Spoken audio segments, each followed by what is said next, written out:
Hello and welcome to the final day of the Spadepoker Tour.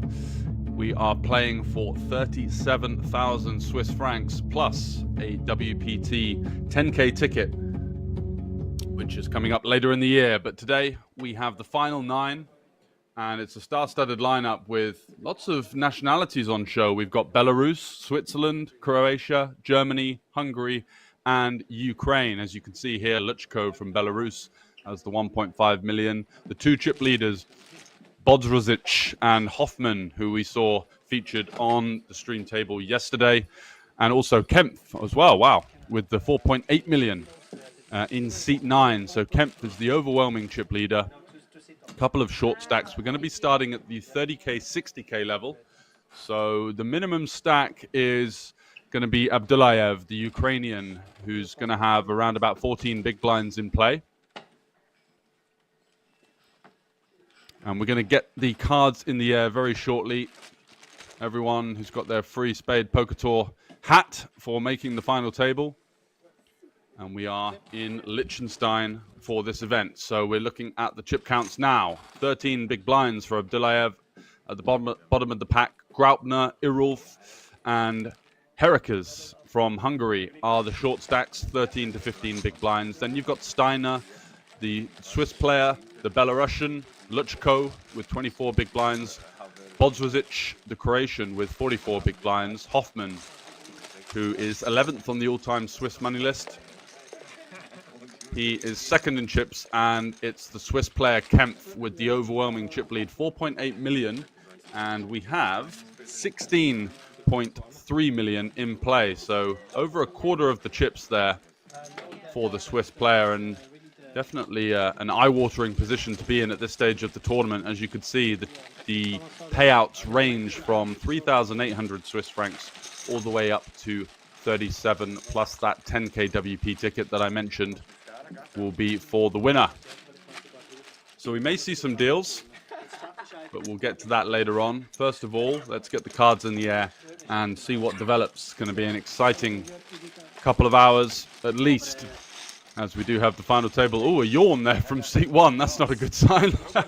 Need to conserve your energy for the final table. That is Luchko, I believe. The Belarusian, who we saw tangle yesterday. And he's on a hell of a run. If you check out his Hendon mob, he's cashed for 16,000, 17,000, and he came second in the WPT event in Italy for 56,000 euros. So a hell of a run for the Belarusian player. Interesting to see if he can capitalize on that. The top 5 berths all with that elusive 5-figure payout. But all players guaranteed a nice tidy sum of 3,800 francs, which is about just over 4,000 euros.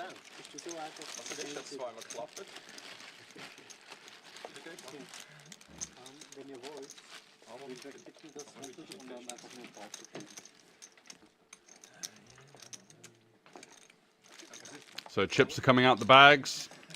The dealer is getting the prompts, making sure everything will be underway. The graphics are correct. All of that stuff being done from behind the scenes. And we will have action commencing shortly. Let us know if you're in the chat, watching along, who you're rooting for.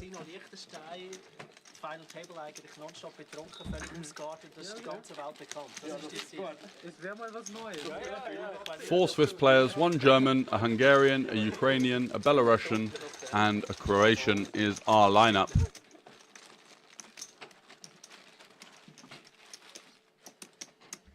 And as the tournament develops, I'll get you the Hendon mob information on all of these guys. Give you a little bit of a background into their recent tournament results and who's coming in on form. We know for sure the Belarusian in seat 1, Luchko, is the form man. Hoffman, you can see there in seat 5 in the middle of your screen. Local player with over 1 million on Hendon mob and 11th on the Swiss all-time money list.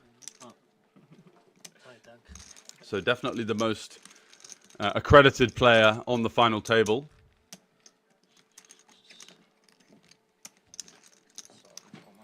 And let's go through the seats, shall we? So seat 1, who's absent right now, is Luchko. He'll be taking his seat shortly, you feel. Seat 2, Steiner from Switzerland with 1.3 million. Seat 3, Bodzrazic from Croatia, 2.7 million. Seat 4, Irulf from Switzerland, has 15 big blinds. Hoffman, as mentioned, the powerhouse from Switzerland in seat 5 with 2.7 million.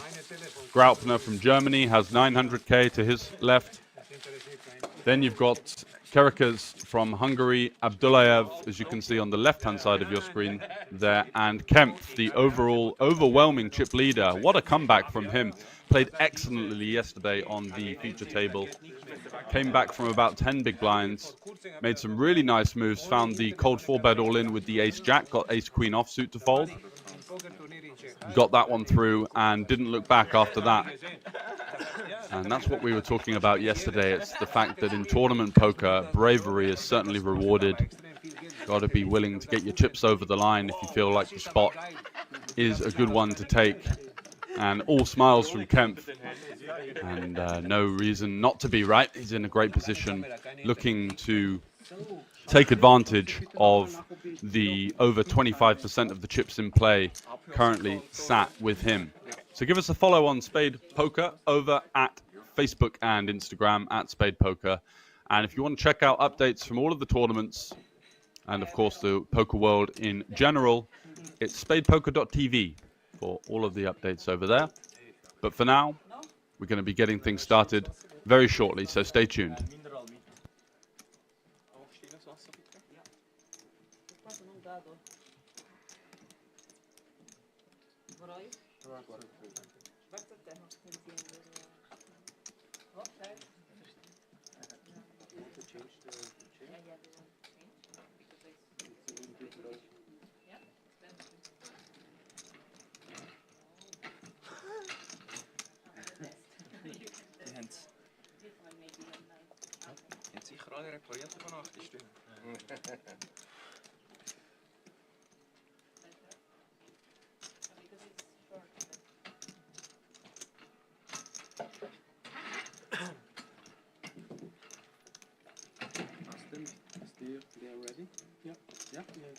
So, dann herzlich willkommen und herzlichen Glückwunsch zum Final Table.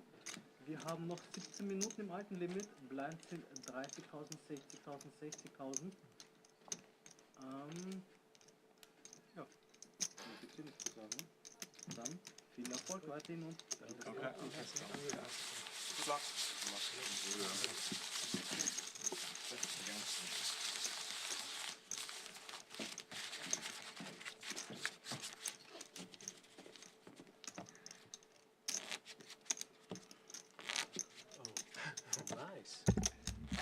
So tournament director there giving us the info, and cards are going to be in the air here for the final table of the Spadepoker Tour event here in Liechtenstein. Let's get underway, shall we? The blinds will be 30k, 60k, and we are starting on seat 8. Abdullayev draws the button, which is a great result for him off of the short stack.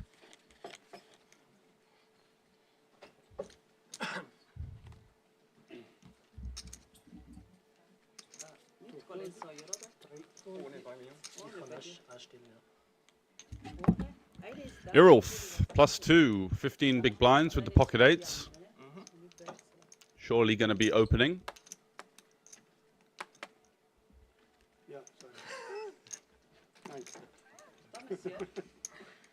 With the pay jumps being quite steady and very top heavy, you do feel like he's going to be V-pipping this one, getting in the mix. Once you get to sort of 5 and 4 left and the pay jumps start to get a bit more significant,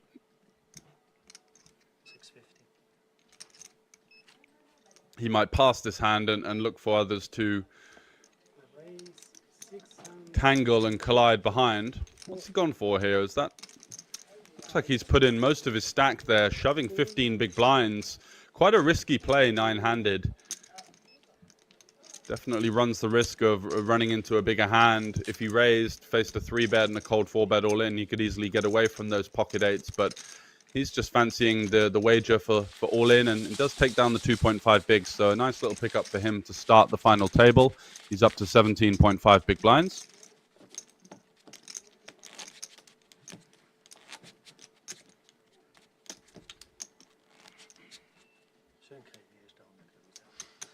No one really with any kind of hand that would face the resistance, even just from the min raise. But it does take it down. That's a nice momentum boost for Irulf coming into the final table short. He's up to 1 million in chips now.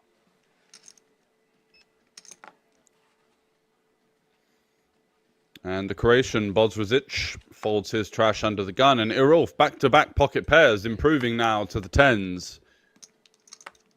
Surely not going to see him jamming this one as well, you'd think. A little bit too much meat on the bone, I think, with 1 million chips, 60k big blind. Just wants to be opening here.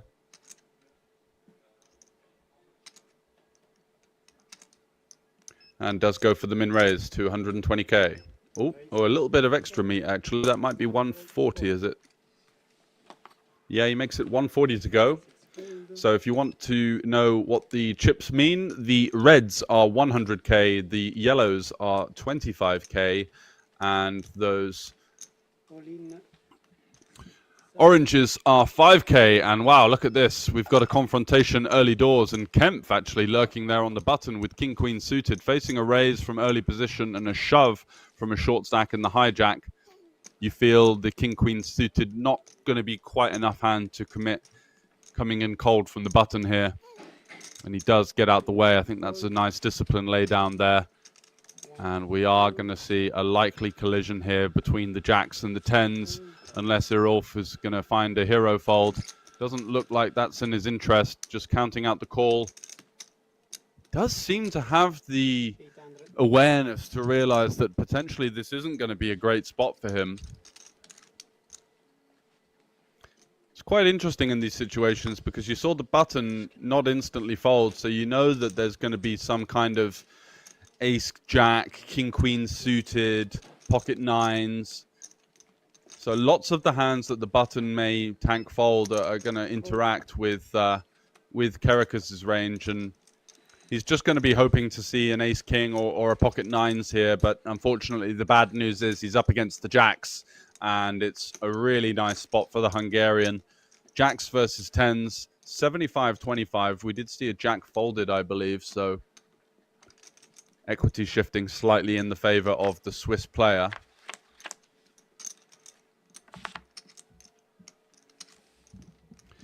And it does come ace 9-8, so some backdoor straight draws for Irulf. 7 gives him more outs. Currently just the 2 outs with 2 cards to come, and there's the 10. Wow!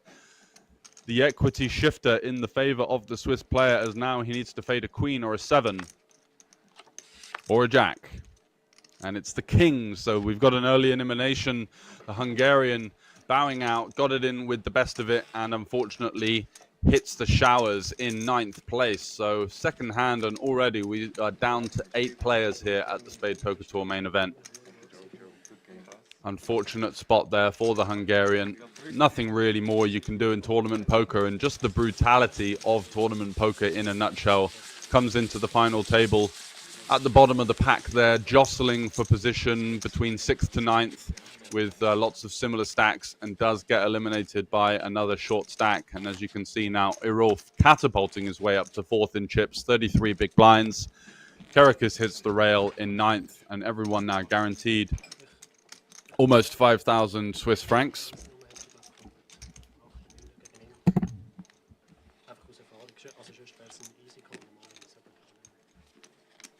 But it's still going to be Kempf with the overwhelming chip lead.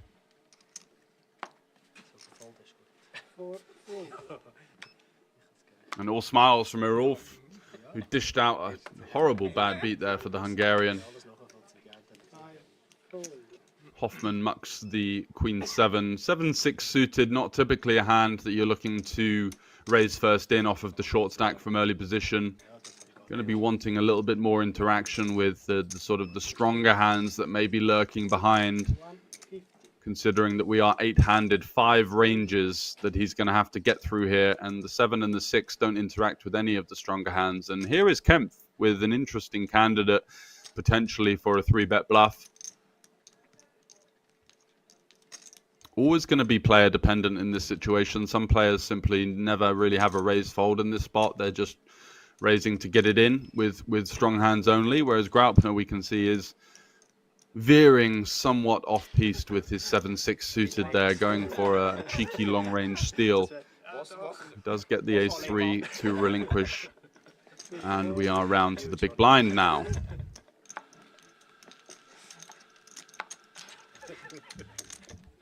Bodzrzic with the ace-9, and he's going to come along versus the 2.5x from early position, so tricky spot with the ace-9. You're going to be dominated by a lot of these ace-kings, ace-queens, ace-jacks, ace-10s.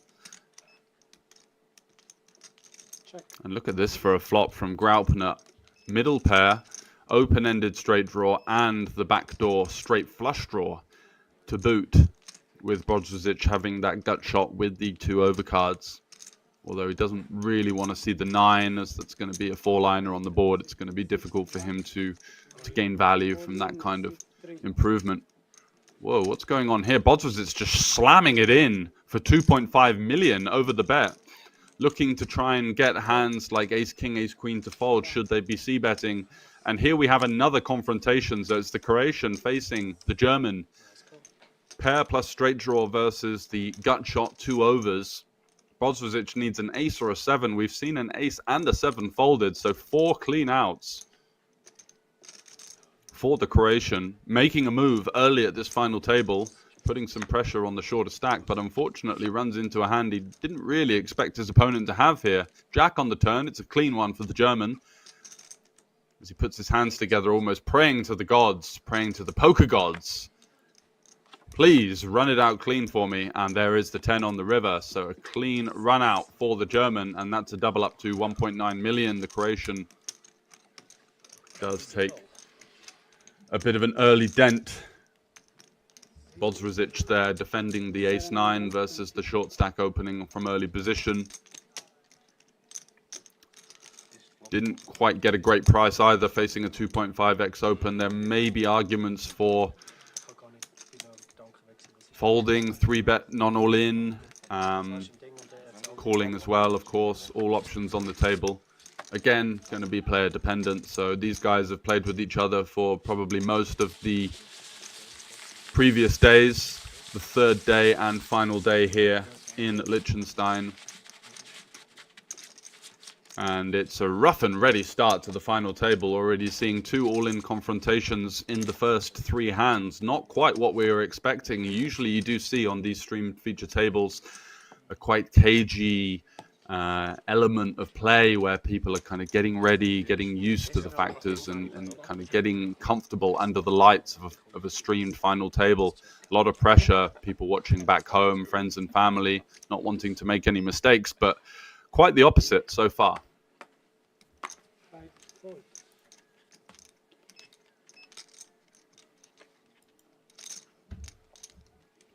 So Graupner +1, he doesn't open the ace-9 suited, but did open the 7-6 suited. Might just be a fact that he wants to stack up those chips and take a little bit of a breather. Feels like he's done enough work for now, and does fold the ace-9 suited a little bit tight. Kempf, however, is not going to bow down at the chance to apply some pressure onto these shorter stacks. He covers the entire table. He's actually got double second right now, so fancies an open with the king-7 offsuit. Very standard stuff. And Irulf with the 4-deuce suited. Conventionally for chip EV, it is a hand that you do want to be defending, but he's in the middle of the pack after the 10s versus jacks double up, finding that 10 on the turn. Doesn't want to tangle with the chip leader, who has a license to be aggressive in position there and put a lot of pressure on him as a medium stack. So that's a nice fold there, just getting out the way.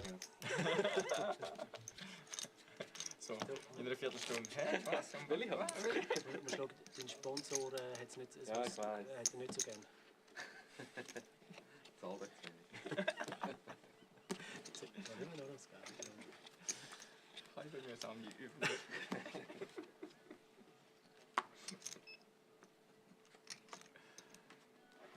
6-4. 8-0.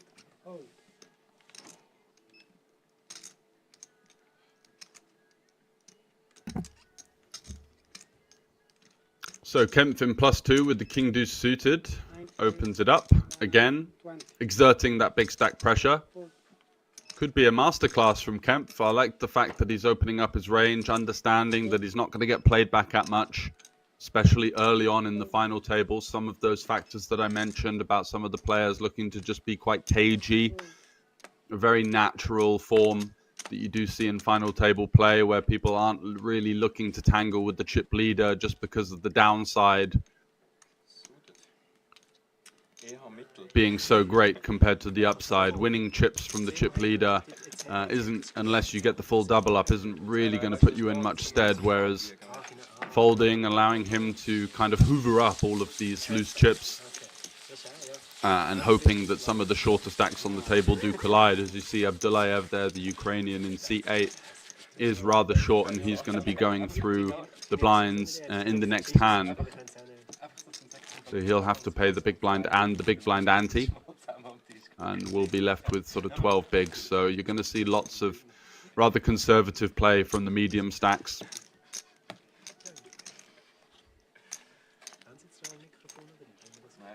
And no real candidates from any of the players to fight back at the chip leader so far. So you might see some players go for the non-all-in 3-bet, realizing that the chip leader is going to be so wide and there are going to be a lot of snap folds facing 3-bets for him. Jack 6 you feel is a little bit too much of a stretch, and he does fold in +1. But any kind of king 9 off there, any suited king, decent suited queens, lots of the suited connectors. Ace-X, of course, is going to get opened from the chip leader in this configuration, looking to apply a lot of pressure. Luchko mulling over his options here with the king 5 off. Does have 21 big blinds. Nowhere near what would be conventionally seen as an open, but maybe realizing that he's not going to get that many chances to open the action and steal the blinds because he's got the chip leader on his direct right. So interesting that he did consider that option, but I still think that you need to be quite disciplined with your hand selection, and king 5 off certainly not going to cut the mustard there from early position with so many ranges left to interact with. So Irolf does go for the open with the Jack 6 suited on the button, makes it 150. A little bit of a size up, disincentivizing the blinds from continuing in some ways.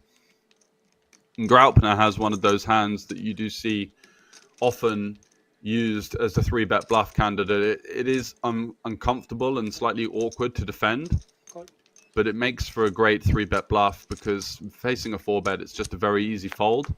And the ace deuce has such poor post-flop playability that getting sort of king 10 offsuits, queen 10 offsuits, queen 9 offsuits, all of these hands are going to fold to a 3-bet, and there's many of these offsuit combinations in our opponent's range. So doesn't choose to go for the 3-bet this time, elects to take the more passive line of just defending. And does flop decently, backdoor nut flush draw with the gut shot overcard. Irolf here, a bit of a swing and a miss. Check. But may feel when he opens for 2.5x that his opponent is going to be somewhat stripped of 4x. Mostly only going to be the stronger suited ones lurking there. So I'm surprised that he didn't follow that up with the C-bet there. The Jack 6 can get a lot of hands like Queen High, King High, especially spades and clubs to instantly get out the way. So he takes the passive route and is faced with a bet from Graupner, who bets 175k, potentially looking to fold out some better ace highs here, looking at hands like ace 9 of clubs that may have checked back the flop.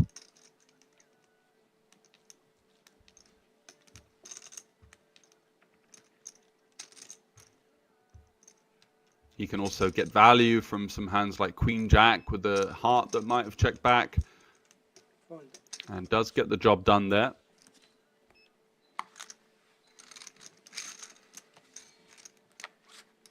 Somewhere in the murky lines between a value bet and a bluff, or a semi-bluff, I should say, with the ace high. Does have some efficiency in potentially getting better ace highs to fold, but also just clearing out some equity and taking it down. Does have the ability to call a raise as well if faced with one. And here we go. So the chip counts. Kempf still the overwhelming chip leader. Has done some nice work so far, opening up his range a little bit to attack this situation that he's confronted with. Double second place. Certainly a great position to be in at this point of the tournament. And Kerika's out in ninth. Couple of short stacks lurking around. And it's Abdullayev from Ukraine who's going to be paying the blind and the ante now. So he's getting a little bit short, as you can see, fumbling around with his chips there, kind of not hoping to see anyone try and steal that blind. Luchko with the ace-9, mulling over his options.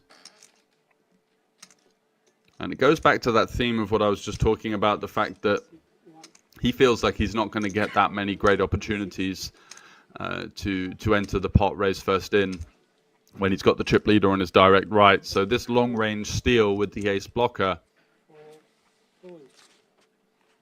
might be a decent option for him.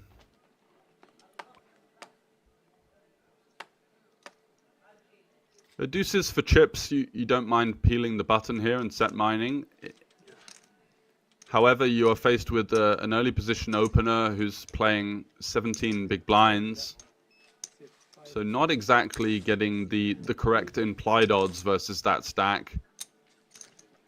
You're going to come into a lot of tricky situations on paired boards where you feel like you have to continue.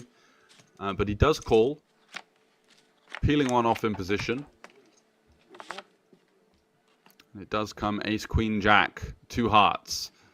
So the deuces coming up dry really there. It's about as bad as you could possibly hope for versus this strong under the gun 1 range. I think ace-9 would probably be one of the worst hands that Luchko opens in this situation.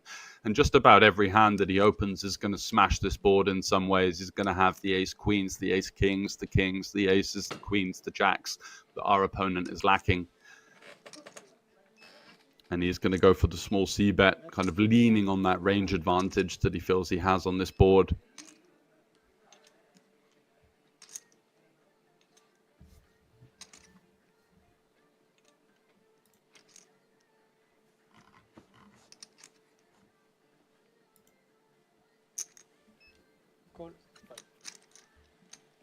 Wow, Hoffman's going to peel one off with the deuces, the backdoor heart draw here. This is a very ambitious and adventurous play, I would say. Rather non-standard. Just hoping that his opponent slows down on the turn and that he could turn his hand into a bluff, I imagine is what the plan is.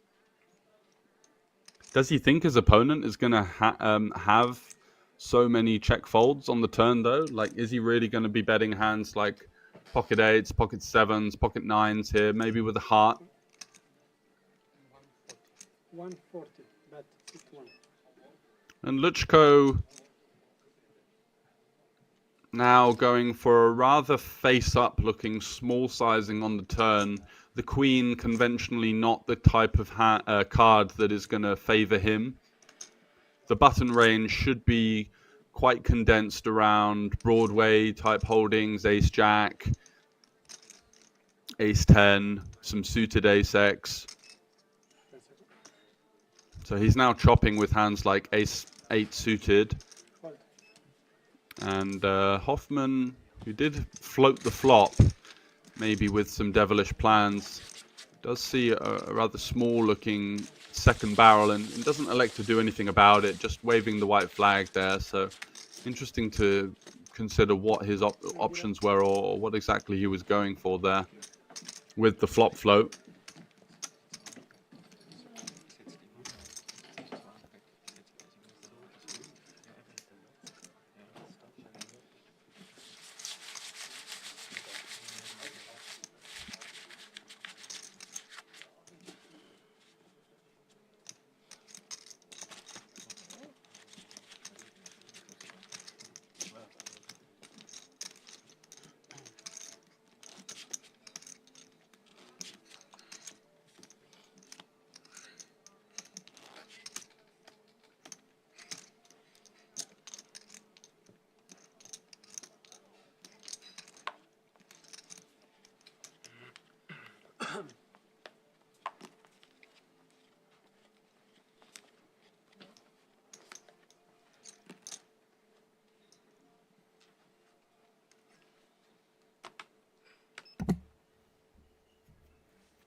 Steiner here, +1 with the queen jack off.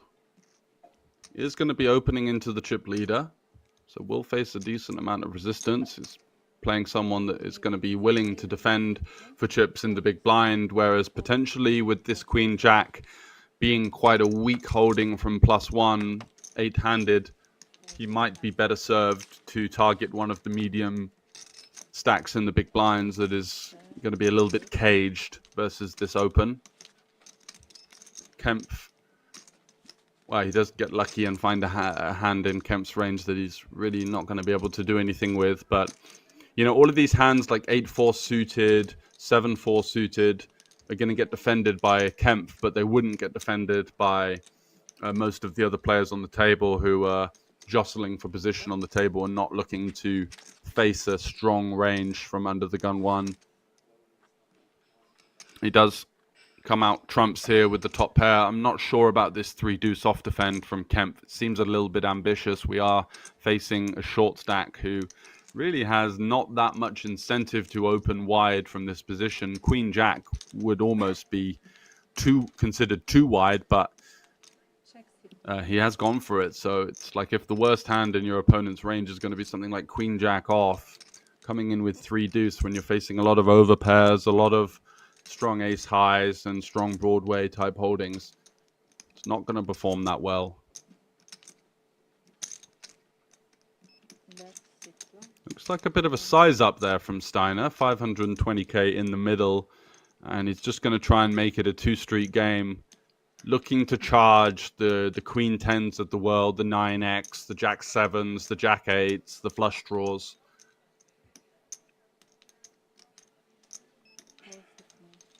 Does get the fold from Kempf, who's left with 3 high and maybe considering why did I bother defending pre-flop.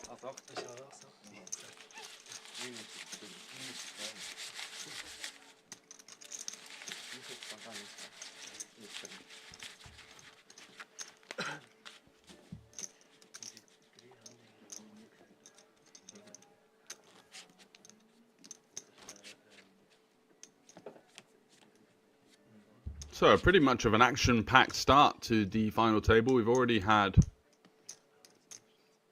2 all-in confrontations. We are down to 8 players. You can see the chip counts across the top there. Kerekas, the Hungarian, only lasting 2 hands, getting the money in with the jacks versus suit 4s, 10s, 10 on the turn, sent him to the rail.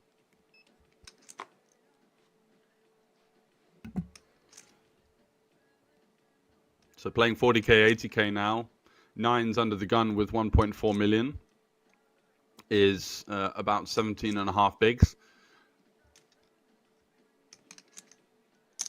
You feel the open is coming and he's puts a little bit of meat on the bone. He goes for the 3x here. I guess what he's trying to do is it's just designed to dissuade people from peeling with these kind of like king jack suited, king 10 suited, queen jack suited type hands behind, forcing them into 3-bet or fold, where his 9s could be quite problematic versus later position flats, so like cut off and button.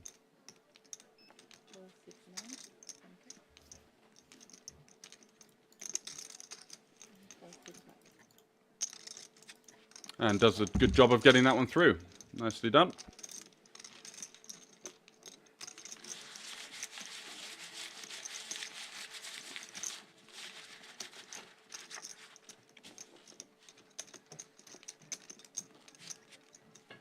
Entschädigung gesagt, dass ich vom Flyer Level-Zeit 60 Minuten sind. Und gemäß Ding sind es noch 45. Das stimmt, ja. Und jetzt? Ich glaube, passt so. Ja, oh. Level should be 60 minutes, ja. Sorry for this. Danke. Wie viel wird es gehen, wenn man das nicht geschrieben hat? Ja, da habe ich nicht geachtet, aber wenn du Pausen ausrechnest, wo jetzt 2 Stunden 4 Minuten wären, Aber es hat auch bei 45 das vermutlich schon, ja. Da habe ich jetzt nicht so nachkalkuliert, Ja, weil ich keine Uhr habe. Das ist gut, das stimmt. All 6 All 6 4.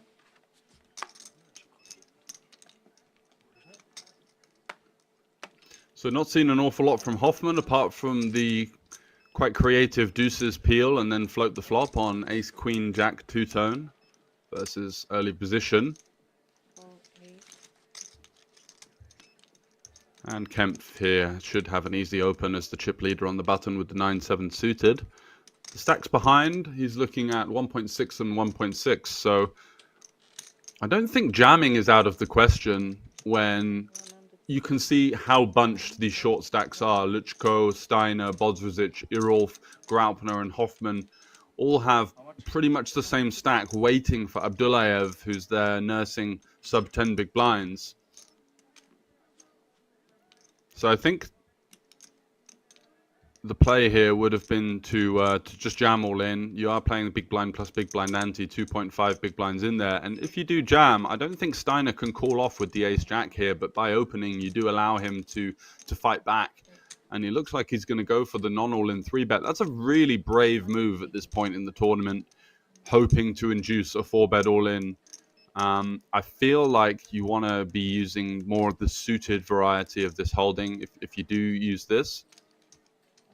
But it's a very comfortable play. It's not something that you see that often. So credit where credit's due. He's widening his 3-bet to induce range, not just going for the sort of nutted variance. And he is going to get a peel from the 9-7 here. Interesting. Wow. So he gets a decent amount of action with his ace-jack. And now the issue is, if you do have an opponent that is willing to peel these 3-bets quite light in position, yes, we do go to 1 SPR with the best hand, but we kind of naturally encourage variance in that form, whereas just jamming and getting the fold, picking up the 4.5 bigs that's out there, should be usually the more attractive option.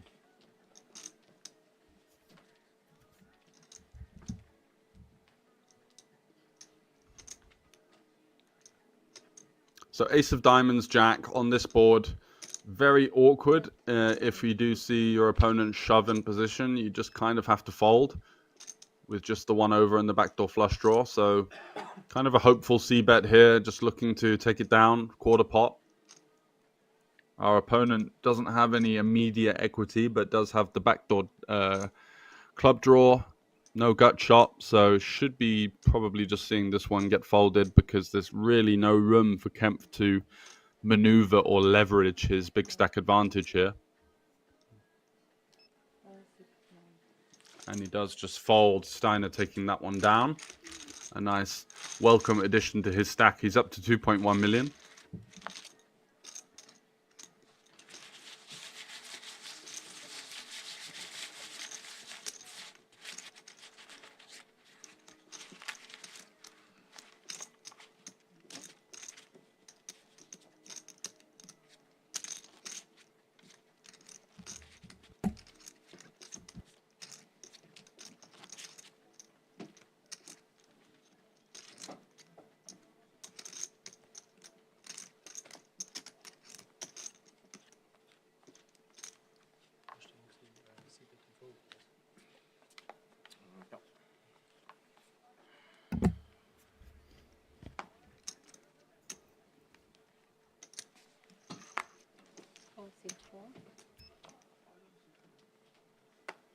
They're all folding the small pocket pair under the gun.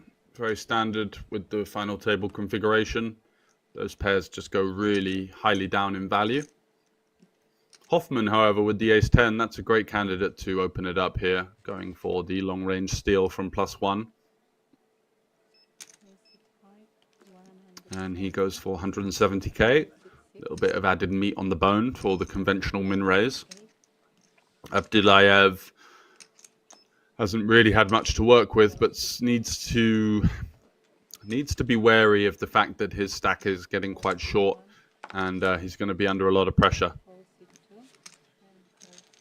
if he doesn't find a hand to go with very soon. And a nice pickup there from Hoffman, up to 2.5 million, gains back some of the chips that he erroneously went with the pocket deuces.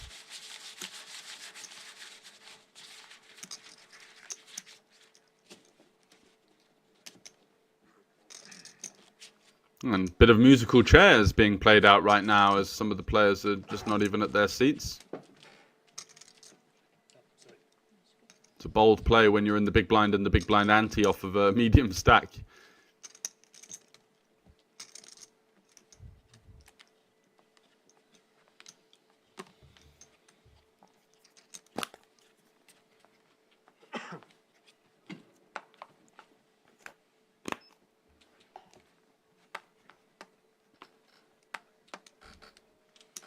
Four, six, five, four, six, six.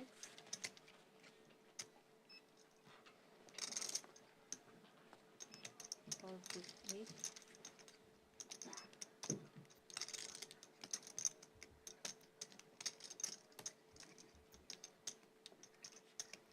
Four, six, nine. Kemp folding the king deuce suited in the hijack now.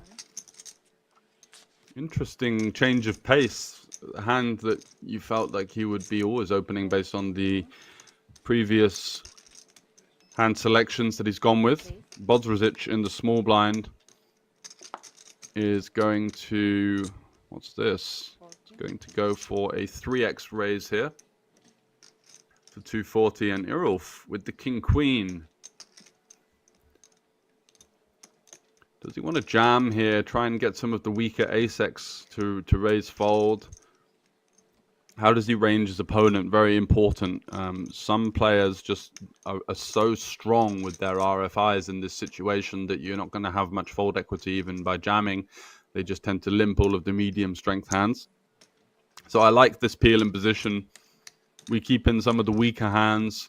We just dominate so many hands. Whereas if we jam and run into a strong range, it's going to be curtains for us. And wow, look at this. 2 overs with the open-ender. Bodzrzic almost instantly waving the white flag with the snap check. Doesn't like the look at that board. And it's very polarizing, this snap check, because he may have hands like aces, jacks, and tens, but for the most part, he is going to just have hands like this. Lots of hands that open, that completely whiff. King 5 suited, an ace 8, an ace 9. And Irulf decides to put some pressure on in position in the form of 220k, 40%-ish type of sizing. Gets the job done. Nice pick up there for the Swiss man.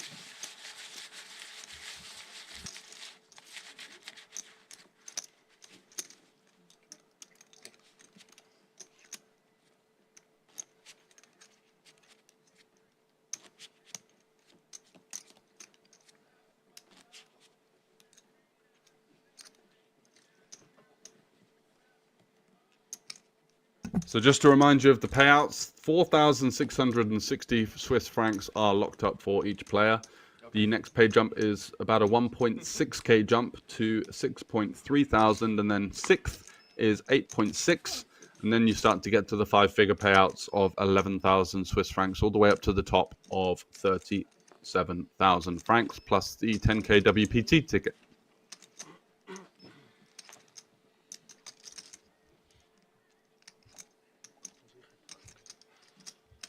Kempf with those 4s, opening from +2.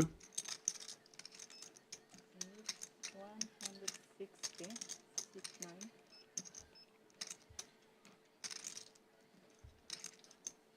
160 to go.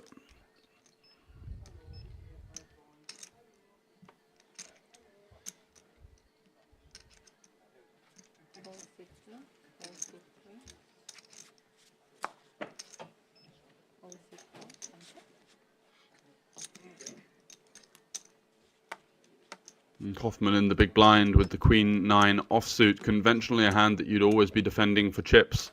But do you want to tangle with the chip leader that is just likely to be so aggressive in this situation? So when you defend for chips here, you feel like you're going to realize your equity a little bit better. But the issue is in this spot is that the imposition player, Kempf, the chip leader, just has a license to barrel you off of so many boards. And now, for example, you flop the gut shot, Queen high with the inside gutter, but can you really defend any kind of reasonable sizing here? Are you going to go for a check raise? It's a board where he does have a lot of coverage. He's going to have all sorts of hands, like even King 7 off, you feel here. King 10, 10s, kings, aces, ace king. Lots of the hands that we would potentially 3-bet pre-flop are going to be in his range, and that makes it so tricky to realize your equity. This is a classic scenario where if you're playing a cash game, you always call here, but with ICM loaded on the situation, you just can't really justify it because there are also some reverse implied odds. If you do hit the jack, then our opponent has full ace queen in his range. He is going to call, peel one off, looking to hit the miracle card on the turn, or potentially improve to a queen or a 9. That makes life a little bit easier. Wow, improving to the double gutter now. So he's got the 8, he's got the jack, and this might be a nice hand to consider a lead. We're going to have 9-8. We're going to have hands like 10-6 suited, 7-6 suited that our opponent isn't likely to have so often. And we just can't really check call another street. So improving to the double gutter and check folding or check calling seems somewhat tricky, whereas leading gives us options. And it would be one of the prime bluff candidates that we'd have in this spot, because our opponent is likely to c-bet the flop with his entire range. So he's going to have hands like ace-5, ace-4, ace-3, ace-deuce, pocket threes that are just going to have to snap fold the turn. So lots of hands that we can lean on there with our queen-9. And instead we face this awkward double barrel now with the double gutter where, you know, do we call, do we raise, do we fold? All three options are on the table, but all three seem quite problematic. Is going to go for the call.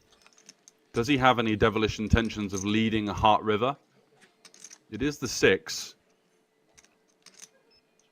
And he's got no showdown here with the queen high.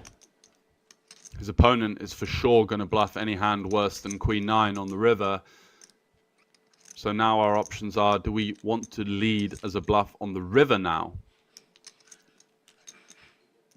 Not really selling too much, because a lot of the hands that would lead the river might have check raised at some point or led the turn. So he does wave the white flag, and this is the kind of trickiness of defending versus someone with the capability of just barreling so wide. You allow him to realize his full equity, whereas we don't often get to realize ours because we're just faced with aggression so often versus a chip leader. And now the 4s are going to just take it to showdown. And in fact, Kemp might be thinking, well, there's lots of hands here, like 10-8, 10-9, that I might be able to get to fold. But Hoffman does show him the good news, the queen 9 for the missed double gutter on the turn. And Hoffman will be kicking himself there. He might have missed a slither of aggression. The turn lead does line up with his big blind range, improving to some straights and some 2 pairs that he could have represented, but instead, unfortunately, kind of hemorrhaging chips out of position there versus someone that just gets to show down 4s as the winner. It's somewhat of a disaster for us with the queen 9.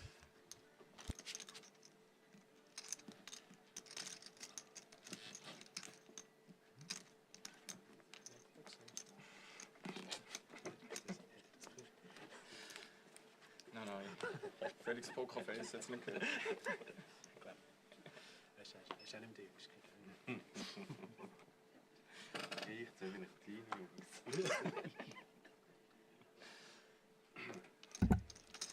Abdulayev with the ace-5 has to pay the big blind and the big blind ante next to act, but 8-handed ace-5, probably best off fighting another day and hoping for a better holding in the next orbit or so. He's going to still have a smidgen of fold equity. He's going to have to pay 200k in the next 2 hands, which is going to have him down to 5 big blinds, which is still enough to get a shove through. Ace 9, 160. Fold 1. Fold 2. So Kempf continuing to apply the pressure. He's got the pocket 2s this time. Bodzrosic in the cutoff with Jack 10 suited. Could be a hand that you use as a jam here to try and get some hands like King Jack off, Ace 10 off to fold. And Irulf now has an interesting scenario. Does he feel like Bodzrosic is ever trapping here, flatting the +1 open in the cutoff. Would a 3-bet non-all-in be the correct play here? I think that it's got a lot of merit. You get a lot of hands in Kempf's range. Kempf is going to be opening as wide as ace-7 off, ace-5 off, lots of snap folds in his range here. He's going to use one of his time banks by the look of it, but I think that he's barking up the right tree here.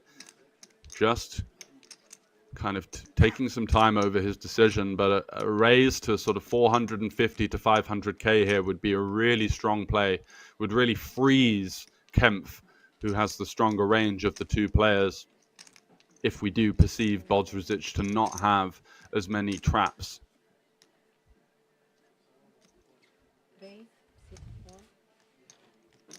And he makes it 600k by the looks of things.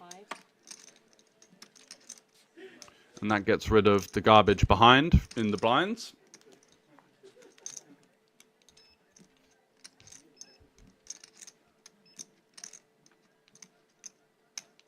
Of 700k, so he puts in over a third of his stack. Kempf not really left with much choice but to fold here. So this is a really nicely timed piece of aggression from Irulf here, capitalizing on the wide opening range of the opponent, but also the semi-capped peeling range of Bodrozic. And Bodrozic is going to peel one off with the Jack-10 here. Wow, we're going to go to 1.8 million in the middle, and Bodrozic has 570k behind. This is a bit of a blow-up.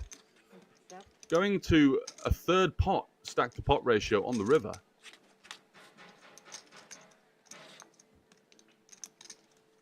And he flops 2 overs and a gut shot, but Irulf with the King of Hearts. He's just going to put the rest in here. Let's double check for that heart. Yep, thank you very much. That's exactly what I'm looking for.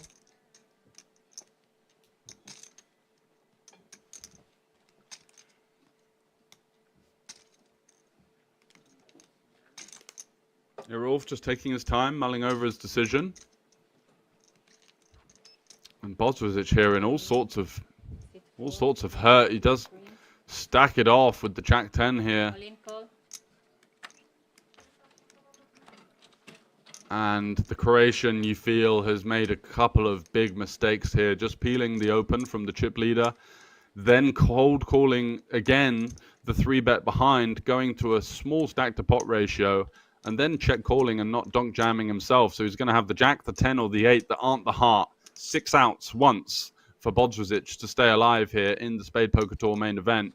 And it could be a complete donation for Irulf, who does hold clean with the 6 on the river. That's going to be the end of it for the Croatian. He bows out in 8th place, taking home 4,660 Swiss francs. And he's going to hit the rail there after a rather puzzling double cold call there with the Jack-10 suited.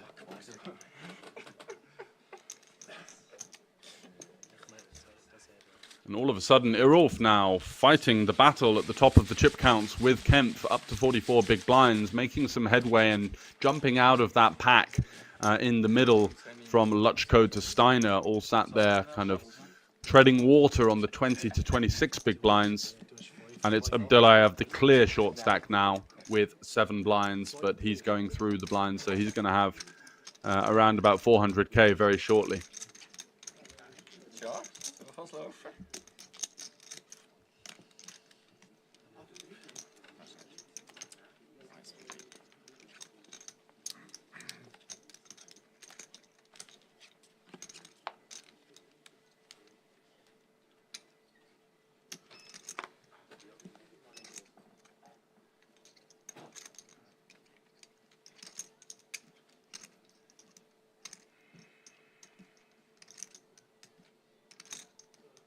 It's 166.9, whole sit 1.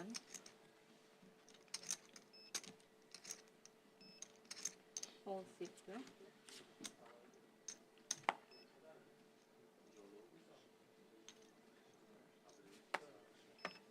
Whole sit 4. Whole sit 5. Whole sit 6.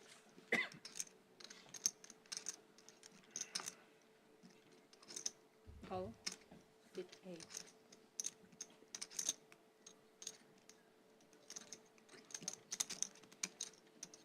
step.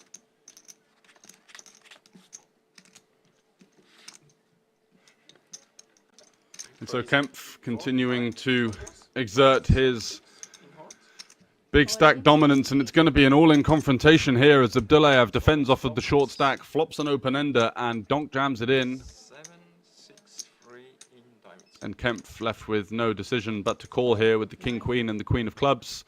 And he's in a great spot. He just needs to fade the offsuit 3 or the 8. And the 4, of course, as well.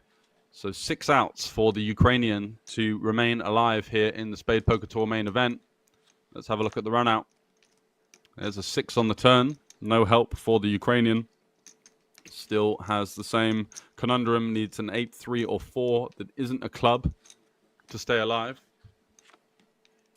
And there's the 3. Wow, he finds the open-ender on the river for the Ukrainian. Look at the anguish and the just jubilation, the joy, as he finds the miracle river card to keep himself alive and get that double up.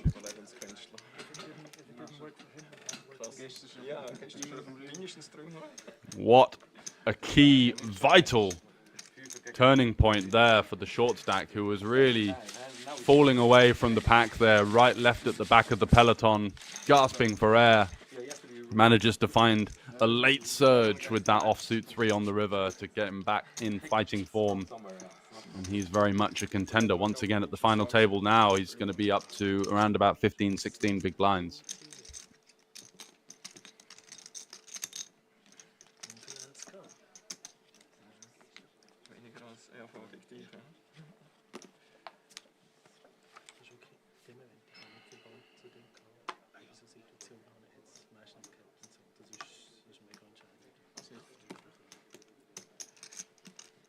All sit 1.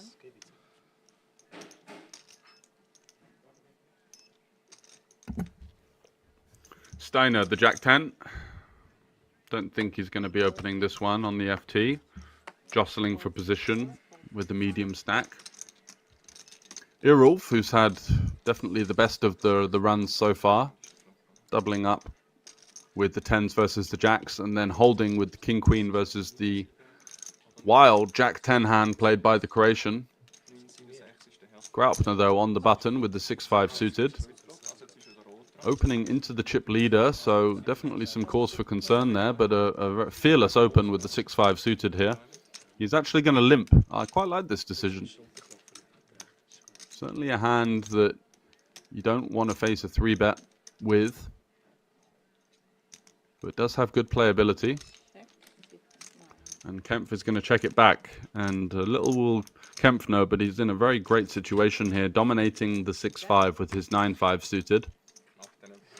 There is a 5, so domination in play. Bottom pair for both players. You feel like Graupner will be the one to take the betting lead here. It's going to have some hands, potentially like some suited King X. Check sit 9. Also some Queen X that's looking for value / protection as well. Check sit 6. Does check it back though. Looking to take a free turn card. Potentially doesn't want to face a check raise. Third pair for Kempf on the turn. He's probably going to feel that his opponent isn't going to have that many flushes, having checked back the flop. Would seem to be quite natural for most of the flush draws to stab the flop in position in the limp pot. Check sit 9. So facing another check here. Is he going to look for some protection with his 5? He's just going to take it to showdown. And it's a 4 on the river. So can Kempf find a nice value bet here with his third pair? Decent run out for him. Looking to maybe target some ace highs. Check sit 9. Is going to check that one over, and I think this one's going to get checked all the way down, and it's going to be a winner for the 9-5. And Kempf adds to his mountainous chip lead right now. 4.5 million. Just going to be back in 1 minute.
2 fold.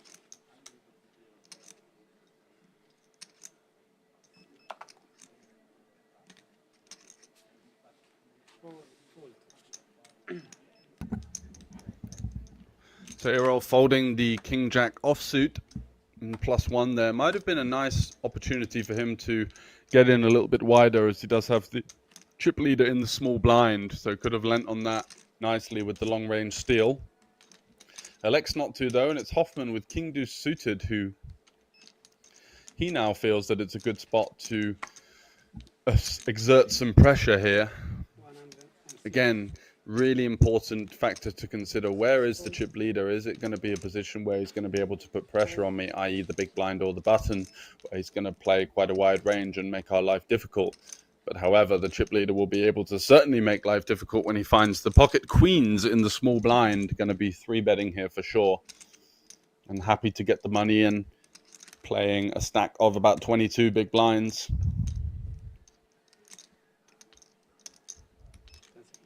And I think you do want to leave the options open. Yeah, so the non-all-in 3-bet is definitely the preferred play in this line. You might incentivize hands like ace-4, ace-5 suited to jam.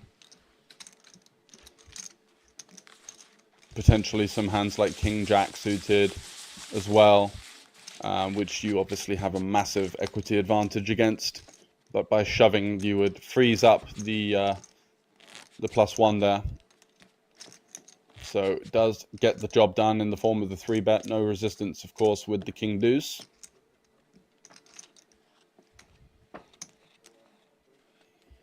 And it's going to be Steiner paying the blind and the ante.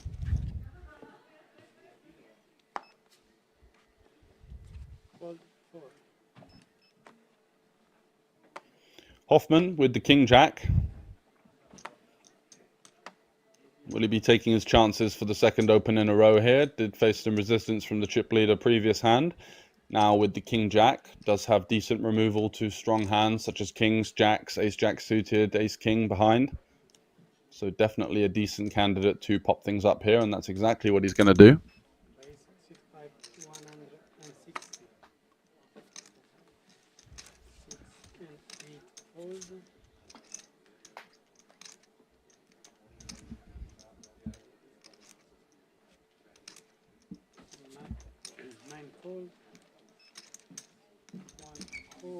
Luchko out the way with the pocket 4s there, and Steiner with queen 6 offsuit in the big blind simply really can't do anything. Tangling with a pretty strong range from +1. Just going to be getting out the way.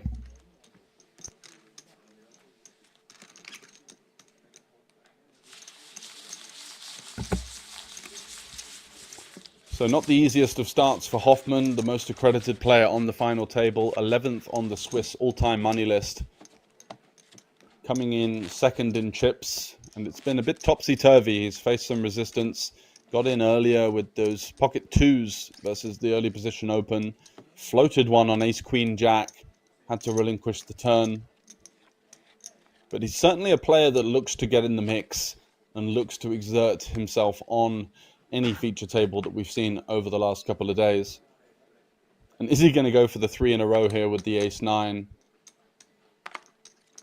Always an interesting psychological factor when you have 3 potential opens in a row. You feel like, oh, am I going to get played back at? But just got to treat every situation as rationally as possible, and he feels like it is a good opportunity for him to pop it up here. Raise 160, 6, 5, 6 and 8 call.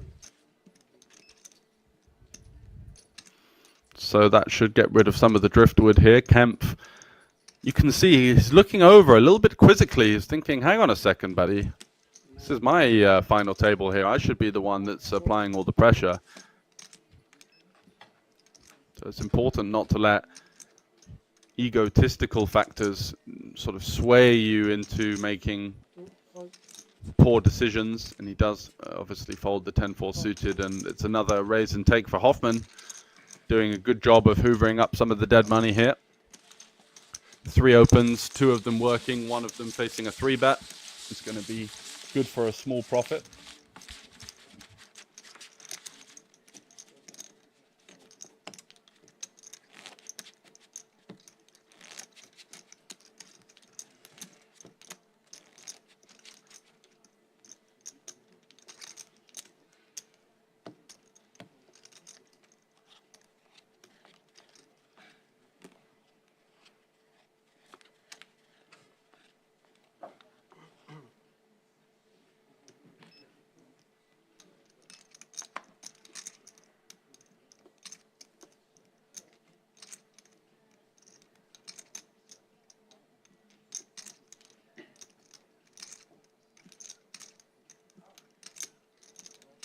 call. 6, 8, full. Sevens for Graupner. He's going to limp under the gun. Kempf with pocket sixes and the chip lead, very likely to be VPipping this one in some form. It's quite difficult to consider isolating with this type of hand. We don't really have any good removal to some of the traps in Graupner's range if he does limp hands like ace-king suited, kings, aces, queens from time to time. We might be better fared using a hand like ace-8 as an ISO here as opposed to the sixes. And he is just going to limp along. I think that's a good decision.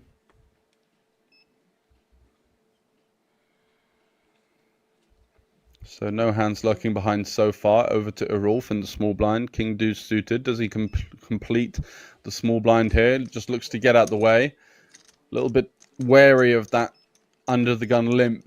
Does add a strange dynamic when you do see it. You don't see it so often on final tables, but certainly something that demands respect. And Hoffman in the big blind with the 8-5 should be just quite happy to see 3 free cards here. And is, so we're going to take a flop.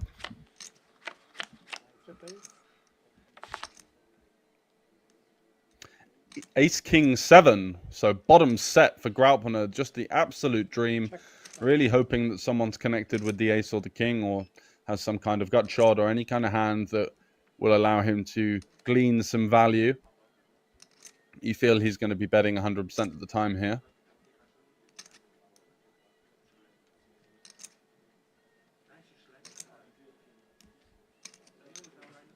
Does go for 125 into 360, around about a third pot.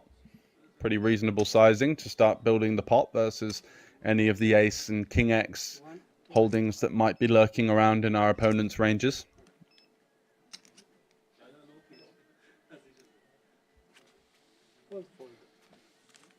And 2 snap folds is not what he was hoping for. He's saying, come on.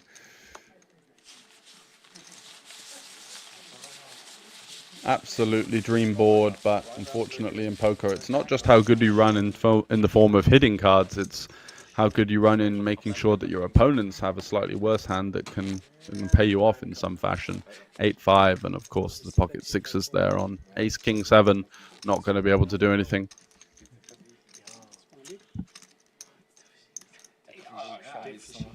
So despite Kempf coming in as the chip leader, he's not profited so far from that position. He did double up Abdullayev, got it in with about 75% equity on the flop, and was unfortunate to see the river 3 completing the straight for the Ukrainian. But still 7-handed, 2 eliminations so far, and all players have locked up 6,330 francs.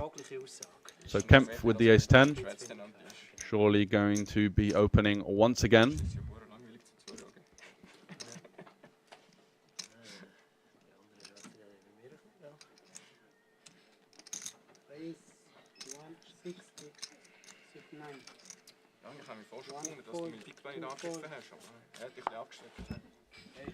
And does for the min raise 160k.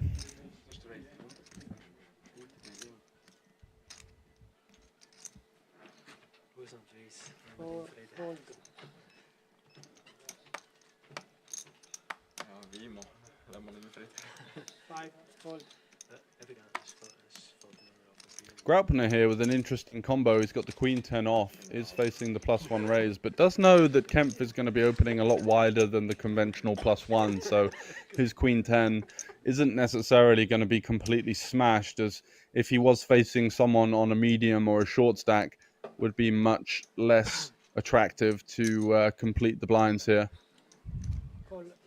So he does call, and it's a dominating situation for Kempf, which could be the propulsion that he's looking for here.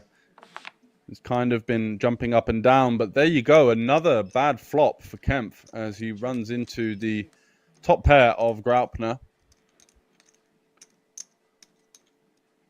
One Broadway too low. It's going to be a board that we're going to see bet with probably 100% of our hands at this situation.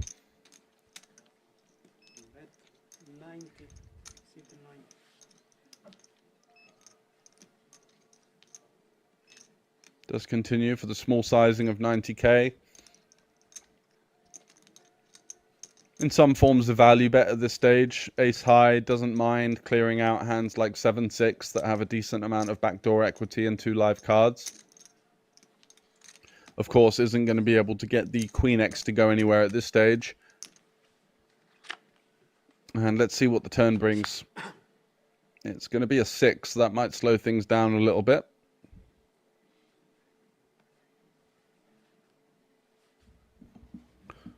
Some hands in the big blinds range, such as 6-5 suited, 4-3 suited, will improve.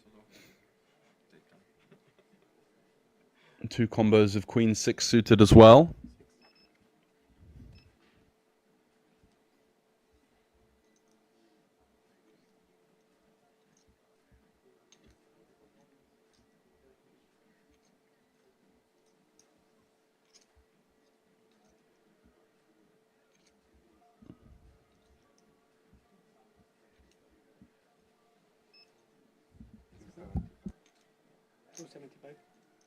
Bet 69, 275. But look at this, Kempf with no spade, no heart in hand, setting up a triple barrel by the looks of things, because he's going to get a lot of continues. A lot of the continues on the flop are going to be spades, backdoor hearts, Queen X, 5X.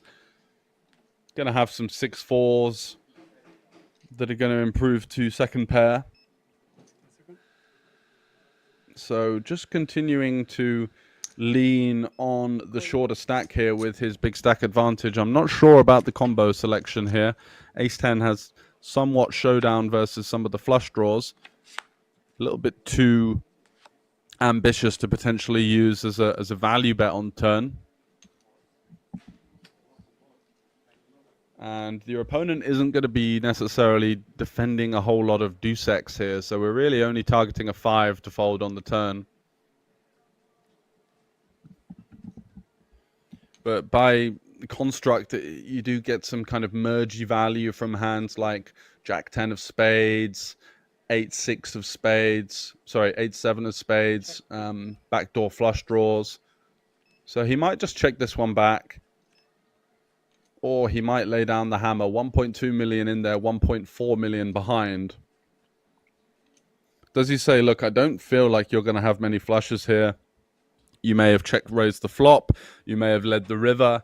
So in terms of the stronger hands in our opponent's range, what's he going to show up with here? Can I maneuver him off of this one? And he does get shown the queen, which would have been in a tough spot had Kempf found the all-in on the river. But the issue is when he's barreling there with suits that don't align with the board, leaves himself with sort of substandard bluff candidates on the river. He wants to have a spade in his hand there to potentially lay down the hammer and go for it all.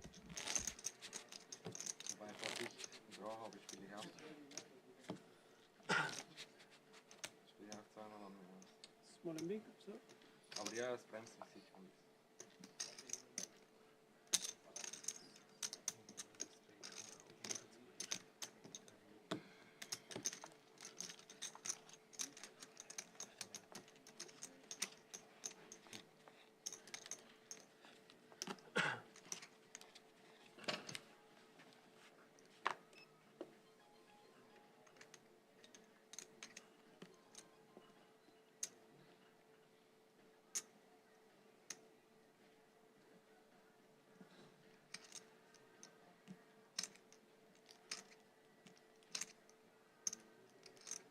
Raise 69, 160.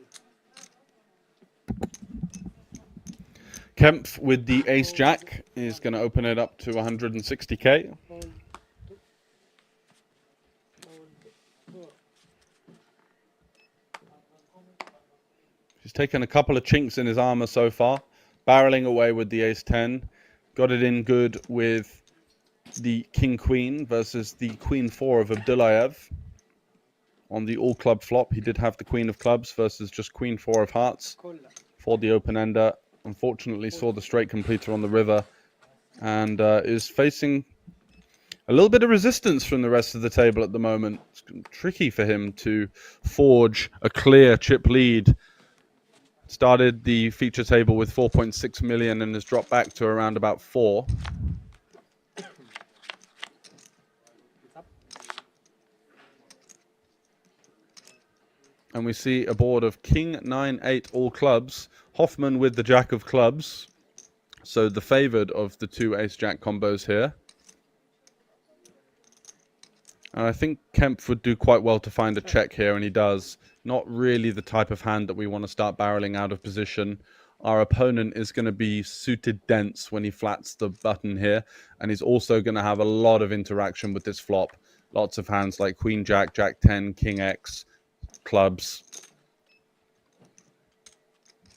We do see a check.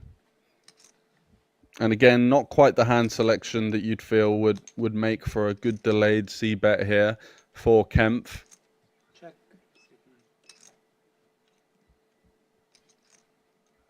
The only real hands that you could potentially target are sort of pocket fours if that peels pre-flop. 6s and 7s now turn a gut shot. Check.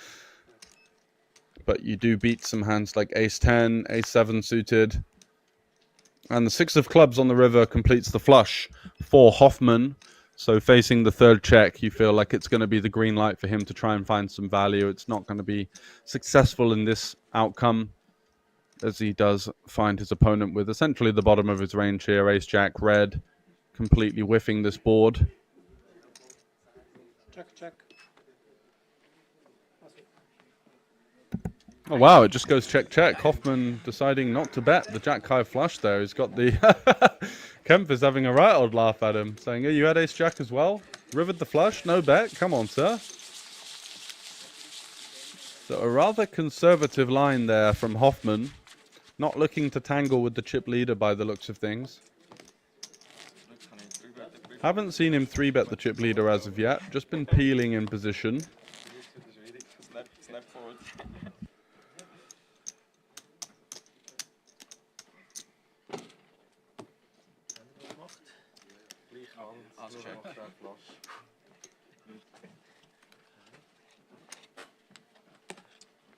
Leider ist nur der Check increased Zinssatz. Also leider. Das ist jetzt falsche Aussage. Ja, bekommst du hin.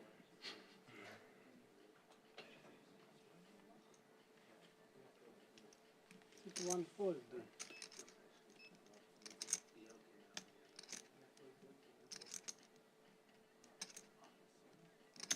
Raise sit to 180.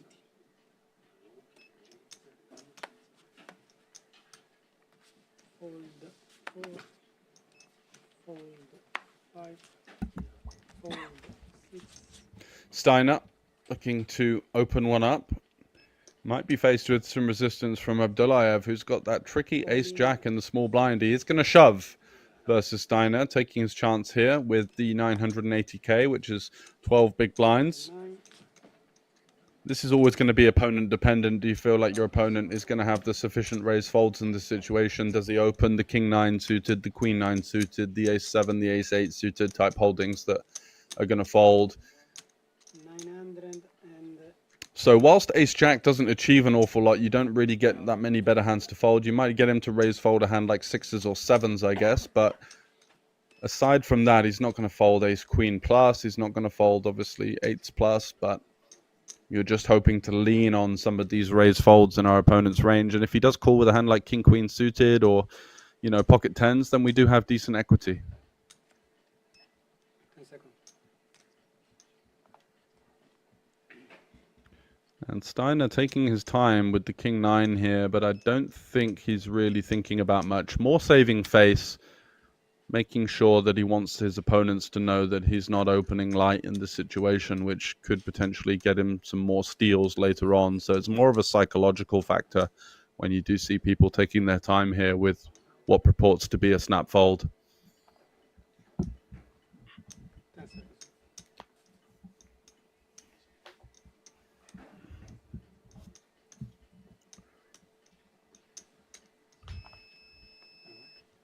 Using another time bank. Wow. Surprised that he's burning through the time banks in this situation. Really going for the hard sell that he's got a tough decision.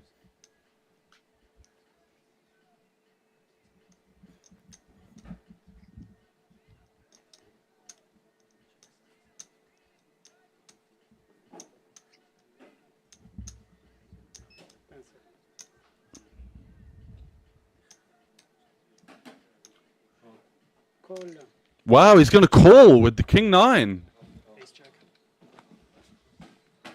That is an outrageous raise call on the final table here versus a short stack that's going to be really strong. I think ace-jack is going to be probably the worst hand that Abdullayev would commit his stack with here. So we're just going to be dominated so often by ace-king, hands like 10s plus, 9s that we, you know, it's a rather bizarre raise call here with the king 9. And that's such a tough one for Abdullayev to have to take here.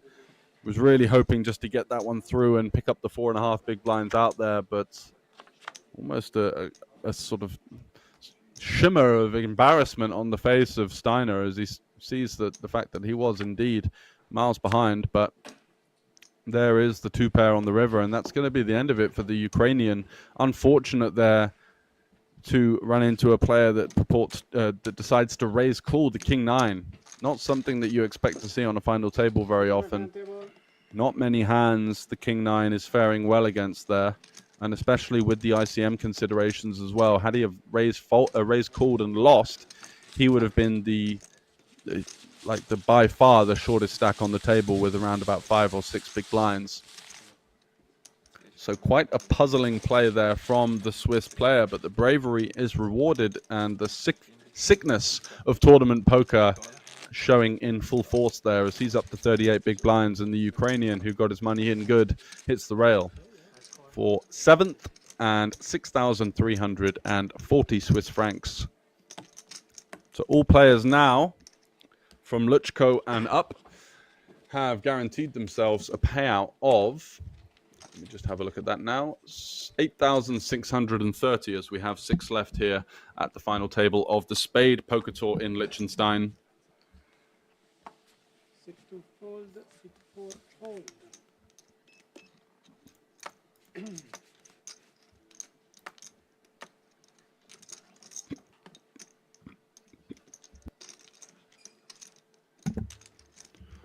And Hoffman, who's been certainly one of the players that's not been shy to get in the mix, opens it up with the ace-king offsuit. 160, 6 fold.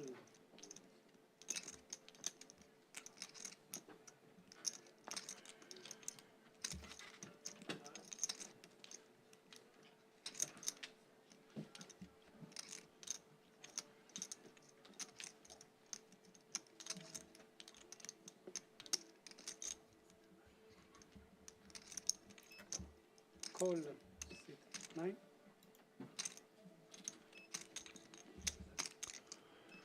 Kempf peeling from the small blind with the ace-5, and wow, this could spell disaster for Luchko here, as he's going to view this as quite a decent squeeze jam candidate, and he is going to jam, but it's very standard stuff.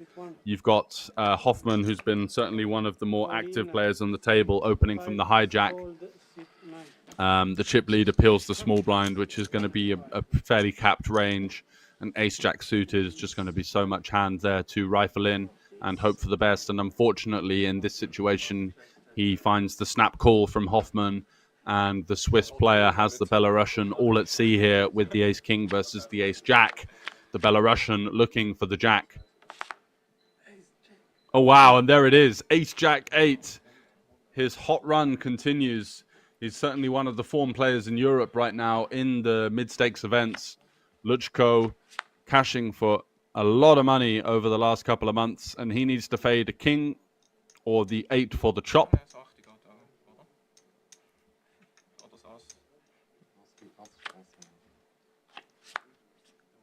Oh, the cold hard king on the river sends the Belarusian home, and that's just signifies the sickness once again of tournament poker. You get it in bad, you get ahead, you think, wow, I'm looking at a huge double up here, right back in the thick of things with 6 left in a huge main event, and unfortunately the king on the river sends him home in 6th place for a payout of 8,630 Swiss francs. So people getting eliminated thick and fast. That's back-to-back eliminations here on the feature table.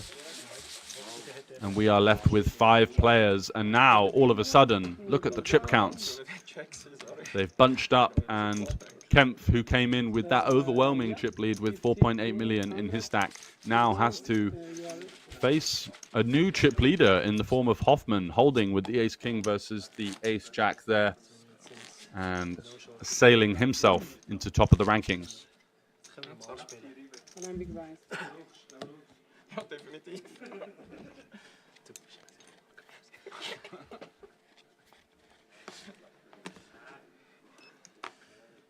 würde sagen, unlucky flop. Ja, das stimmt. Schöner Ausdruck.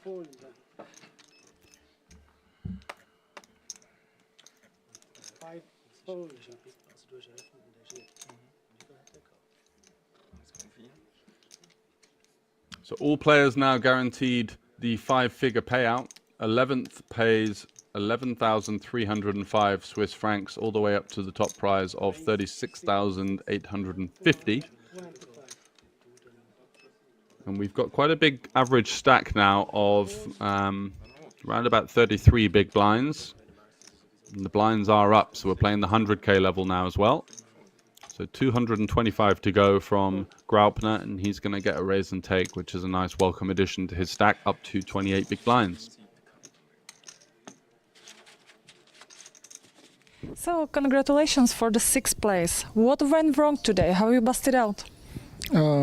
Cooler, just ace-jack suited with ace-king. So, what I can do? Nothing, it's just normal played hand, so... And how do you feel about this tournament? How did you feel about it? How did you feel about your play? Of course, I made many mistakes, but other people made even more mistakes. And So. how do you study poker, or do you study it? Like after hand, do you discuss about your hands with your friends? For example, do you try to like make something from it after? Just now, just only discussing, but maybe I need to take attention to it and to spend more time during finding information and studying poker. And do you find difficult to stay focused for so many hours in a row? Oh yes, it's very difficult. It's really difficult, but we need to make more physical exercises. So keep in shape, yeah. Yeah, keep in shape. Congratulations for the 6th place again. Thank you very much, and see you in the next Oh, of course. Spadepoker tour. Yeah. Is that the chip kaputt gemacht? Chip is broken now inside. Was nur ein bisschen darum geht, ist als der immer den Fingernagel drückt, das ist viel gefährlicher mit Chips. Das ziehe ich auch schon. Wenn er schiebt, kriegt sich hier. Absolut.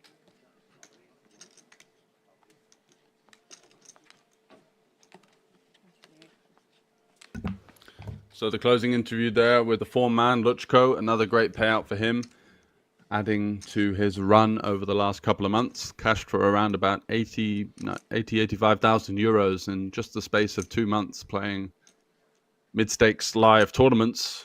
It's a hell of a run to be on, and hopefully we'll be seeing him at the future Spadepoker Tour events. Head on over to spadepoker.tv for all info on the upcoming tour.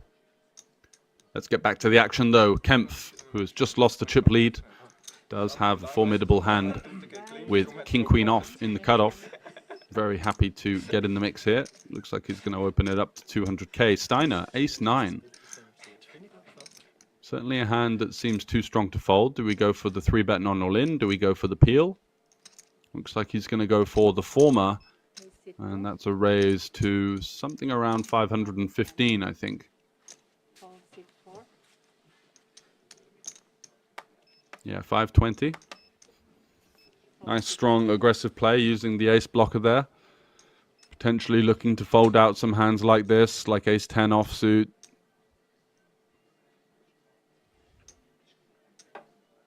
Pocket sixes, pocket fives become very awkward to play versus the 3-bet out of position on a final table. And Kempf has to be wary of the fact that he's not got this overwhelming chip lead anymore, and any dent into his stack is going to cost him dearly in the form of the future game that he's got to deal with, not just in this hand, but in hands coming up. So how does he want to play the king-queen? He just lets it go. So a nice strong play gets rewarded there from Steiner with the 3-bet with the ace-9, taking it down.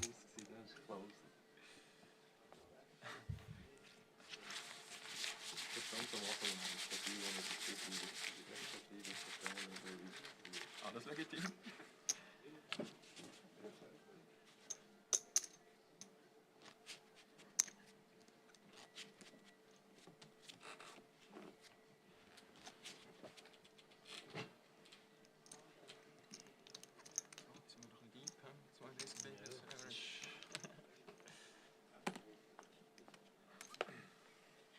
Sind wir nur noch bei 22, 23.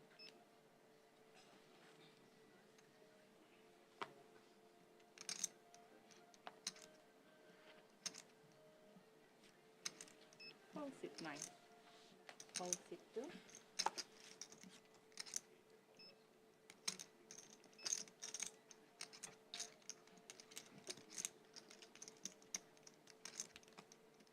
Irolf picking up the jacks here on the button.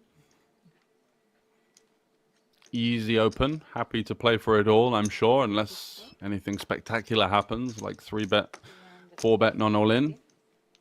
But let's face that bridge, or cross that bridge when it comes. Hoffman, 10-9 suited. Certainly a lot of hand here in the small blind, but does elect to just let it go. And Graupner over there in the big blind with the ace-7 suited, playing 26 big blinds, so it's a lot of chips to send in.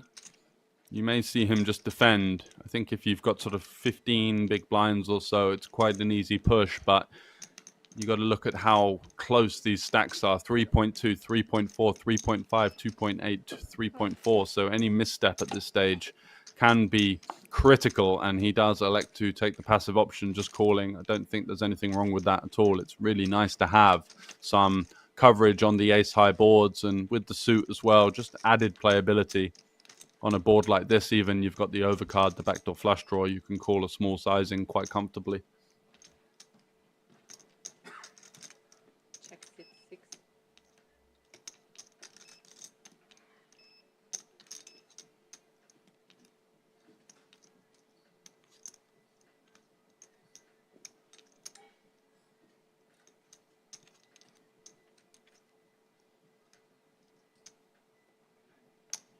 That's it for 180.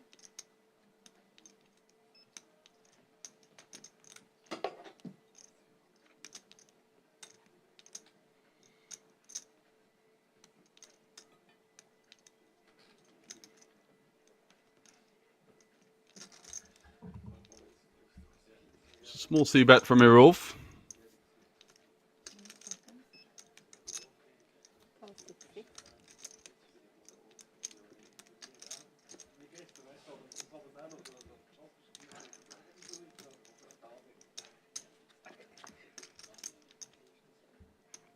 Does get the call from Graupner, and we see this lovely dual cam. Both players absolutely locked in, not trying to give anything away.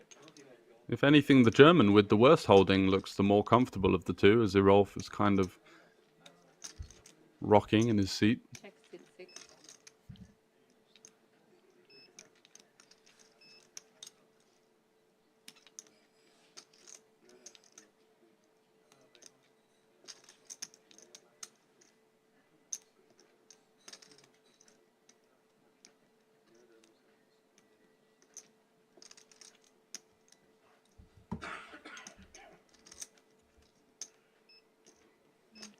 Elects to check it back here.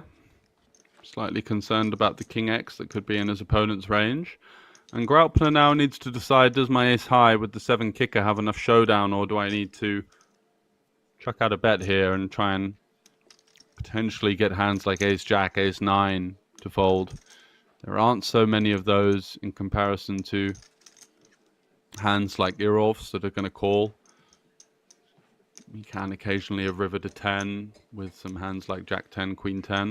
It's going to play the time bank card. I think that's a wise decision. You don't want to rush any decision whatsoever on the final table to make sure that you're putting yourself into the best chance of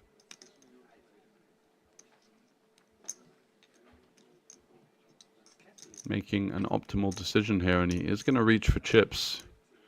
I don't think this one's going to work. How big is he going to go here?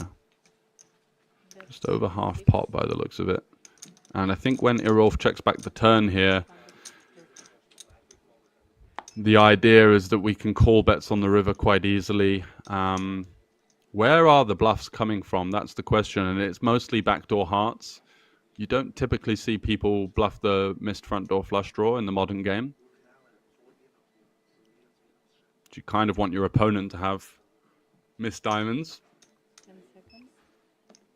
Yeah, and he's just going to go for the one chip call, and he does make the correct call in the end. Graupner hoping to get his opponent to fold something like ace-8 or ace-high, and unfortunately does see the bad news.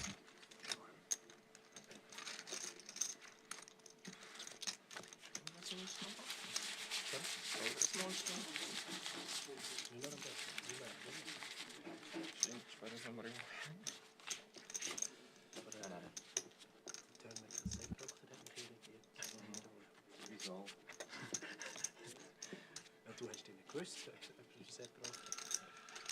Ich bin nicht genau gewesen. Ich habe nicht aufgepasst, aber schöner Pot auf jeden Fall. Muss sich nicht beschweren. Ich habe 10 in mein Kreuz gehabt. Auch schöne Hand.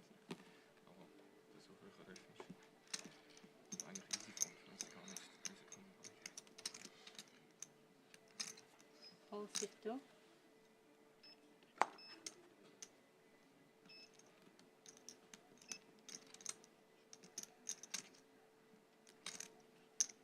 Is 264.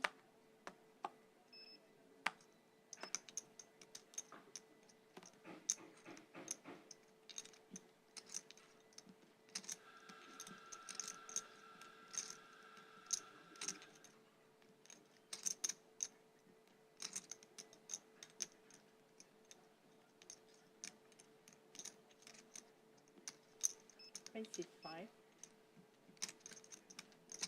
575. All sit 6.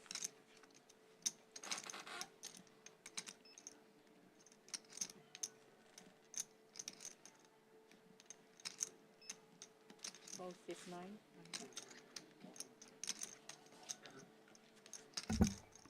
Irolf opening from the cutoff, and Hoffman electing to use that ace blocker to effect here with the 3-bet. Wow, and just gets the snap fold from the ace-8 suited. A lot of respect shown between the two Swiss players there. And Hoffman very delighted to get that one through. You can see the jubilation. Didn't want to face any further resistance there with such a precarious holding.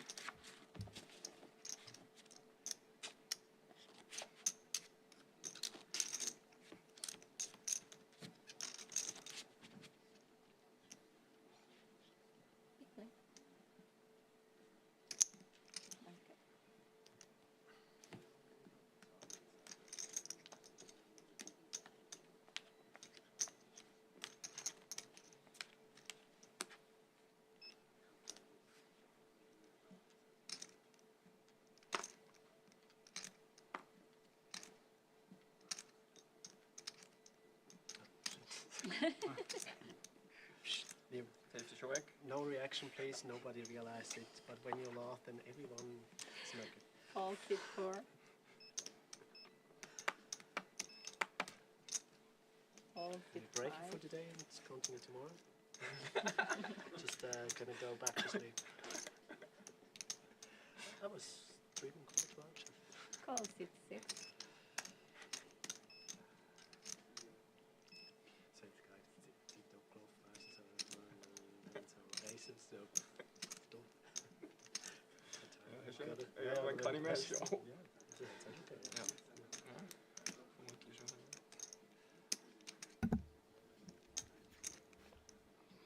Graupner going with another Sit 9. limp here with the ace-5 suited. He's facing two 30 big blind stacks, playing for that full big blind ante five-handed. I think at this stage with 16 big blinds, just want to be jamming the ace-5 here. You get hands like sixes in the small blind to fold, some better ace-x as well out of the way. And if the game's up, the game's up. But he does play this more conservative line, and it's going to check back the flop as well for a little bit of extra deception, hoping that his opponent catches up to something on the turn. Tricky play from the German.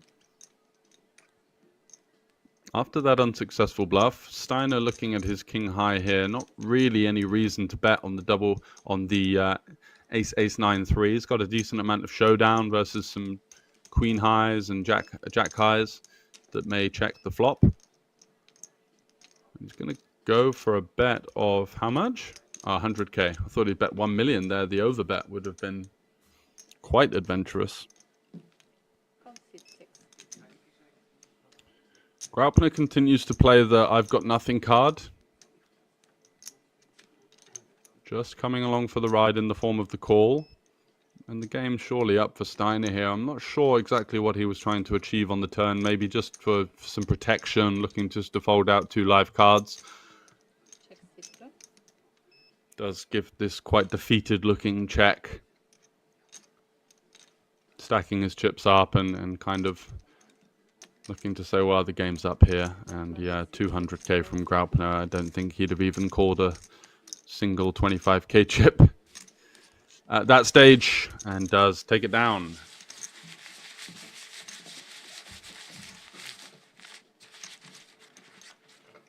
Das sind keine 20er Stacks, oder? Lass mir bitte einen Gefallen machen, 20er Stacks machen. Wie viel ist das mal? Sind es 20? Nein, 8, 16. Steht mal bitte. Okay, danke.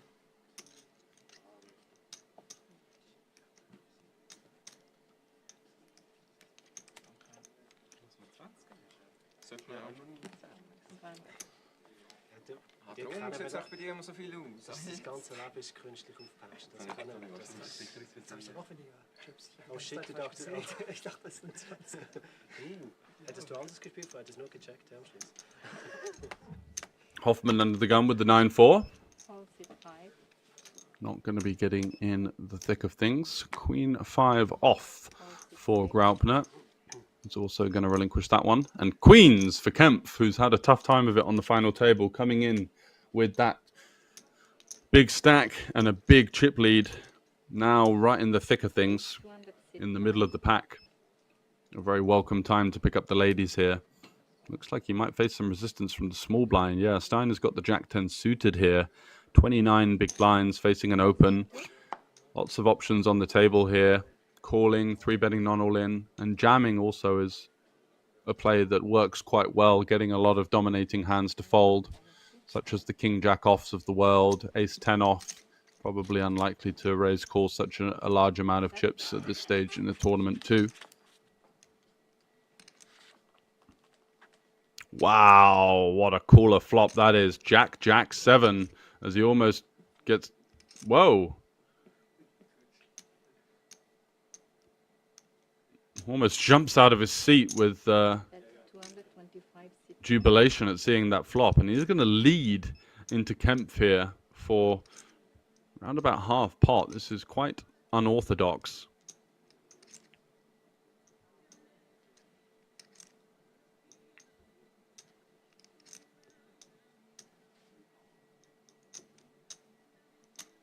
Call it 9.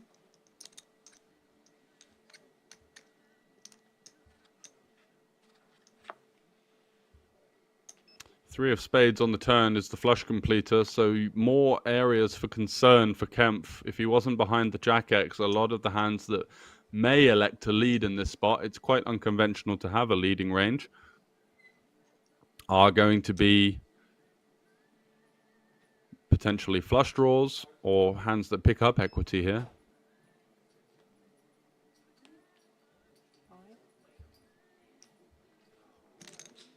I guess what Stein is saying on the flop is that his range is quite centric around Broadway cards, so like Queen Jack off, Jack-10 suited, King Jacks, and so he feels like he may have the advantage in the form of the Jack-X.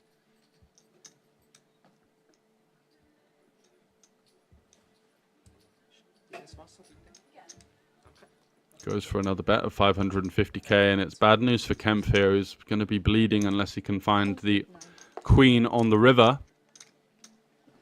Ideally for him, the queen of diamonds.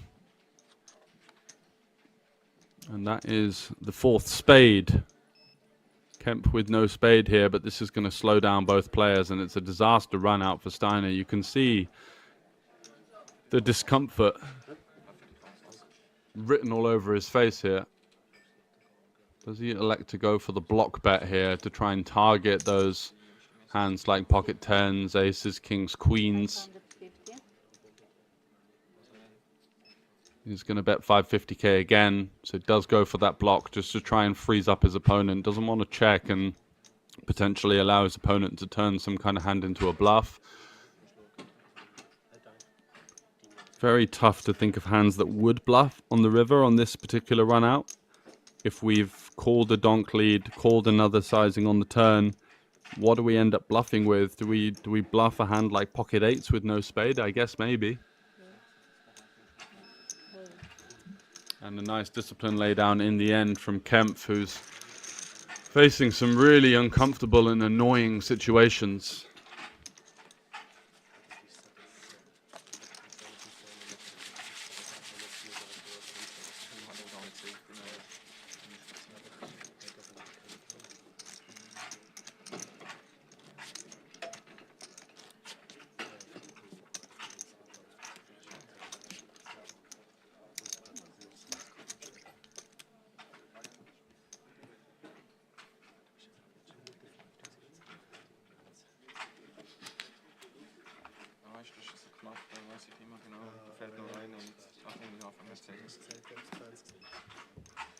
So we are down to 5 left, and you can see on Kempf, it's written all over his body language. He looks like he's looking forward to that break, which is coming up in about 35 minutes, just to kind of refocus, recalibrate himself. It's been really rough, and he came into the final table, and you feel like it couldn't have gone really much worse for him. Lost that big all-in with 75% versus Abdelayev earlier. Runs into trips on the flop there with the overpair. An uncomfortable / unavoidable situation for him. But now he does pick up the ace-queen, so certainly something that could jolt him back up the leaderboard. Jack 8 for Hoffman in the big blind. He's just going to let it go for versus the min raise here, which when we're playing a full big blind ante of 100k, which is essentially a 20% ante, you do want to defend quite wide in the big blind now, especially when you're covering your opponent, because when you cover, you're not going to see so much aggression from the player that's covered, because they're worried about getting check raised or not realizing their equity. So I think Jack 8 would have been a fairly comfortable defend there, but he elects not to.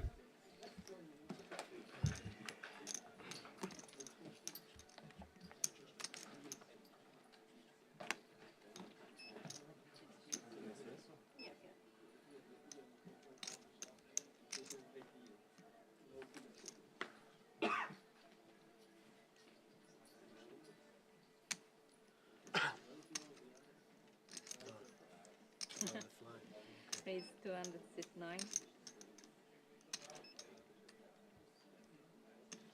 Hold C2.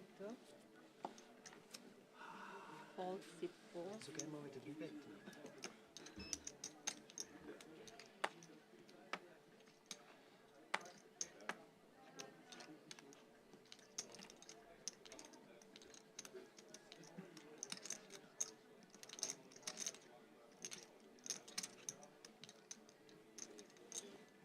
Call C5.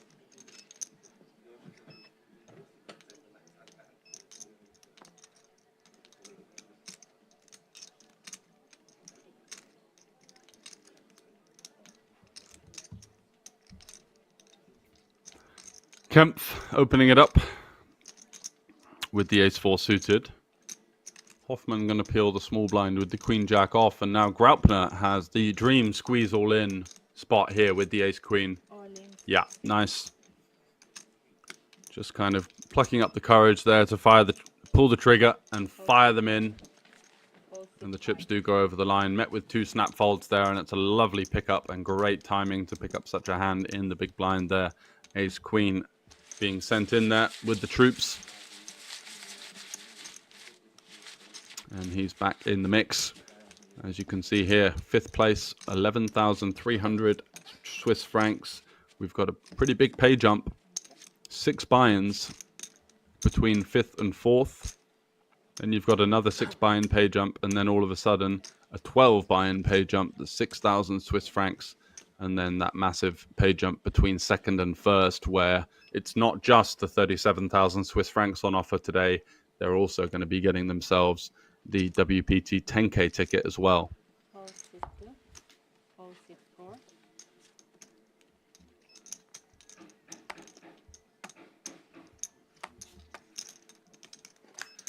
465,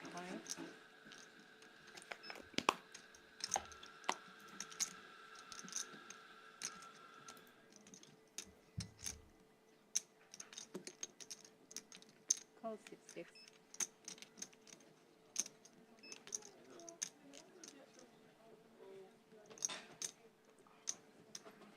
Oh, da brauchst du Hilfe. Wenn der Stuhl drunter hast, drauf sitzt und aufstehst, dann klemmst du nachher. Dann musst du zuerst drehen und dann...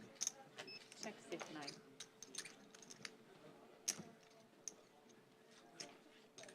Okay.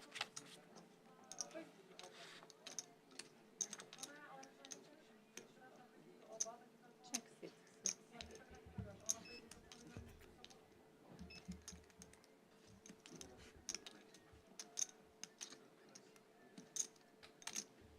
One hundred sit 9.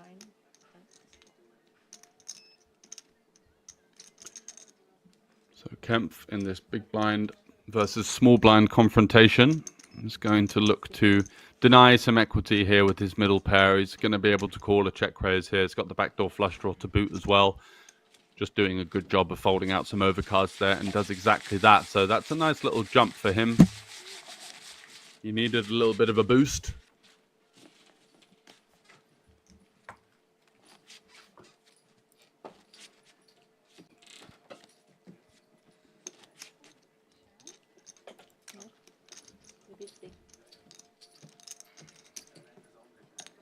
Some refreshments for the players.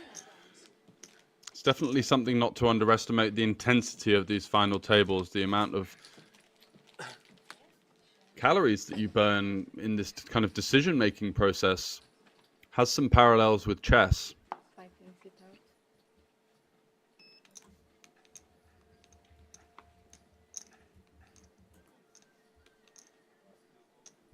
Where some of the elite players burn sort of up to 150 calories per hour 15, for a 9-hour haul, 466. just due to the intensity of the decision-making. Not wanting to put a foot wrong, thinking about not only the move that you're making right now, but in poker, the parallels are the future games. So if I go with this, 469. if I call this all in, for example, what's going to happen if I win? What's going to happen if I lose? If I win, I'm likely to be able to maybe dominate the table, get more opens in. If I lose, I'm going to be caged, looking for a double up. So lots of things to consider, not just at face value for these guys. And Erolf is going to open it up with the ace-2 and faces some resistance from the jack-10 in the big blind, coming along for the ride. And off to the flop in pretty much a classic flip, 55-45. Queen 7-4. A board that you feel may favor Erolf here. He's got the overcard, the backdoor flush draw. It's a bit of a swing and a miss for the jack-10. He does have good equity, though, and this is a hand that Erolf will be quite keen to get rid of in the form of a c-bet. These king jacks, jack 10s, 8-9s that don't necessarily instantly connect with the board, but have decent backdoor potential and therefore a lot of equity with the 2 live cards as well. Bet 64. Does c-bet for 180k into 580. So just south of a third pot. Small downsize from the pre-flop open. And Steiner here does have a decent hand to consider potentially check raising the flop. But it looks like he's just going to relinquish it. And that kind of continues the theme. We've not seen so many aggressive actions being taken in the form of check raising. We've seen some 3-bet bluffs, but check raise bluffing has been something that we just haven't seen at all. And there are many hands where if you feel your opponent is range betting the flop, the Jack-10 benefits from folding out hands like Ace-Jack, Ace-10. Has good backdoor potential. You often turn a straight draw. But yeah, leaning on some of those ace-high, king-high type holdings, making life difficult for the pocket sixes, pocket fives of the world as well. Could be something that he might consider adding to the arsenal as this final table develops.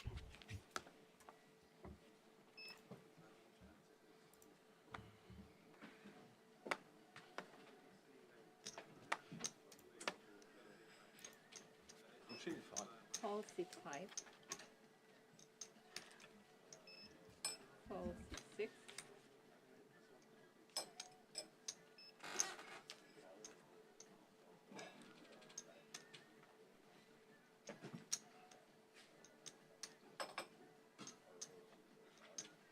Call C9.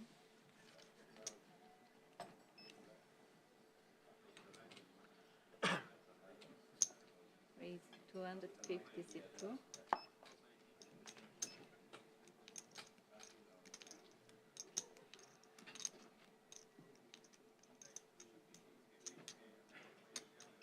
Call C4.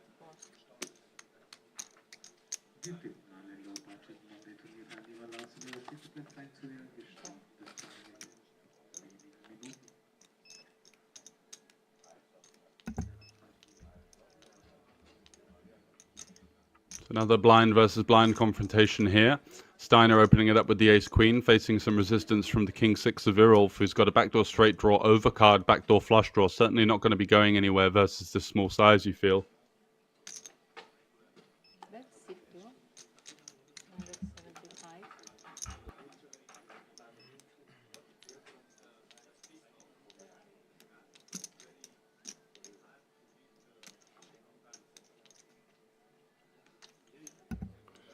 Raising now certainly has some merit, getting hands like king-jack, king-queen, king-9 to fold that dominate us, but just peeling and seeing what develops in position, also a really strong option here, and it does keep our options open for later on, gives us a little bit more maneuverability as the stack-to-pot ratio will be higher, and he does drill that all-important king on the turn.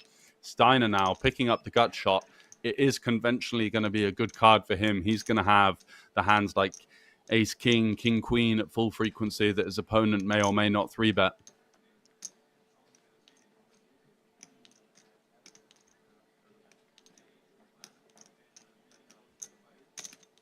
That's 425 C2. And he is going to go for the second barrel. Let's see what the sizing is. Does he commit to it? Or yeah, he goes for the small sizing, maybe just looking to lean on hands like 5x, 4x, pocket sixes, pocket sevens.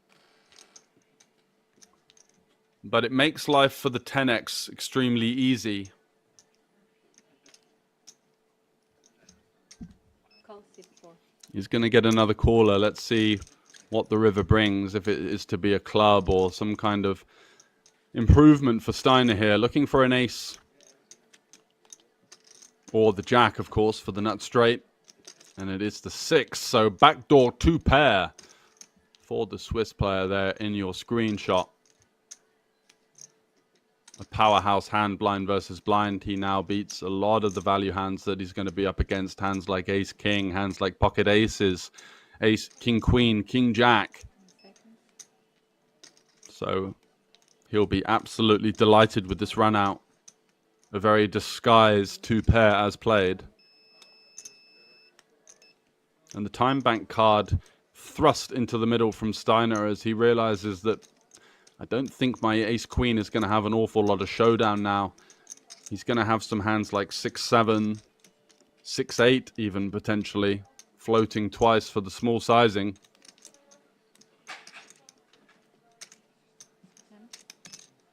That's C2. And I'm not sure what exactly he's trying to fold for this tiny sizing. It's very easy to call a 10 versus this 450k sort of south of quarter pot bet.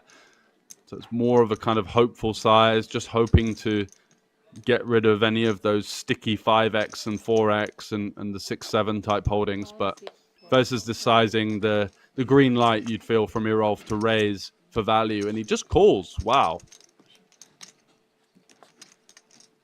So Steiner there a little bit uncommitted with the sizings, not sizing up the turn, not applying the max pressure to the 10x, and kind of just chucking in a small bet, more hopeful than anything else on the river, just to try and get some of the stickier one pair holdings in his opponent's range to fold, but makes life quite easy for Irolf, who now takes that overwhelming chip lead. 54 big blinds in his arsenal, 5.8 million. It's been a great final table for him so far. Really forging ahead of the pack now. Hoffman in second with 35 big blinds, and you can see 4 Swiss players reaching the final table, and it's a Swiss domination right now with 4 of the remaining 5 hailing from Switzerland. 21, 22, 25 big blinds for that peloton pack of Steiner, Graupner and Kempf. But still plenty of poker to be played, with the short stack having 21 big blinds. Very healthy at the moment.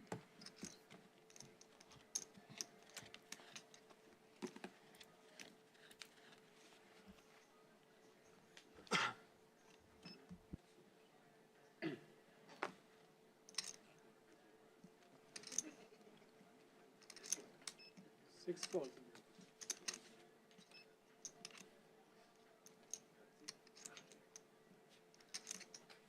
Nine fold. So Steiner now might be a little bit rocked by the triple barrel being unsuccessful there with the ace queen. Definitely some arguments for either not bluffing or sizing up at some stage. Made his opponent's life quite easy with a lot of his range. And Jack 7 for Irolf. Wow, he's just going to fold, showing a lot of respect to Hoffman. Seeing a lot of quite passive plays there from Irolf, facing his Swiss counterpart there, who is by far the most accredited player on the final table, 11th on the Swiss all-time money list. So these kind of psychological factors coming into play, not looking to tangle with a player with so much experience and class in the live poker tournament circuit.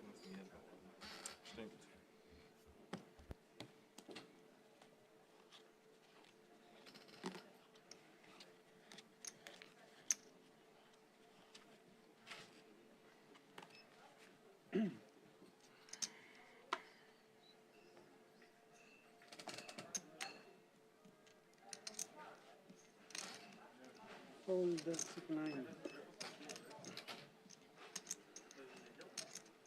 Ace 2, 225. Ace 5 for Steiner, opening it up to 225k.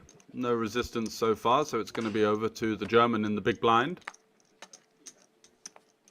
Fold 5. Ace deuce offsuit, conventionally a hand that could be used as a 3-bet bluff. We saw him with a similar combo earlier on, just defend. Is he going to switch gears here and find something? No, he's just going to defend once again. So it's going to be offsuit wheel ace versus offsuit wheel ace here, taking a flop. And you can see just how important all of these pots are. 600k in the middle. It's a lot of chips at this stage. 16 million chips in play. So roughly 4%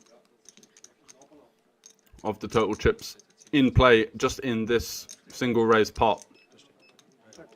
And Steiner here, it's got some kind of interaction. He's got the ace of clubs, backdoor straight draw. Does go for the check. Graupner now with ace deuce, no interaction with the board whatsoever. Probably no business in using this as a bluff candidate. He's going to have so many better hands. He's going to have all sorts of value holdings as well. 2 pairs straights, top pairs. And this is going to run out quite awkwardly for both players. But Graupner does river the ace of diamonds blocker, potentially wanting to pounce on a weak-looking double check back line. Doesn't, and it's another passively played pot from the German, just allowing his opponent to show it down, and they're going to chop that one up.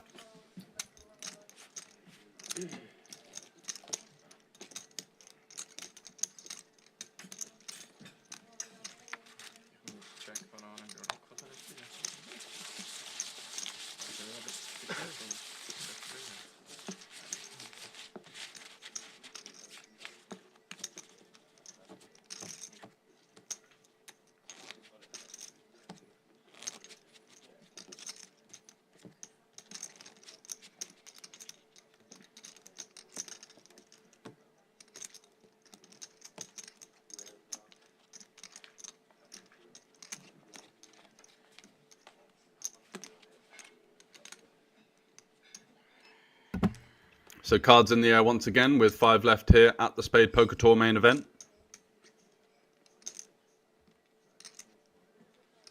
Steiner, who's had a roller coaster of a final table so far, finds himself in the middle of the pack. He folds. And Hoffman with a powerhouse hand here, ace-queen. Versus the 2 stacks in the blinds will be willing to play for it all should that come to it. But likely just to start with an open. Raise, sit 5, 220. 6 fold.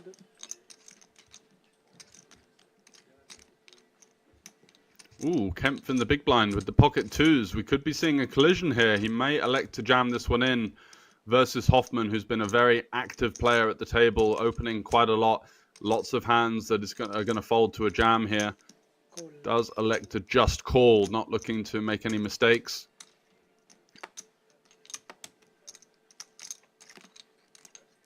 And you can definitely empathize with that decision because the stacks are so tight that you just really don't want to risk running into anything here. So Hoffman takes a bit of a swing and a miss at this flop. The deuces are holding for now, but it's going to be difficult to play this hand out of position, which is sometimes why the aggressive line of just shoving all in pre-flop can work a little bit better. You might even get your opponent to fold hands like 3s, 4s, 5s.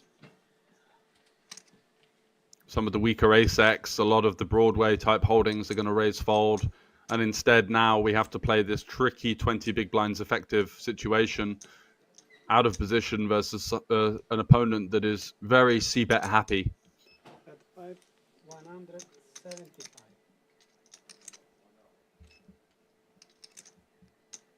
I've seen many situations on the final table where people are kind of over c-betting. This board typically for ace-queen, you might elect to just check back and take a turn card, not wanting to get check raised off of your equity, but he does just fire through the c-bet and gets the better hand to fold. So good job there from Hoffman. Continuing to amass the big stack, looking to get himself heads up. And you feel like the 2 favorites to get into that heads up situation right now are the 2 Swiss players, Hoffman and Irolf, who's just taking his seat right now. Over in seat 4 with the mountain of chips in play. And it's Steiner, also from Switzerland, and the German in seat 6 that are up against it, as well as the chip leader coming into our table, Kempf in seat 9, that are in the danger zone, that have to make something happen quite quickly here. Irolf picks up the powerhouse, ace-king, opens it up under the gun, 5-handed, so the hijack. Fold 5, fold 6.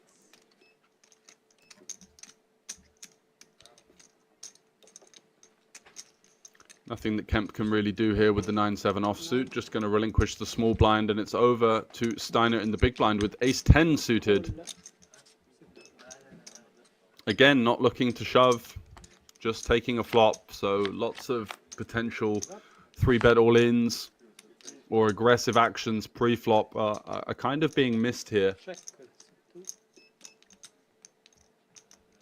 Does have 2 shorter stacks to contend with, so maybe feels that the ICM pressure is quite vast and just doesn't want to risk running into the top of his opponent's range. It's going to be a bet and a call on the flop. Irol flopping top pair, top kicker, gut shot, and the backdoor flush draw, but the ace on the turn could spell disaster for Steiner here, as Irolf improving to top 2 pair and Steiner now improving to top pair, so he's not really going to be able to go anywhere with that gut shot to boot as well on the turn. Just 11% equity, looking to river a jack, 4 clean outs. Irolf going to continue to apply the pressure on a board that should typically favor him. He's going to have all of the jack 10s. He's going to have all kings, queens, ace king, ace queens, that his opponent will be missing some of those. And the river is a 9, so we're going to be seeing a 3rd bet coming from Irolf, and the stack to pot ratio of under 1. You feel like the only decision here is to go all in, to try and target hands like King Queen, Ace 9, Ace Deuce, King 9, Ace Jack, Ace 10. So many hands that could potentially call this all in. But then again, you want to think exploitatively. How many of those hands are actually going to pay me off if I go for it all? Do I want to size down here and kind of lock up the call? This isn't a situation that's going to come very often, but he does go for the all-in. It is the strong move, typically the favored player in this situation. He's going to have hands like Jack 9, 10-9, Jack 8, potentially some 7-6 of diamonds, 8-7 of diamonds that could play in this fashion. So it's by no means an easy decision for Steiner here, but he does fold. What a heroic fold there with the Ace 10. Bravo, sir. Manages to save his tournament life. And Irulf there with the 1-2-3. Bam, bam, bam. Gets the job done with the top two there. Was looking for a call, but is just going to be happy to continue to amass the table chip lead. And really looking like the favorite from this point onwards, especially in the big blind ante format where five-handed, the blinds come around so quickly. So once you do forge that chip lead, you can put an awful lot of pressure on your counterparts in the upcoming hands.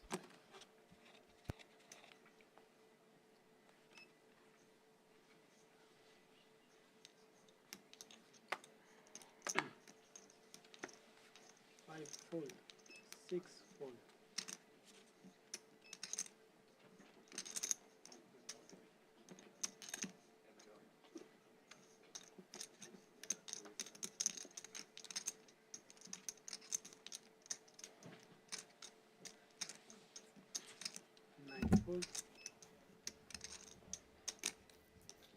Wow, look at this. Ace King is just being banded about the final table like nobody's business. This time for Steiner. And you know what? Okay, interesting. He does go for the induce for 250k. And now Irulf has to think, how many raise folds does my opponent have for this 2.5x sizing here? Am I going to be able to get a jam through here? Put pressure on some of these, the weaker parts of the opening range, the ace, the king, the sort of queen high type holdings. Does just take a flop in position. And once again, the cards are falling in the favor of seat 4 here. Irulf flopping the best of it against Steiner. 200 bet. Sees the 200k c-bet from Steiner, who's got 2 overcards with the backdoor flush draw.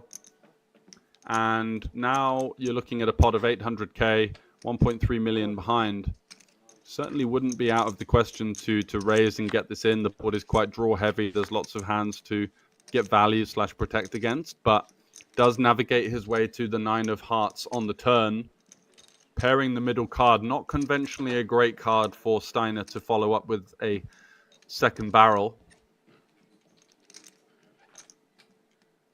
Just going to see a lot of 9x in his opponent's range, a lot of jack x, a lot of flush draws, a lot of strong straight draws. So what's it to be here? It's been quite a turbulent last 5 minutes or so for Steiner. He is going to go for another second barrel, another kind of hopeful small bet. Continuing that theme that we saw with the ace-queen. And I think Irulf here versus this sizing knows that he's going to have the best hand. It's very unconventional to assume that your opponent with a hand better than Jack 10 would go so small when there's so many disastrous river cards that can come. So it's quite polarizing. He's saying, look, I've got a hand like ace 9, or I've got an overpair, or basically I'm just trying to hope to maneuver you out. And you could see that instantly facing the all-in, Steiner reaches his chips. This is one of those egotistical type of conundrums that you face where you're just like, oh, I'm just so sick of this. Wow, and he does just call it off. He's had enough. He's not had the best of the card distribution. He's been up against a player that he feels has run him over a little bit and got the better of him, and does just send it in with the ace-king, hoping to find one of the aggressive plays. Wow! Finds the king on the river. Just the 2 clean overcards. Bet calling it off with ace-high on the turn, hoping that his opponent had some kind of draw. was up against the Jack 10 and finds the miracle king on the river to keep his hopes and dreams alive of winning this Spade Poker Tour main event here in Liechtenstein. What a brutal river there for Irolf. It was all looking like it was coming up trumps for him. Over the past hour or so, he's really amassed an excellent stack. Had the backdoor 2-pair versus Steiner in the previous blind versus blind confrontation. This time gets it in with a huge heap of equity and unfortunately can't fade the 6-outer on the river. The king giving Steiner a much needed double up.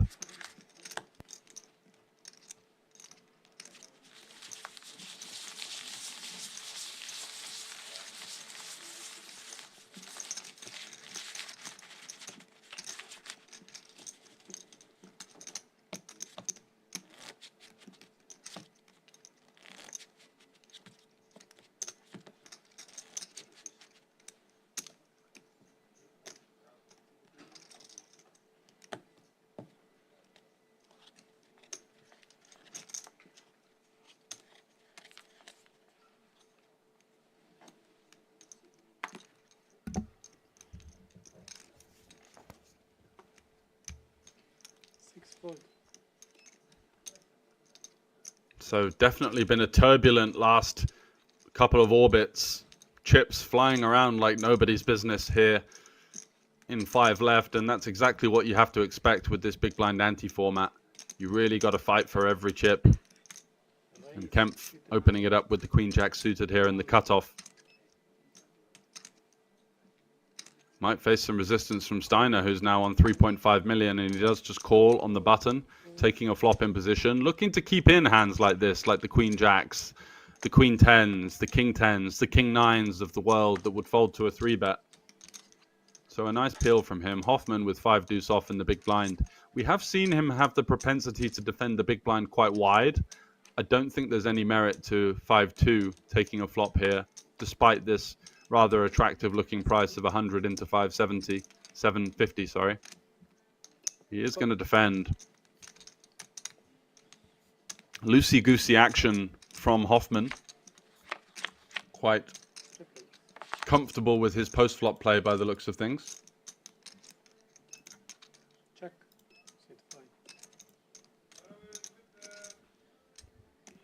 And it does come Jack 9-7, which is the great flop for Kempf with the top pair and the backdoor flush draw. 67% equity 3-ways. But the board is somewhat problematic. The big blind is going to have all sorts of 2 pairs straights that we simply don't have. And it looks like it's going to be checked all around. And the 7 is a decent card for the big blind. It's going to have a lot more 7x than both of the other players, you feel, but this is the issue with defending such a hand as 5 deuce off. You're just very rarely going to have any equity to utilize in these types of situations where you get a board that seems favorable for you, but faced with 0 equity, there's not really anything you can do at this stage. And having seen it check through and the big blind check the 7 turn, I feel like Kempf will be quite incentivized to go for a small bet here to deny some equity to exactly hands like King Queen that have 2 overs and a gut shot. Looking to put them into a bit of indifference, and he does go for 325 into 750, this sort of 40% sizing. But it's going to do exactly that. That makes life quite tricky for the King Queen here.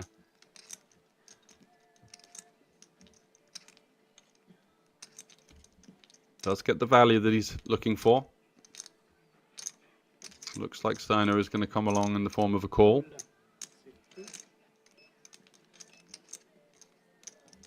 And that should surely see Hoffman wave the white flag here with no equity, no draw, nothing.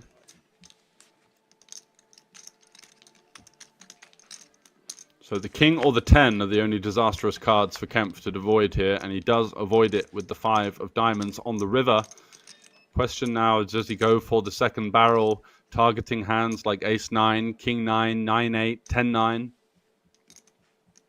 Potentially a jack-8 suited could be in there flatting. Maybe even pocket 8s, pocket 6s. Does elect to go for the check. Does unblock the missed clubs, potentially looking to incentivize his opponent to take a stab at it here, where he wouldn't really be representing an awful lot, having checked back the flop and just calling the turn. And Kempf does show the winner, and that's a much-needed boost to his stack. It's been quite a turbulent final table for him. It's been up and down, struggling to find the momentum, but does indeed take this one down, and he's back into the middle of the pack with 27 big blinds. Nice pickup there for the Swiss player, who came into the final table with 4.8 million, remember. So it's been tricky for him. Not had the best of the card distribution, but a nice medium-sized pot gets added to his arsenal.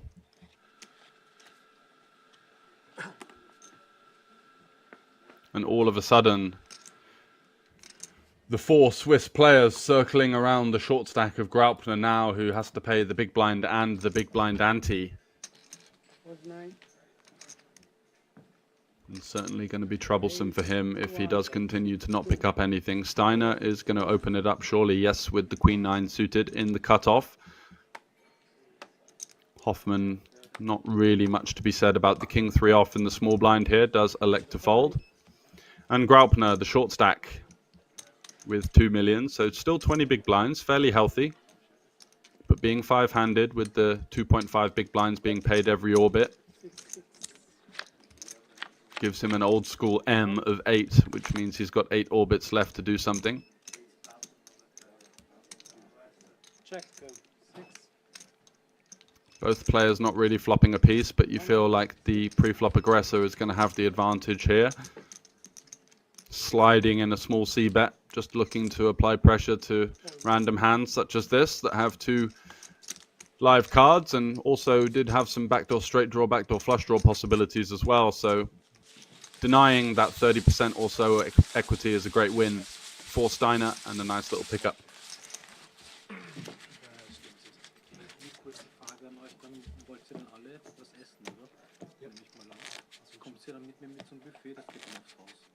Buffet, okay. Buffet ist okay. Danke vielmals. Merci. Super, danke.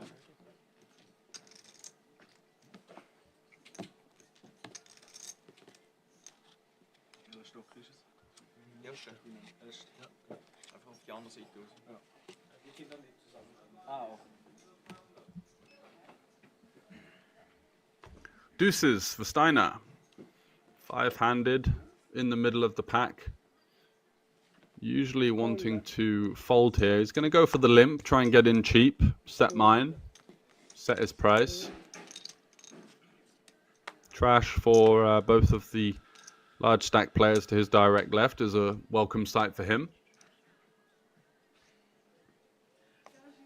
fold 5.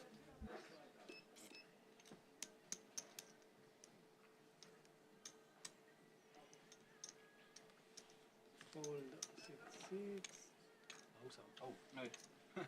So it's over to Kempf in the big blind with the Jack 6 suited. Just going to check this one back, and we'll be quite happy to see 3 cards for free, you feel?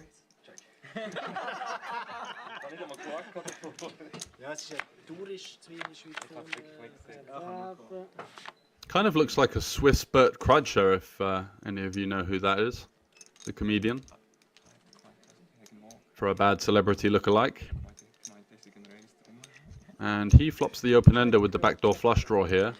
We'll be a little bit wary of this board. It should conventionally be something that lines up with what you typically see in a limping range. It's always tough to range someone that's limping in this kind of situation.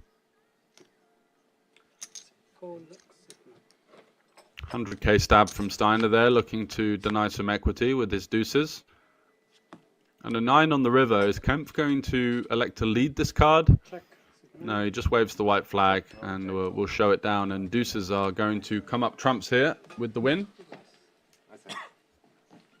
And that should be the last hand before the break. So we're going to take a 30-minute break, and we will be back for the continuation of the Spade Poker Tour final table here in Liechtenstein in around about 29 minutes. See you then.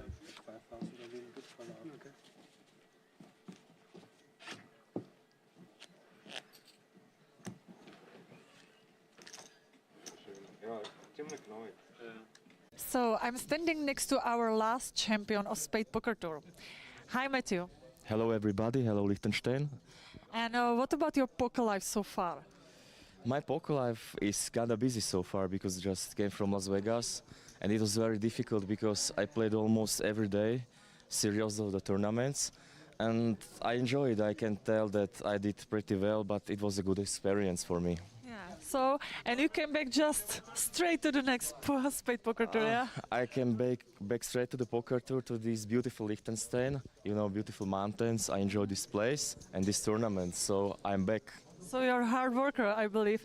And have you find some friends behind the poker tables? I will say yes, but it's a long story, you know. But yes, And what do you think about the structure of this tournament? Do you like to play it in deep tournaments or? this is the best structure actually I ever played because you have a lot of time to play your game. It's not turbo; it's very slow, so you have more chance to construct your game. So I really enjoy this structure. It's very good. Okay, thank you very much and good luck in day 2. Thank you everybody and enjoy this event. It's very good.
So Leon, congratulations. It seems like you made a quite big stake in this flight. How do you feel about it?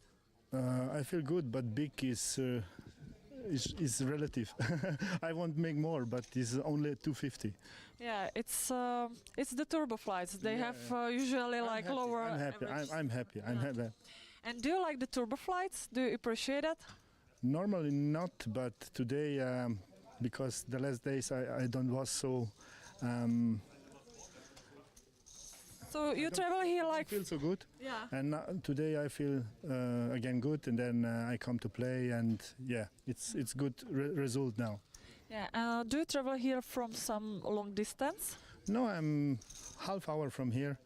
I'm more times here, and yeah, I enjoy here to play. So and are you like full-time poker player or do you play just for No, fun? I make real estate. I play poker for fun, but I like it.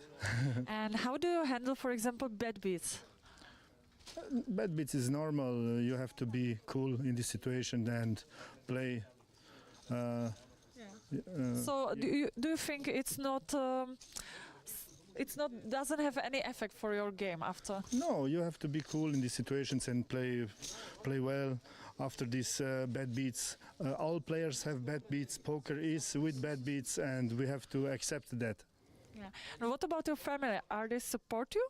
Yes, I have a very nice wife and a son, 5 years, and he. What did you say to me? He. If your family support you. Yes, he support me. Yeah. Okay, so good luck to you. Good luck in day 2, and I hope we're gonna make an interview maybe with next champion. I hope. I hope also. Thank you. Okay, thank you. Good Thank luck. you.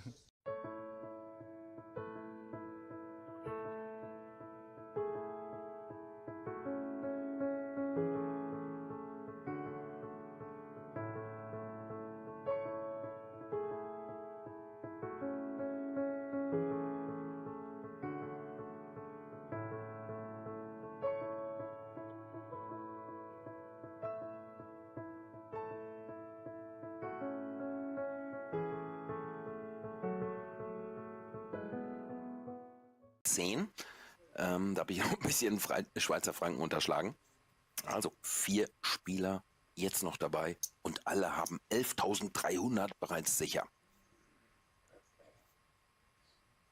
Colin Lantemann. UTG. Soll das heißen, Under the Gun, der erste Spieler, der agieren muss. Und Ass 10 bei noch 4 Spielern am Tisch. Auf jeden Fall eine Hand, die er nicht weglegen kann. Mit dem Race.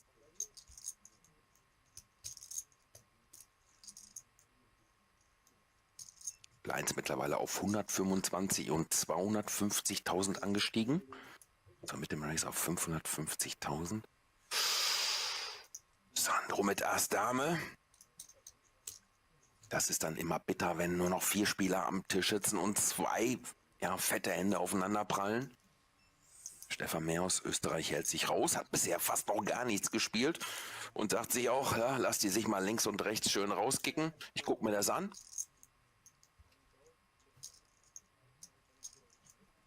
Ja. Sandro Favorit, der Call ist da von Colin und Colin braucht Hilfe hier in Form einer 10 oder 4 Kreuzen oder wie auch immer eine Straße.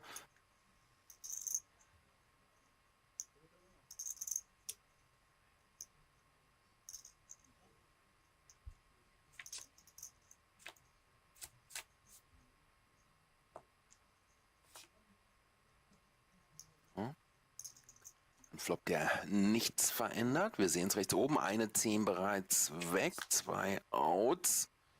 Das verändert auch nichts. 2 Outs, 5% für Colin. Ansonsten doppelt Sandro hier nochmals auf. Das ist jetzt hier passiert. Und Sandro jetzt bereits bei 3,2 Millionen.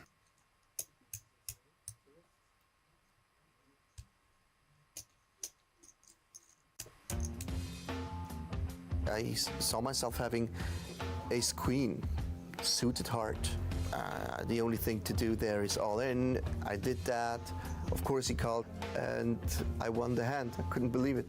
And there I was with 5 million from the short stack I was, finding myself with so many chips. I mean, I couldn't believe it. It was great. Ja, solche Phasen gibt es auch beim Pokern, wenn es einfach mal richtig gut läuft. Colin, König, Dame und etwas mehr als um die 7 Big Blinds. Ich glaube, da muss es rein. Und genau den Move macht er auch. All in. Oh, das ist ein persönlicher Enemy. Sandro hat ihn bereits zweimal aufgedoppelt und Sandro findet jetzt Ass Bube. 1,7 Millionen. Hat er den Dealer nochmal gefragt, wie viel sind das? Ich glaube, da gibt es keine andere Möglichkeit, als zu callen oder beziehungsweise selbst All-In zu gehen. Macht er auch. Oh, Stefan auch nochmal mit Maß, aber der hält sich. Wie gesagt, der ist ganz gut mit der Position des Zuschauens bisher gefahren. Ja. Jetzt hat der Colin seinen Sitznachbarn schon zweimal aufgedoppelt und jetzt könnte der Sandro auch Endstation sein für den jungen Schweizer Colin Lantemann. Er braucht Hilfe in Form eines Königs oder einer Dame. Kein schöner Flop. 2 Kreuzen wäre auch noch eine Option.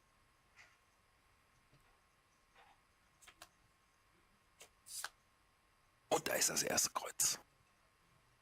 Jetzt 13 Outs, 32%. Kommt nicht. Und wir sind runter auf 3 Spieler. Gibt es auch mal, faire Verabschiedung von Colin. I was on the cutoff, which is first position, and it's normal spot to jam, and it's 50-50 after he called, and board came down little cards, nothing to help me. I think it's a standard to push king queen cutoff with 10 blinds. what is a bit annoying for me is that I lost 3 times against Sandro. First spot was he pushes all in with ace-8, and I looked down in my big blind with ace-jack. It's normal, I call.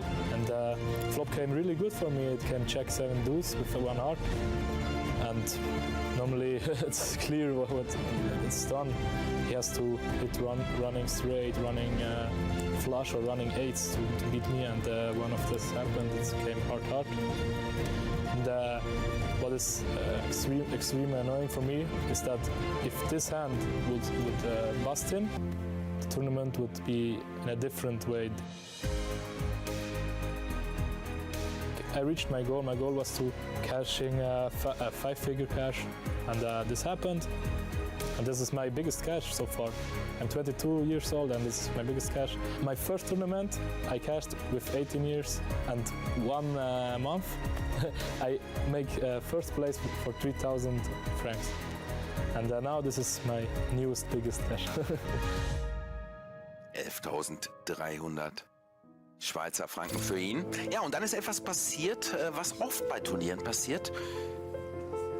Es war mehrheitlich, wir haben einen Deal gemacht, wir waren jetzt nur zu dritt. Wir hatten einen, der ein bisschen short war. I have good feelings about the deal because I came in third short on the table. Wir haben das kurz ausgerechnet. ICM passte für mich und die Varianz ist so okay. Deswegen waren alle einverstanden, für alle passt es. So sind alle glücklich, alle happy. Ja, Gewi, unser Turniersieger nach einem Verhandlungsdeal. My brother and my dad came in to support me, which is a very great thing, and they're having fun as well. Die erste Person, die ich angerufen habe, war meine Freundin, weil die war zu Hause. Sie hat geschrien, das war überhappy, sie war mehr happy als ich und ja, habe mich gratuliert. It's crazy, it was a really nice tournament. There was over 400 people who played the game, and now I'm on the second place, so everything is fine, everything is cool. Ich bin sehr glücklich und happy, auch die Trophäe nach Hause zu nehmen können zu dürfen. Ich habe andere schon zu Hause und das wird natürlich auch dort hingestellt, und ich bin sehr glücklich, das auch und stolz natürlich, das auch meiner Partnerin vorstellen zu können. I'm looking forward for the next Spadepoker tournament and get the first one.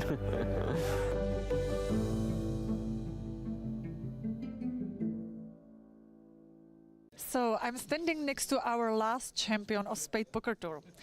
Hi, Matthew. Hello everybody, hello Liechtenstein. And what about your poker life so far? My poker life is kinda busy so far because I just came from Las Vegas, and it was very difficult because I played almost every day, series of the tournaments, and I enjoyed. I can tell that I did pretty well, but it was a good experience for me.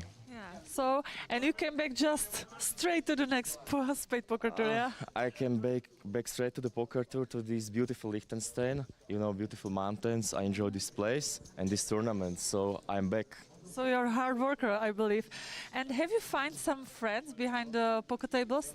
I will say yes, but it's a long story, you know, but yes. And what do you think about the structure of this tournament? Do you like to play it in deep tournaments, or...?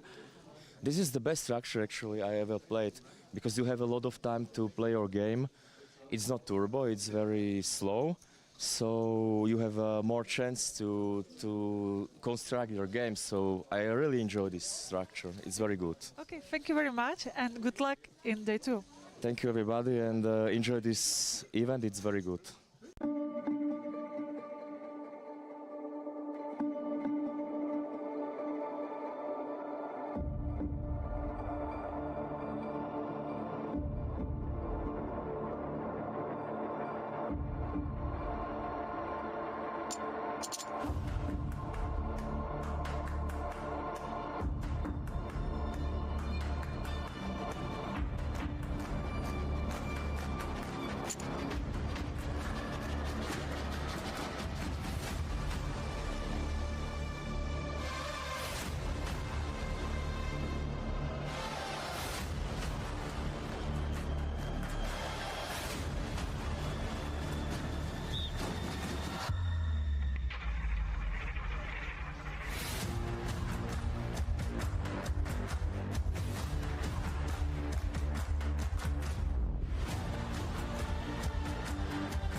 So Leon, congratulations. It seems like you made a quite big stake in this flight. How do you feel about it? I feel good, but big is relative. I want to make more, but it's only 250. Yeah, it's the turbo flights. They have usually like happy. lower. I'm happy. I'm happy. I'm happy. And do you like the turbo flights? Do you appreciate it? Normally not, but today, because the last days I don't was so. So you travel here like. I feel so good. Yeah. And today I feel again good, and then I come to play, and yeah, it's good result now. Yeah. Do you travel here from some long distance? No, I'm half hour from here. I'm more times here, and yeah, I enjoy here to play. So, and are you like full-time poker player, or do you play just for fun? I make real estate. I play poker for fun, but I like it. And how do you handle, for example, bad beats? Bad beats is normal. You have to be cool in this situation and play. So do you think it's not doesn't have any effect for your game after? No, you have to be cool in these situations and play well after these bad beats. All players have bad beats. Poker is with bad beats, and we have to accept that. Yeah. And what about your family? Are they support you? Yes, I have a very nice wife and a son, 5 years, and he. What did you say to me? If your family support you. Yes, he support me. Yeah. Okay, so good luck to you. Good luck in day 2, and I hope we're gonna make an interview maybe with next champion. I hope. I hope also. Thank you. Okay, thank you. Good luck. You.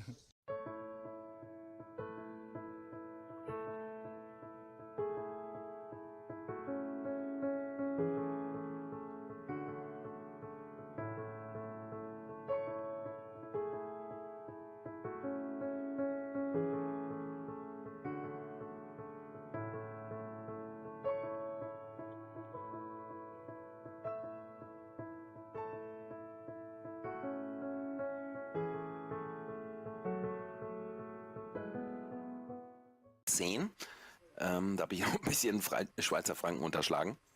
Also 4 Spieler jetzt noch dabei und alle haben 11.300 bereits sicher. Colin Lantemann. UTG. Soll das heißen, Under the Gun, der erste Spieler, der agieren muss. Und Ass 10 bei noch 4 Spielern am Tisch. Auf jeden Fall eine Hand, die er nicht weglegen kann. Mit dem Race.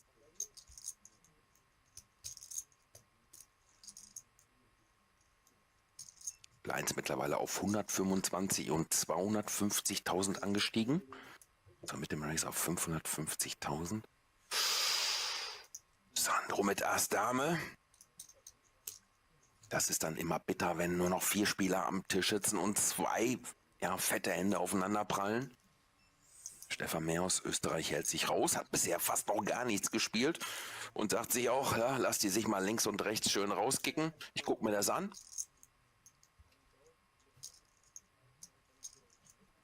Ja. Sandro Favorit, der Call ist da von Colin und Colin braucht Hilfe hier in Form einer 10 oder 4 Kreuzen oder wie auch immer eine Straße.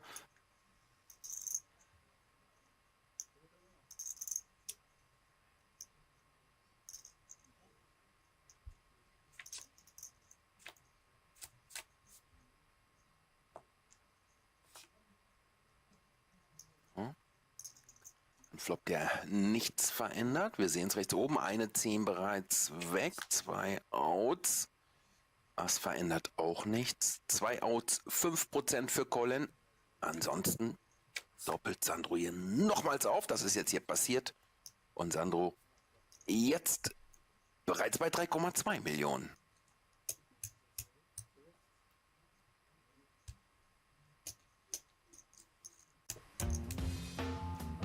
I saw myself having ace queen, suited heart. The only thing to do there is all in. I did that.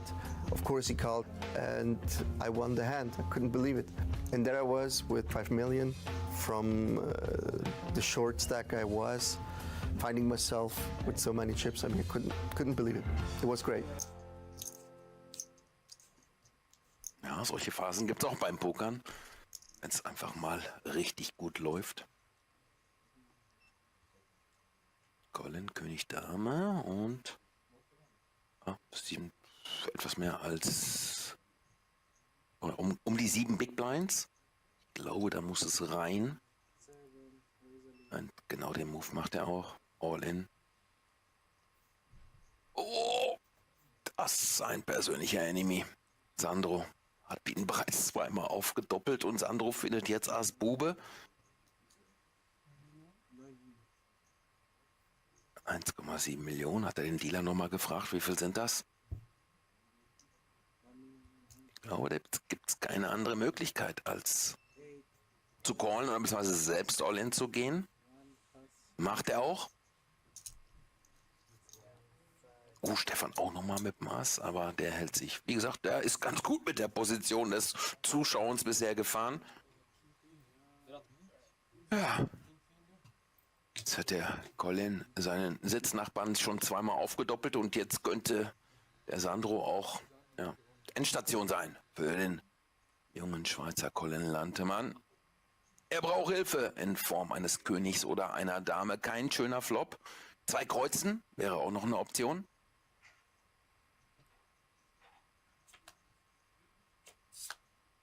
Und da ist das erste Kreuz. Jetzt 13 Outs, 32%. Kommt nicht. Und wir sind runter auf 3 Spieler. Gibt es auch mal, faire Verabschiedung von Colin. I was on the cutoff, which is first position, and it's normal spot to jam, and it's 50-50 after he called, and board came down little cards, nothing to help me. I think it's a standard to push king queen cutoff with 10 blinds. What is a bit annoying for me is that I lost 3 times against Sandro. First spot was he pushed all in with ace-8, and I looked down in my big blind with ace-jack. It's normal, I call. And flop came really good for me. It can check 7 deuce with a 1 heart. And normally it's clear what it's done. He has to hit running straight, running flush or running 8s to beat me, and one of this happened. It came hard. And what is extremely annoying for me is that if this hand would bust him, the tournament would be in a different way. I reached my goal. My goal was to cashing a 5-figure cash, and this happened. And this is my biggest cash so far. I'm 22 years old, and this is my biggest cash. My first tournament, I cashed with 18 years and 1 month. I make first place for 3,000 francs. And now this is my newest, biggest cash. 11.300 Schweizer Franken für ihn. Ja, und dann ist etwas passiert, was oft bei Turnieren passiert. Es war mehrheitlich, wir haben einen Deal gemacht, wir waren jetzt nur zu dritt. Wir hatten einen, der ein bisschen short war. I have good feelings about the deal because I came in third short on the table. Wir haben das kurz ausgerechnet. ICM passte für mich und die Varianz ist so okay. Deswegen waren alle einverstanden, für alle passt es. So sind alle glücklich, alle happy. Ja, Gevi, unser Turniersieger nach einem Verhandlungsdeal. My brother and my dad came in to support me, which is a very great thing, and they're having fun as well. Die erste Person, die ich angerufen habe, war meine Freundin, weil die war zu Hause. Sie hat geschrien, das war überhappy, sie war mehr happy als ich und habe mich gratuliert. It's crazy. It was a really nice tournament. There was over 400 people who played the game, and now I'm on the second place, so everything is fine, everything is cool. Ich bin sehr glücklich und happy, auch die Trophäe nach Hause zu nehmen können zu dürfen.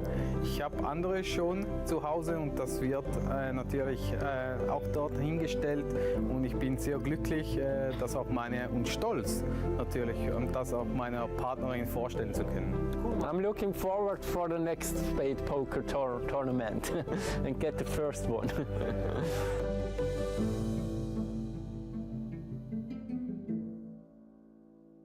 So I'm standing next to our last champion of Spadepoker Tour. Hi, Matthew. Hello everybody, hello Liechtenstein. And what about your poker life so far? My poker life is kinda busy so far because I just came from Las Vegas and it was very difficult because I played almost every day, series of the tournaments, and I enjoyed. I can tell that I did pretty well, but it was a good experience for me. Yeah. So, and you came back just straight to the next Spadepoker Tour, yeah? I came back straight to the poker tour, to this beautiful Liechtenstein, you know, beautiful mountains. I enjoy this place and this tournament, so I'm back. So you're a hard worker, I believe. And have you found some friends behind the poker tables? I will say yes, but it's a long story, you know, but yes. And what do you think about the structure of this tournament? Do you like to play it in deep tournaments or? This is the best structure actually I ever played because you have a lot of time to play your game. It's not turbo, it's very slow, so you have more chance to construct your game. So I really enjoy this structure. It's very good. Okay, thank you very much and good luck in day 2. Thank you everybody and enjoy this event. It's very good.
So Leon, congratulations. It seems like you made a quite big stake in this flight. How do you feel about it?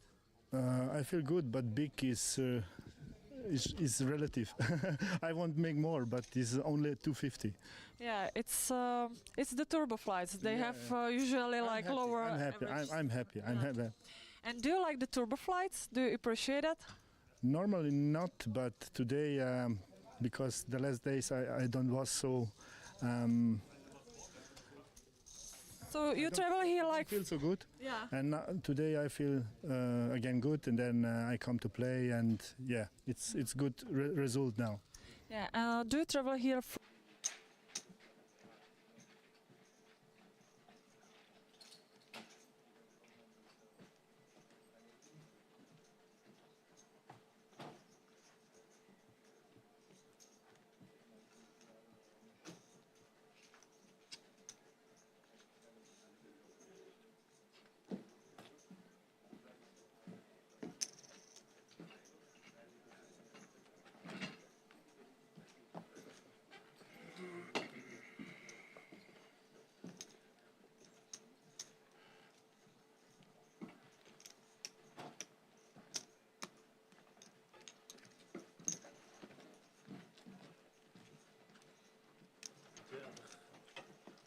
schon diskutiert, 2 Minuten Sport, 200k. Schwer, oder? So, ich müsste leider nur wieder die Handys einsammeln, bitte. Oh ja, passt schon. Okay, passt. Vermisst ist heute dann. Okay, passt. Anfängerverlängerung. Noch nie gehabt.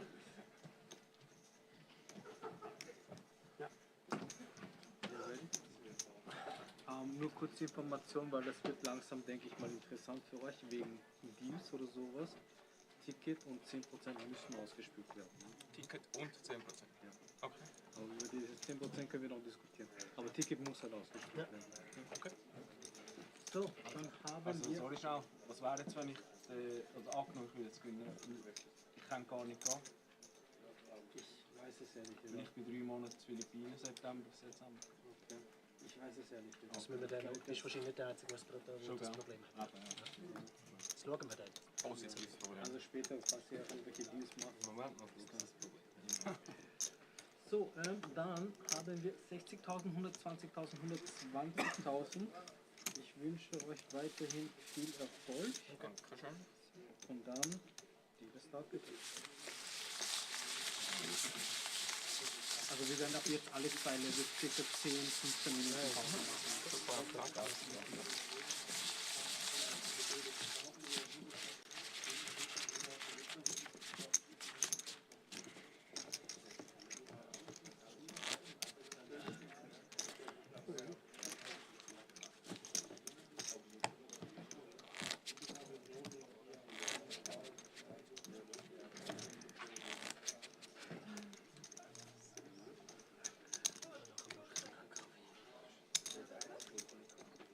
Du hast noch einen Schluck fahren.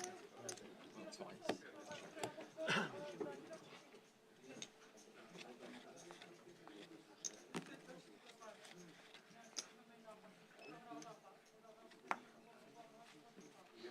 Sit for fold.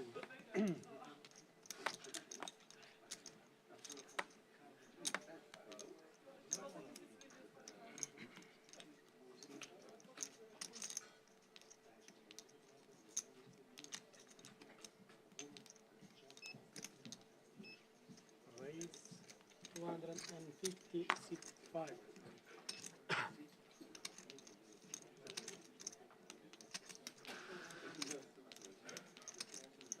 Six fold.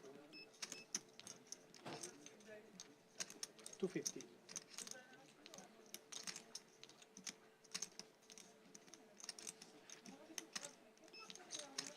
Nine fold.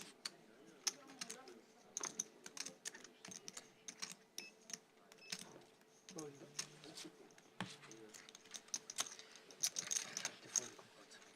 Ich habe wahrscheinlich geschmeckt, dass du die Bombe hast.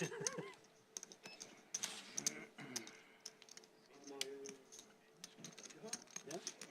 So, you can move in C8, please. Is he disqualified or?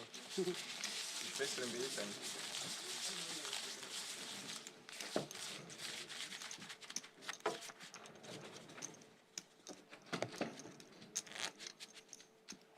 Sieht man auch mal hinter deine Sonnenbrille dann von der Seite. Aha.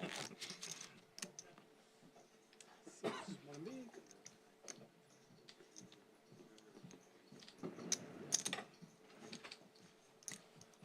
Gleich fest. Schon? Das ist aber nicht gut. Nein. Ich will jetzt meinen.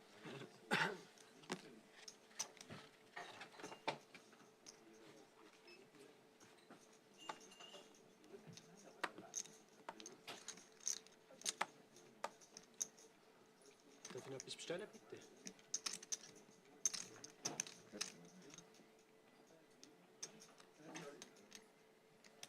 Raise 250, sit 5. Danke noch vielmals.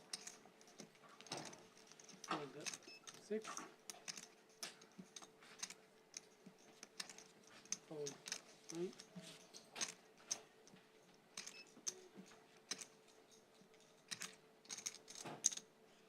So, there is a raise 250.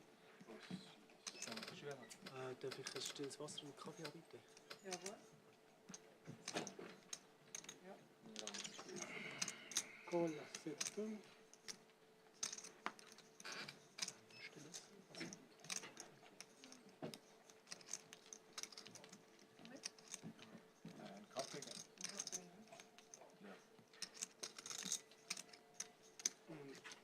Call. Set 4.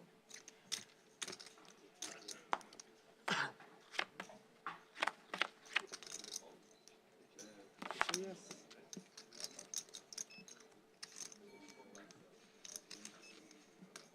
Check, check. And 4.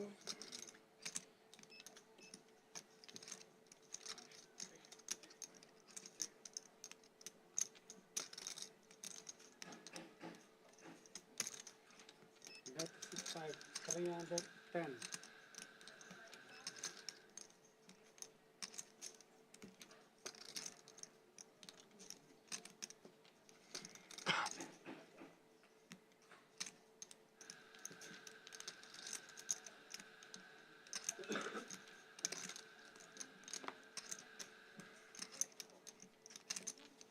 Hold. Set 2.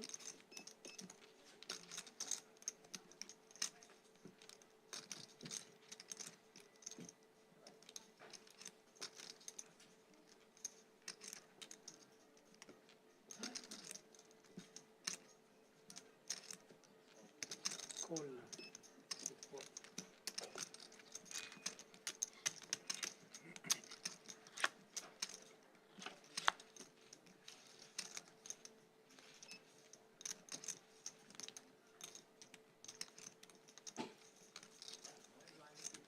Check. 4.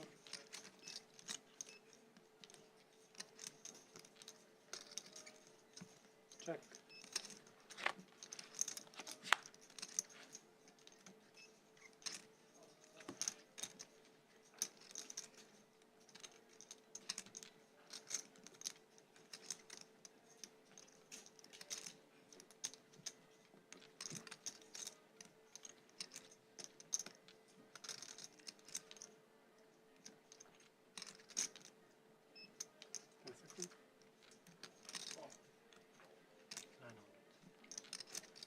That's it for 900. Call.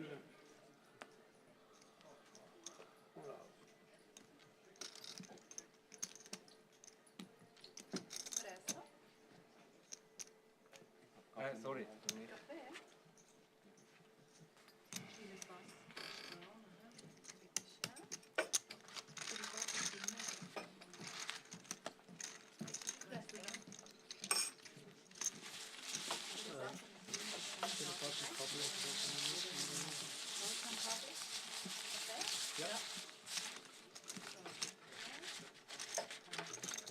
Stille Wasser. Jawohl. Okay, danke.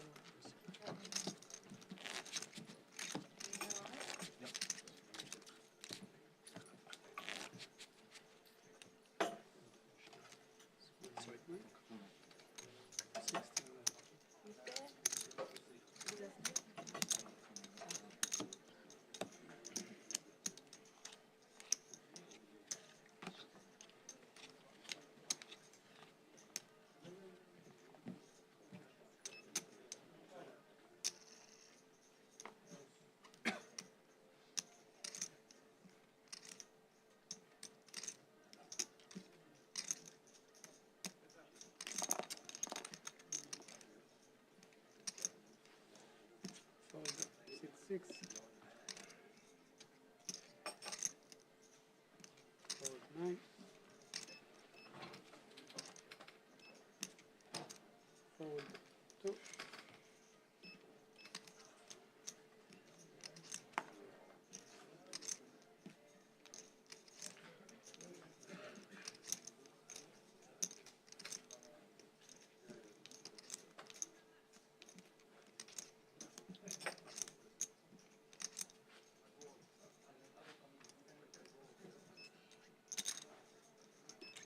Raise 285. Sit 4.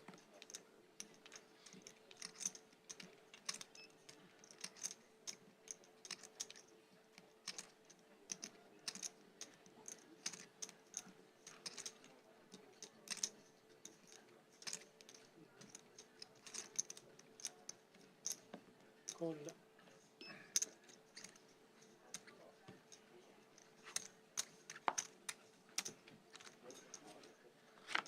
Up.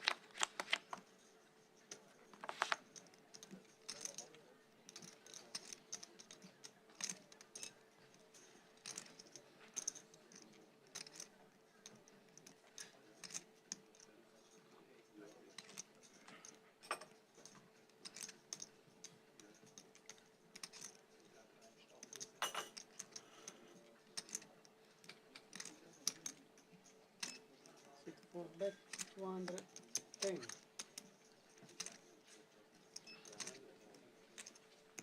Call.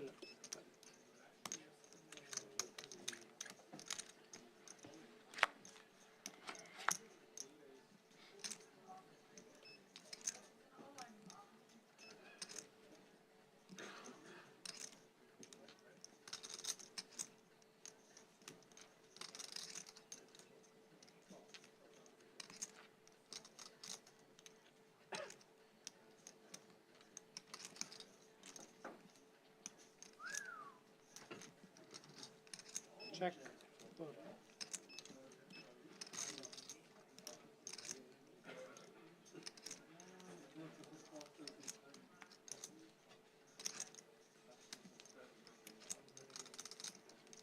Check.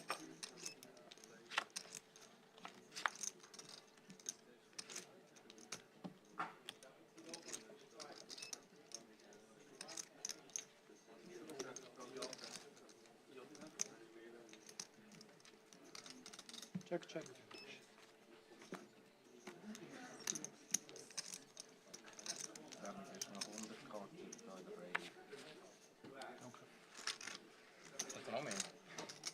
Noch mehr. Stimmt, das ist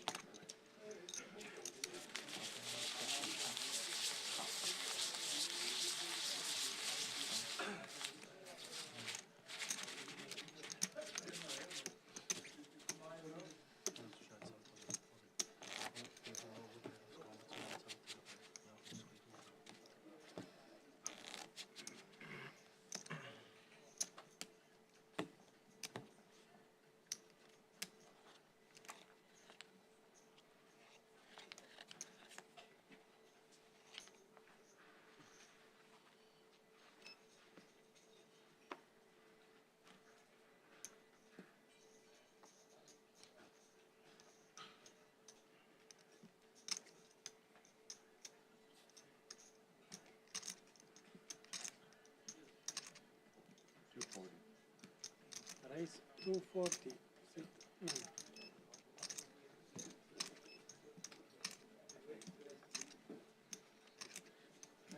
Fold. Sit 2.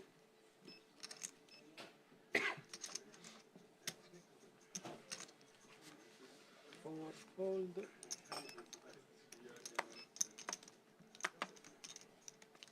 Five fold.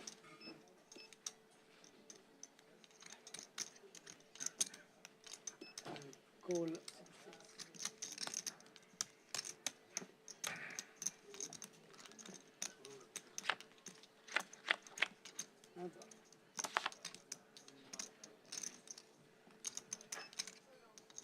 Check. 6, 6.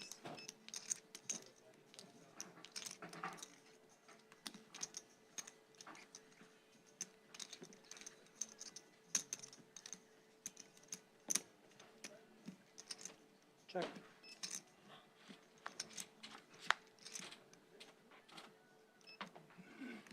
Check. 6.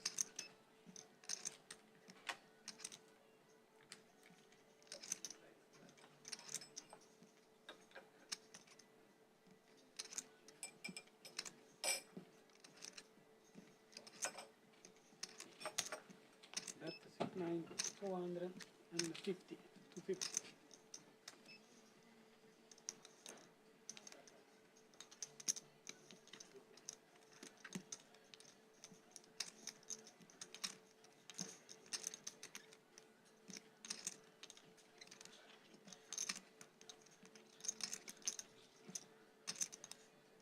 Call 6.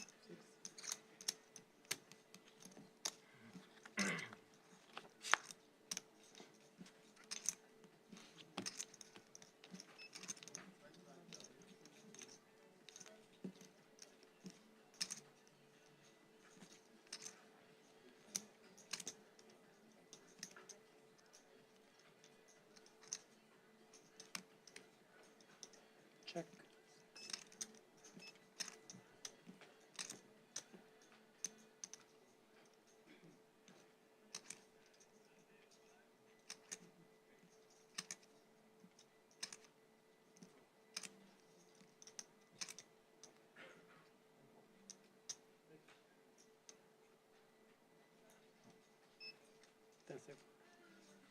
Check.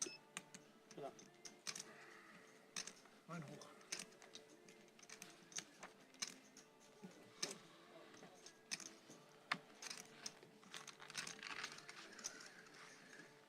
Das hast du jetzt schon mindestens 3 Mal wieder gesagt, oder? Ja, hat mich jetzt mehr gekostet, als ich gefragt habe. Aber ja. Das ist nicht meine Frage, ja. Aber ja, ich habe sie 3 Mal gesagt.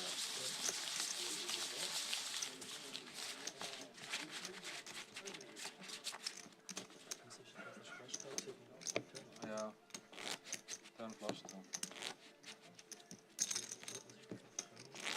Dann kann ich 3, 4, 6, 3, 5, 6. Dann kann ich 3, 5, 6.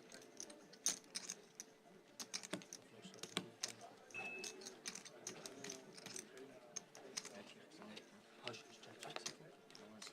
Ja, check. Ah, okay, alles klar.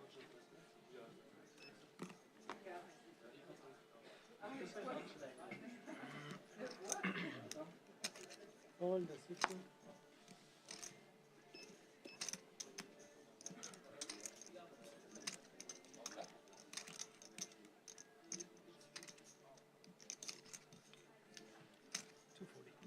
Nice, 240, 6, 4.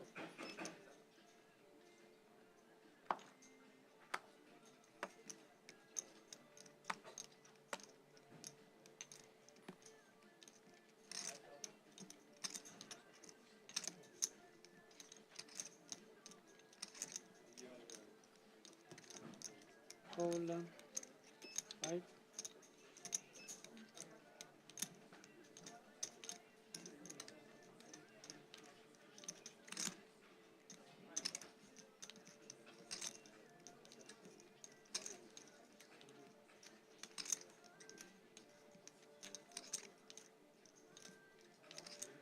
Hold 6.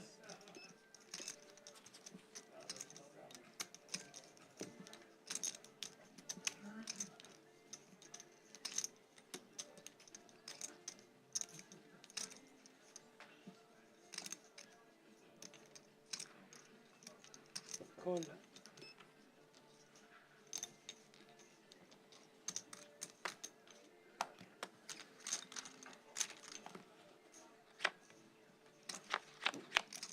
Two players.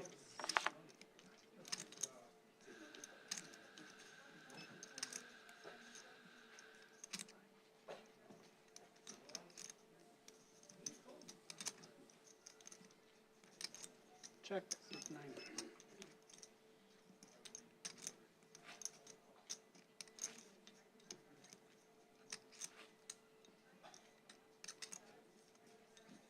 Check 4, check 5.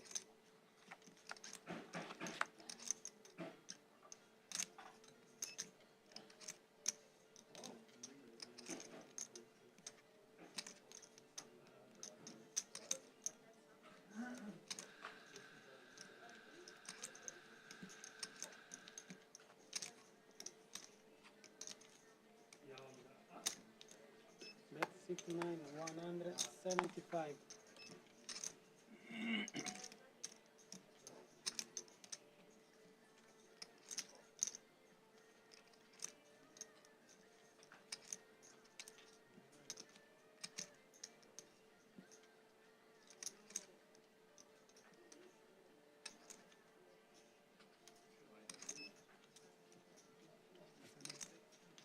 Hold 4.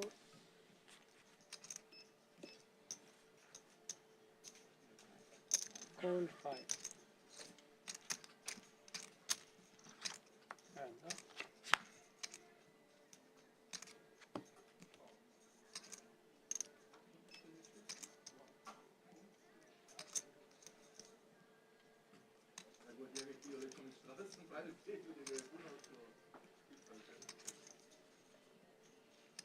Check 9.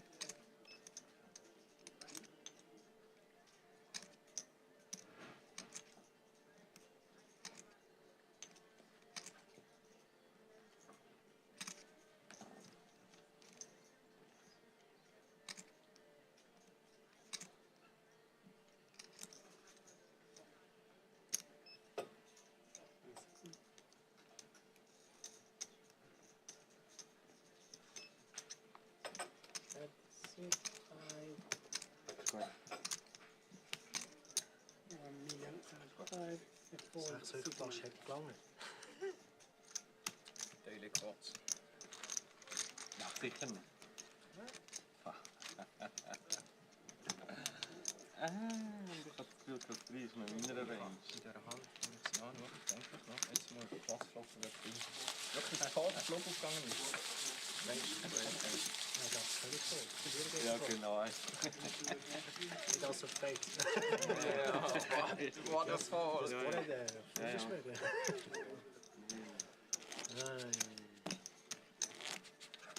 So ein kleiner Pokémon. So nicht jammern. Ja.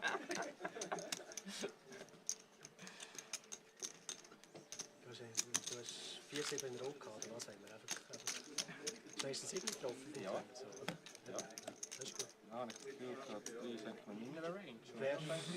Ja, eigentlich, aber normal schon, gell?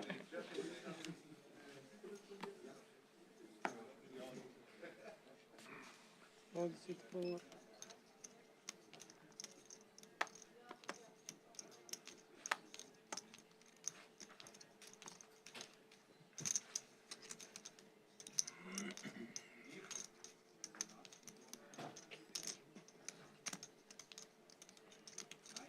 raise 250, 6, 5, 6, fold.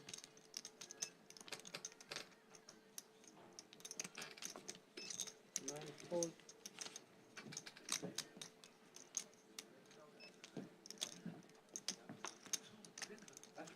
Fold. So. Ja, schön.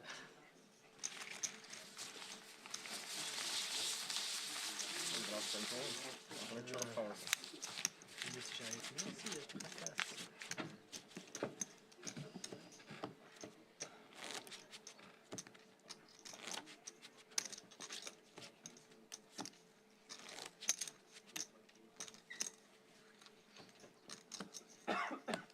Small pencil.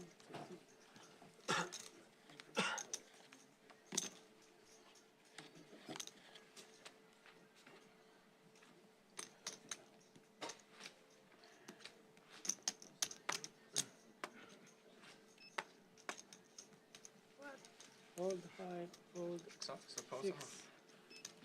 Dann kann man reden. Weißt du, was weißt du?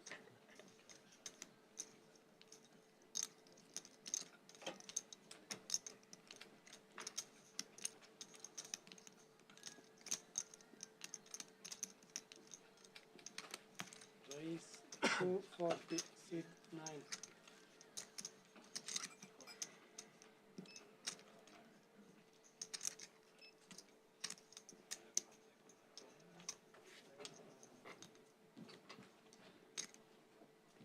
Hold 2.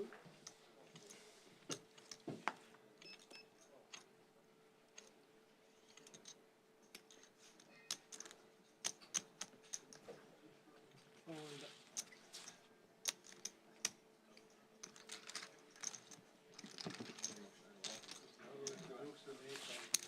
Nein, ich muss warten. Lauter Puls. Alles gut, danke. Zeit lang. Keine Zeit, sind wir Zeit lang.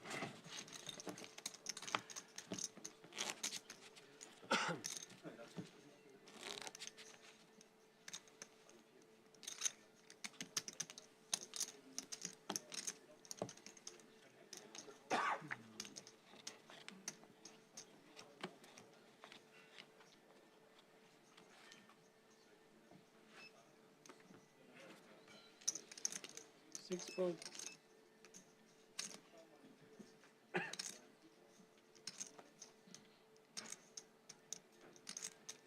Nine. To fold.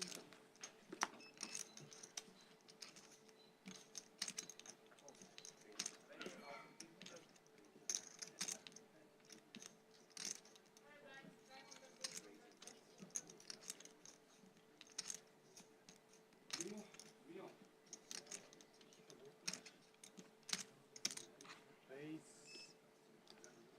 280.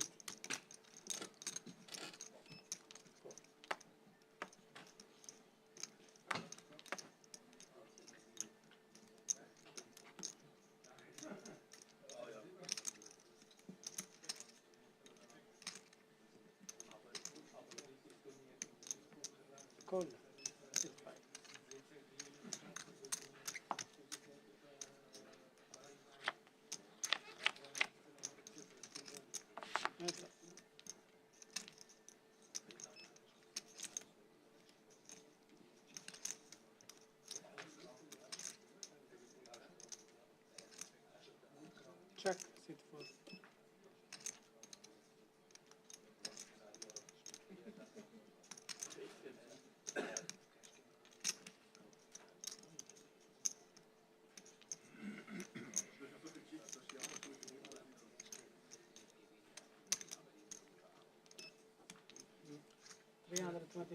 Back, 6-5, fold. Ist echt.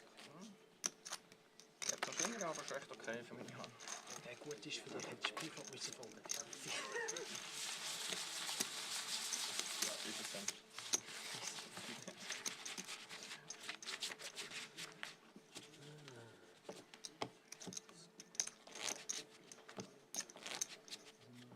Ist das etwa 900 behind oder wie ist das?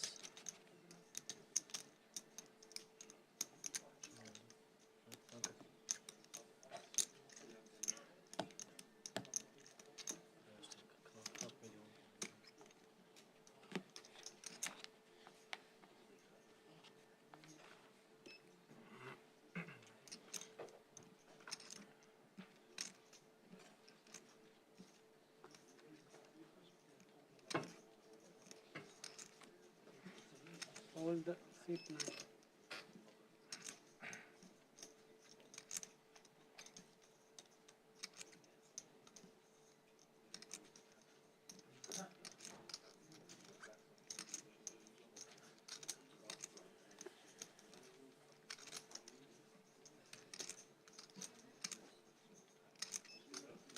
Hold, sit 2.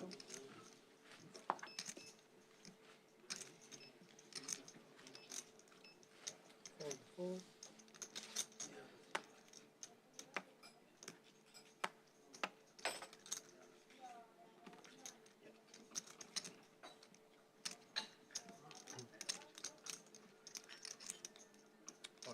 All in 6-5.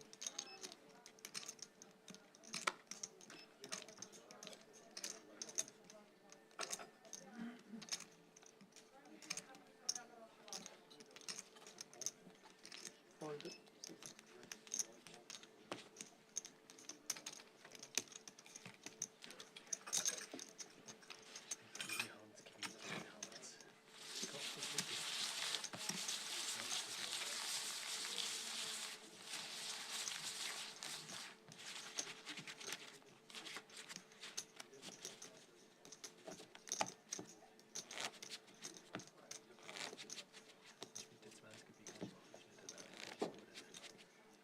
Das sind immer 100. Jetzt. Schon. Es fehlt noch eins, du siehst es.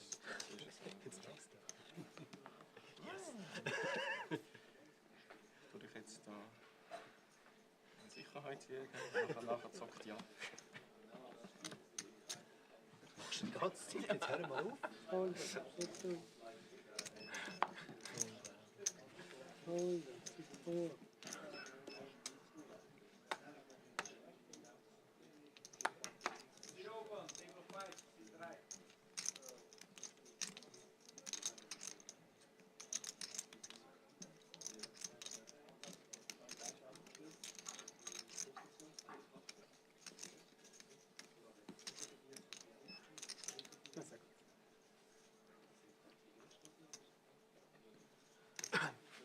Raise, sit 5.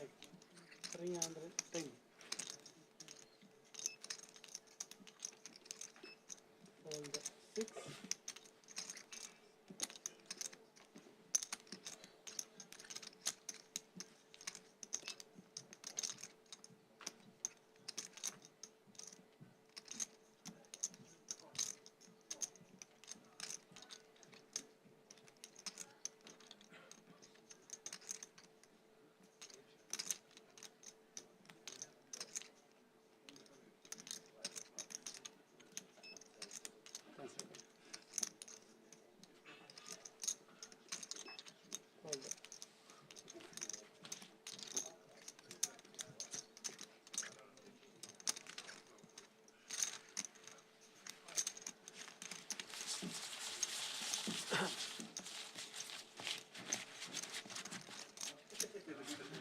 Ready there. Again. Later.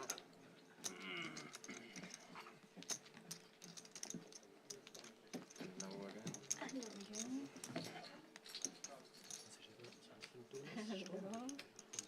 How long time?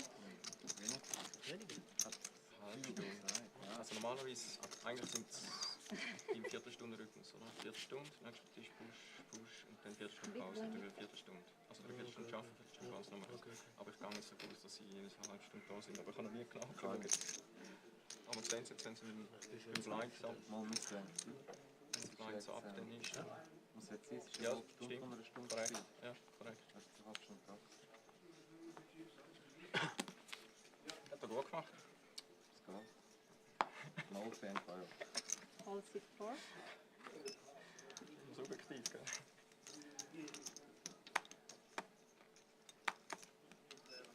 Hold sit 5. All in sit 6. Hold sit. Cool. 9. Hold sit 2. All in call.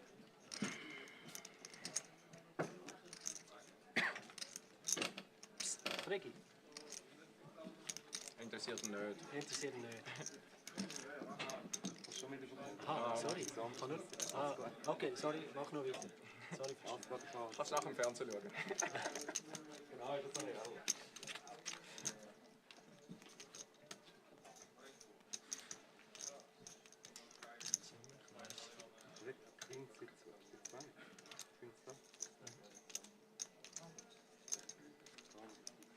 Partner. Okay. Good.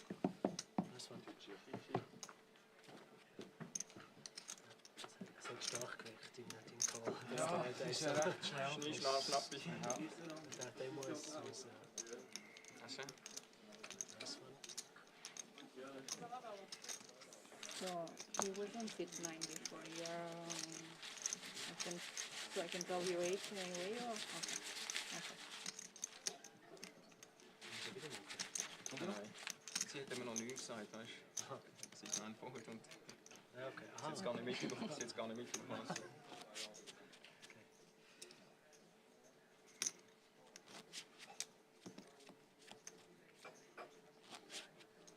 Sit open final table. Sit 6.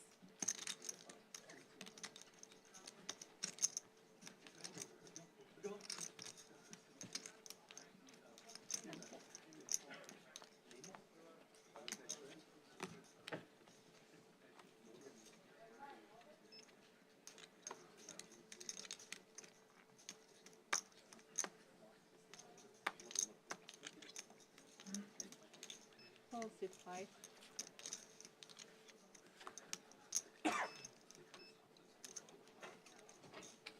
Hold sit 8.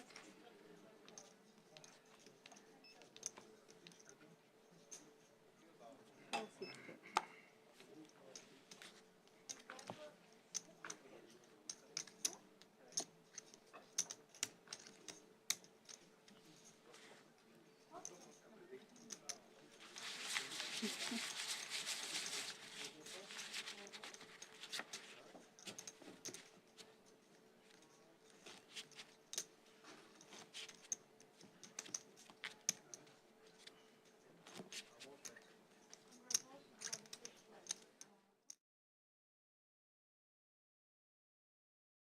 Would you play some hands, for example, differently?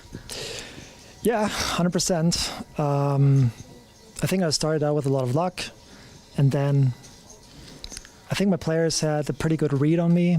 I think I wasn't too focused, I think, and then at the end I was pretty tilted, so King 7, jam, running into queens, well, it happens. So if you get nervous, you can't control your body, or do you think the other players has some tells from you, or? Yeah, I think they read me pretty well. I think I need to pay attention to that, how I give off signs, so I think we're going to focus on that. So it's not easy to handle your nervosity and so on there. And I would like to ask you, how do you study? Do you study your previous hands after the tournament? I do, yeah. I study. I mean, I've been playing poker for just over 2 years, so I have a lot of studying in front of me. That was my biggest win, my biggest cash out. So I'm still very happy. Of course, I wanted to go further, but I'm still very happy. So this is actually my biggest win. So once again, congratulations, and we will see you hopefully on the other event. Thank you very much. Thank you. Bye-bye. Bye.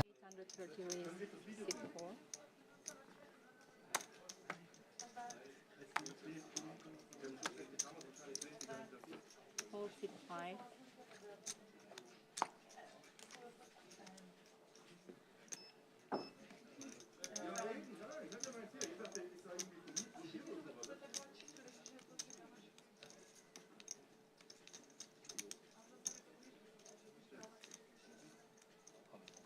All in sit 8. All sit 2.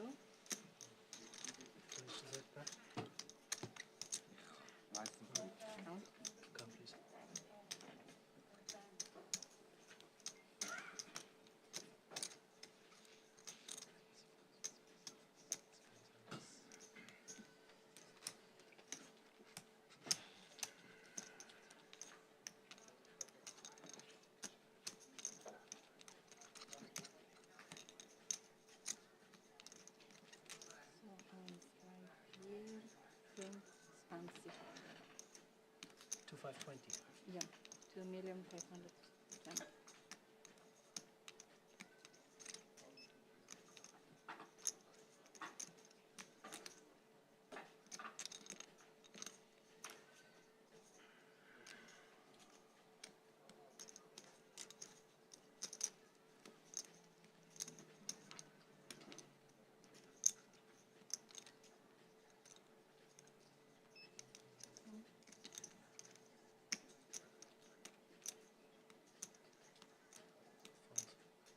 All sit 4.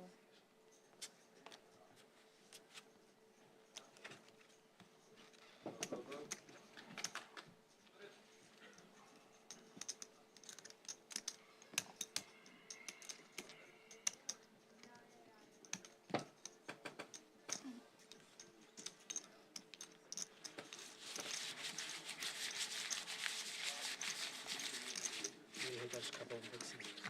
Da gibt es Diskussion.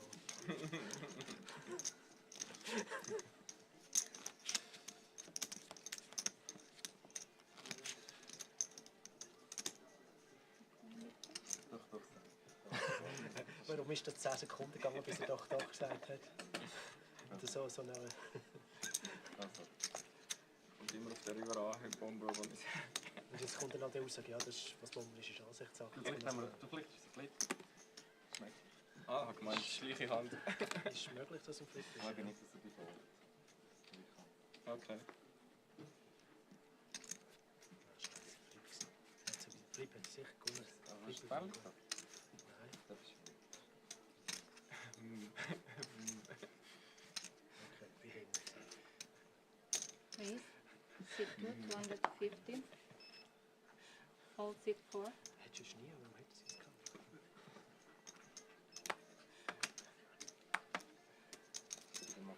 All sit 5. Okay. Wieso hat man einen Anspruch drauf? Zuerst bin ich, dann du, jetzt ist er. Das ist noch fair. Und gerade voll du, ja. Ah nein, bist du Schreiner gewesen?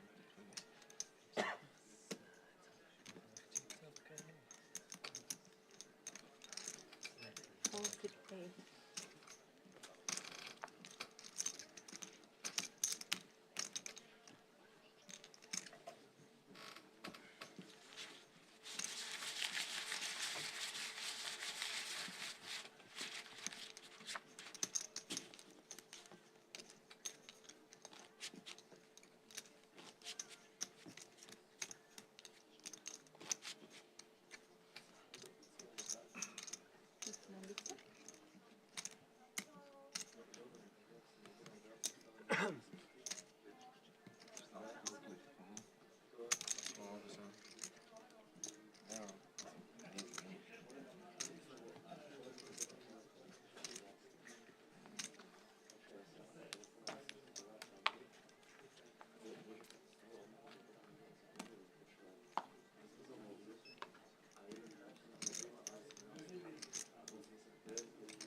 Raise it for 250.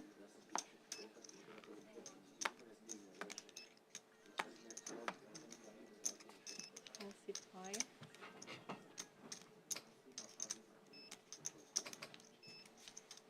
Calls it 8. Some.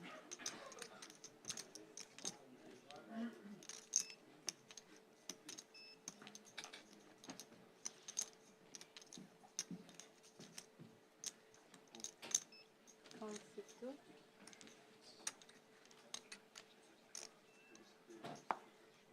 Heads up.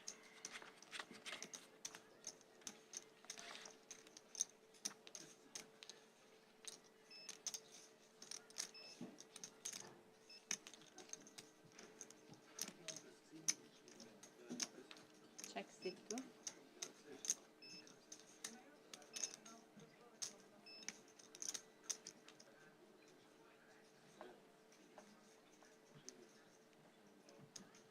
That's it 4.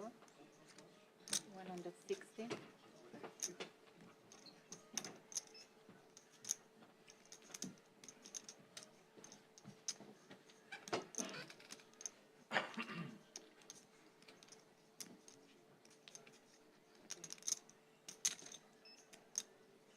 Raise 375 sit 2.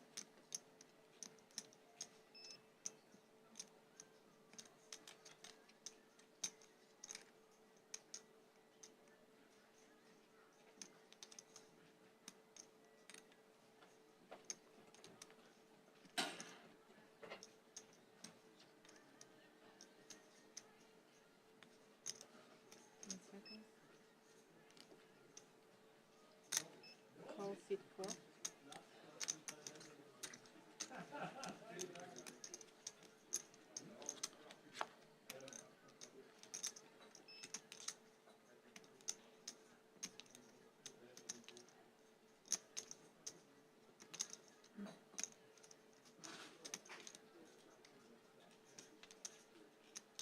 Check sit 2.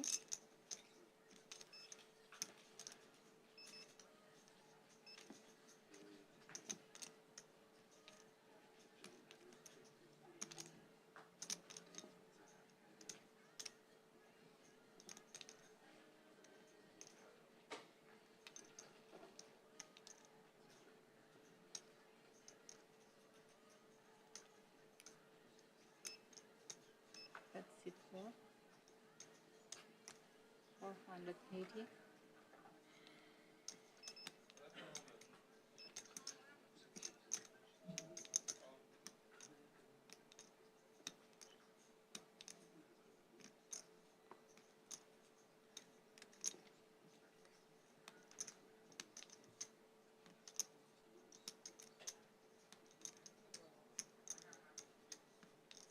seconds.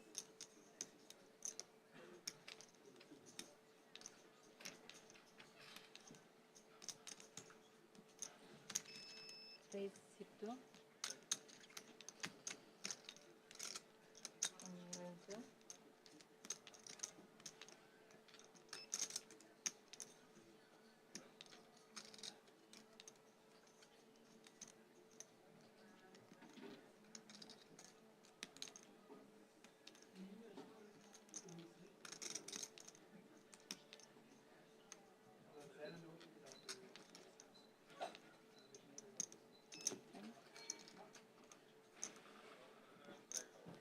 5. All in sit 4.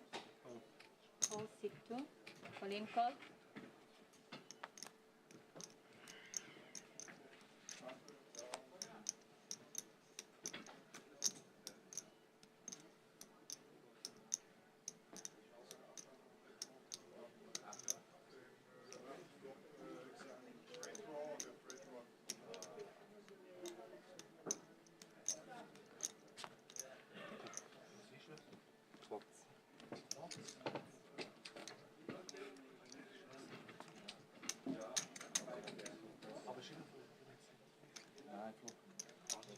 Flop spielt der Check Raise mit der FIFA.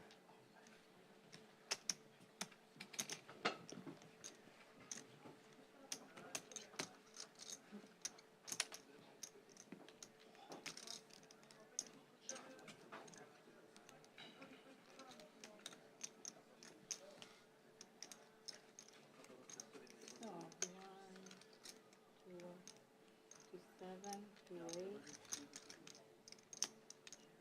40. 2.084.000.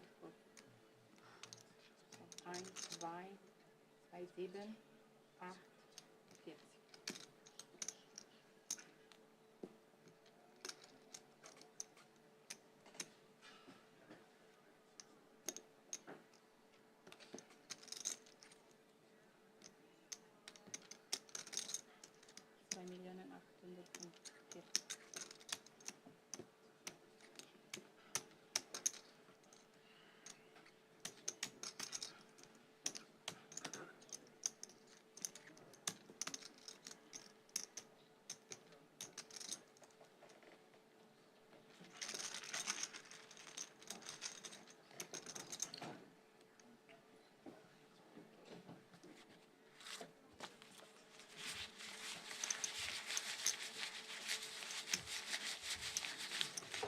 And so 4 left. A huge pot for Steiner there, dragging in a momentous pot.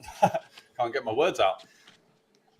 Here on the final table, and certainly spelling danger for Irulf there, who hadn't really put a foot wrong up to that point. And it's just so difficult to think what might be double check raise bluffing there in that situation. So shoving in position, unlikely to be the outcome, just going to run into a set so often, the sixes, the deuces, the turned set of fives.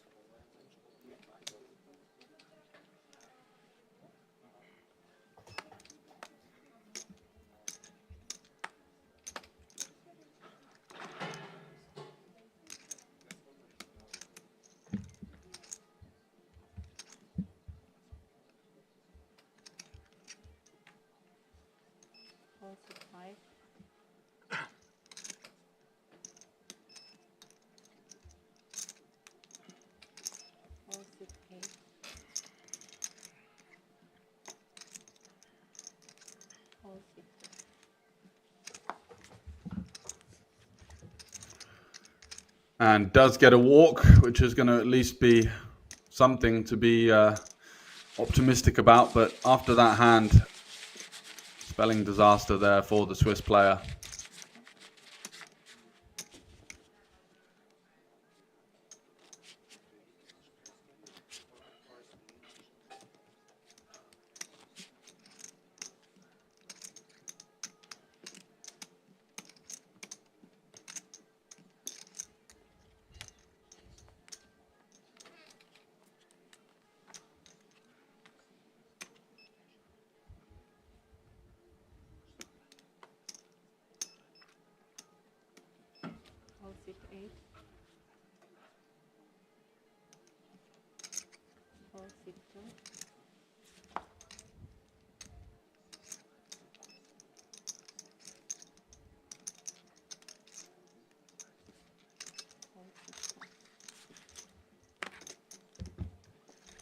And another walk now for Hoffman with the 8-4. 4.4 million in his arsenal, so 35 big blinds, and it's Irulf with the 10 big blinds who is in the danger zone right now. Give us a follow over on our socials, Facebook at Spadepoker and Instagram at Spadepoker for all of the updates into what's going on in the world of the Spadepoker Tour and our events. And wider goings on in the poker world, you can tune over at spadepoker.tv for updates over there from Vegas and afar.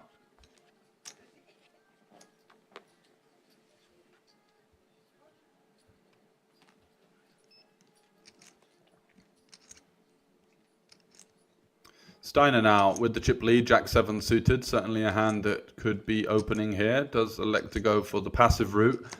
And just again to clarify and kind of emphasize the fact that, well, he does find the good timing here, but when you're playing for this big blind ante four-handed, it's a 25% ante, so a quarter of a blind is being put in essentially by each player. As the chip lead, you really want to be opening almost any suited hand in this configuration, just applying pressure. Once Irulf would fold in this particular lineup, he has the 2 medium stacks that are just so caged, they can't really do anything against him unless they find a really premium holding.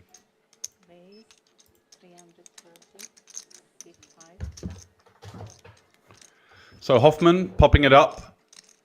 330. It's a bigger sizing than Irolf was using, which I like to see because you do want to apply a little bit more pressure on these types of hands, making life difficult for Kempf, who has to tangle with the factor that there is a player so short that's going to be going through the blinds soon. But 8-7 suited, you feel just a little bit too strong, and that's exactly what he's reached as well. Going to come along for the ride in position.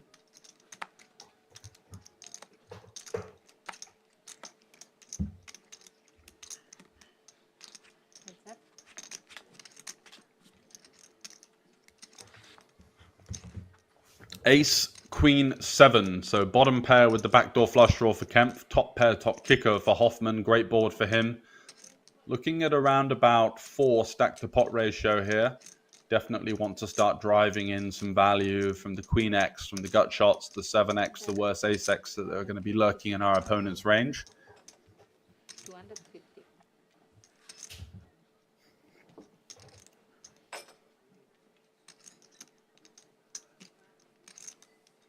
And he goes for a third pot sizing of 250. That's going to get a call from Kempf, who's just got a little too much at this board to consider folding. Looking for an 8, a 7, or a heart, ideally. There is a heart, so interesting turn card now. The board gets wetter and wetter with the introduction of the backdoor flush draw and some straight draws as well. Jack 10 now turns an open-ender that would have had a gut shot on the flop. So what's Hoffman going to do here? Likely to be sizing up.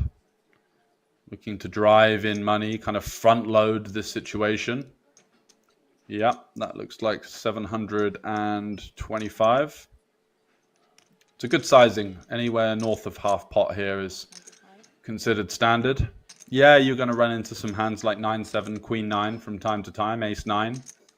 But for the most part, your opponent is going to have a weaker holding. And unavoidable now for Kempf. Just has to see a river with his holding. Really hoping to improve to an 8, a 7, or a heart. He's going to use some time banks by the looks of things and kind of mull over this decision, but it feels very natural.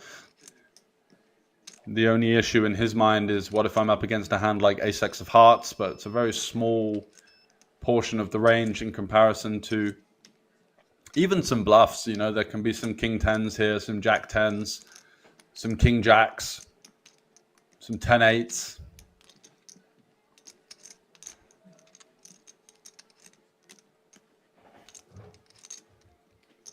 So has a little bit of a pot share with that fourth pair with the 7, but mostly he's going to be looking to improve.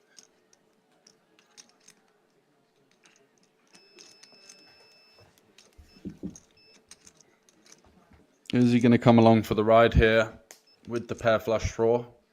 Or is he just going to wave the white flag and hope that Irolf, the silver fox you can see there at the bottom of our screen, busts in the next couple of hands so he can get that pay jump up to 3rd? The money between 4th and 3rd is another 3,000 pay jump. So it's quite flat between 5th, 4th, and 4th and 3rd. Both $3,000 pay jumps. So it's still going to be quite top heavy, which I think means that you want to be a little bit wider in the form of defending, because you really want to surmount a challenge for those top 2 berths, the 23,500 and the 37,000 plus the tickets. So I think that's a little bit of a tight fold, but it's a great one for Hoffman, who'd be very happy to see a lot of equity being folded out on the turn there with that size up with the Ace King. Even says wow as if to say nice.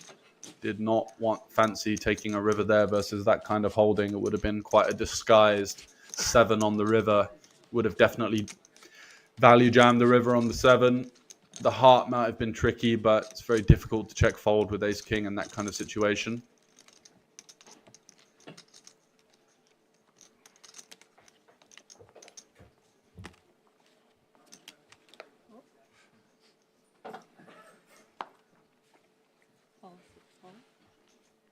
So Irolf out the way, he's going to have to pay the blinds and the ante now. And getting really short. Hoffman with the 9 deuce off, not enough of a hand to consider doing much here. And you feel like Kempf, having played that hand on the more conservative end, is not going to take any chances here with the Queen 3 suited and just allow the chip leader to have a walk here. He is going to go for the limp, though, by the looks of things. Which could be problematic because sat there lurking in the big blind, Steiner just has free reign to apply all sorts of ICM pressure on us. 7-5 off, not typically the hand that you're going to see used aggressively, but he is interested.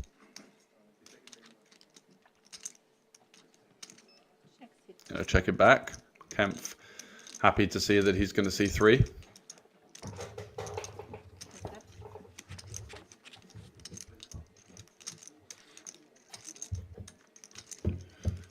Ooh, interesting board. Double gut shot for Steiner. 6 to the nuts, deuce for the wheel. And Kempf has bottom pair with the backdoor flush draw, so a little bit of interaction for both players. He's going to stab it. Feels like he's going to have the advantage on the ace-high board here. His opponent is likely to isolate a lot of the, at least the stronger ace-x in position. So he bets the min bet, just hoping to take it down. Getting a bit of value as well from straight draws or just general king-high, queen-high type floats. Any kind of backdoor hand. He's going to have to defend for the small sizing.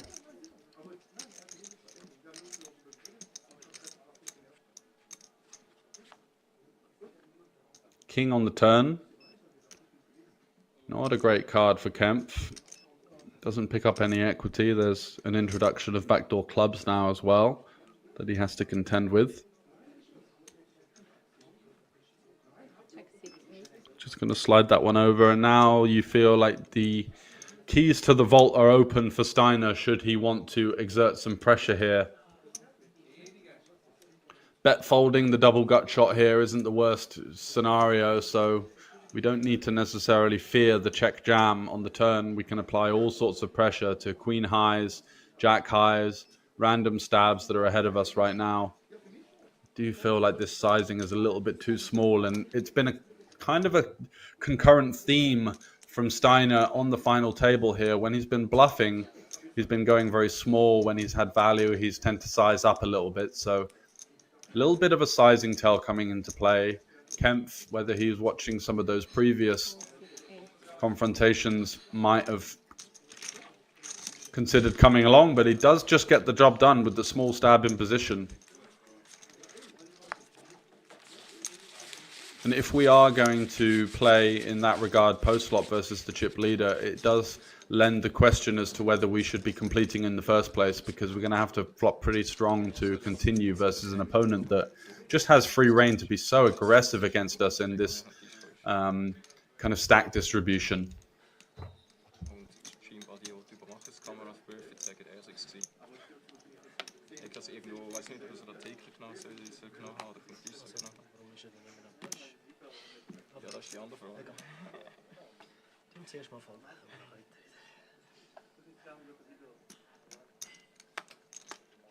Easy. 940 behind.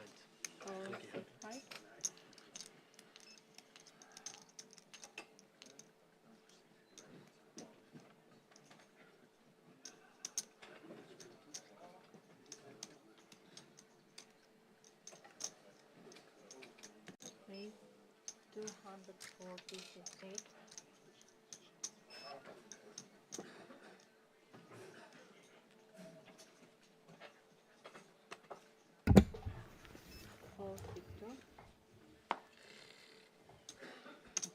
Kempf opening it up with the ace-queen and not going to be facing any resistance here, which he'll be happy to see in some ways. Just taking it down. Getting shoved on by the small blind there would have been really annoying with these ICM considerations, although I think you just call it off. As I mentioned, the pay jumps are quite flat between 5th and 4th and 4th and 3rd, so all of the money up top wanting to take any kind of spot to give yourself a good chance of winning the tournament and gaining the lion's share of the prize pool here. Plus, of course, you've got to consider there's an added 10k seat on top. So the pay jump between 2nd and 1st is so vast right now that surely needs to be a consideration for these guys.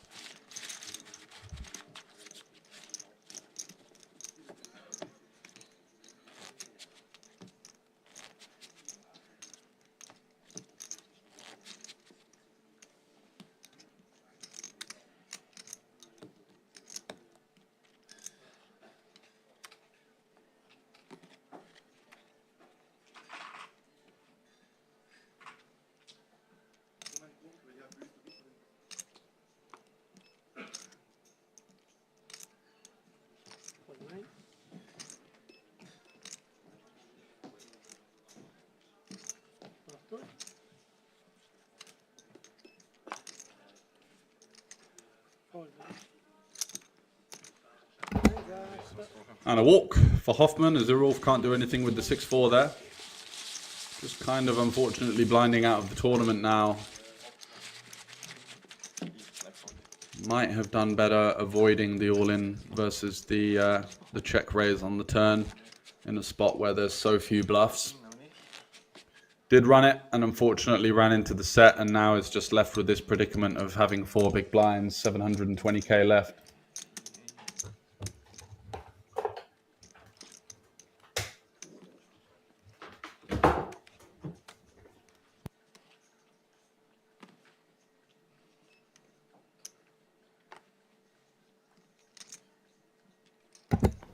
And Steiner under the gun with the 10-3.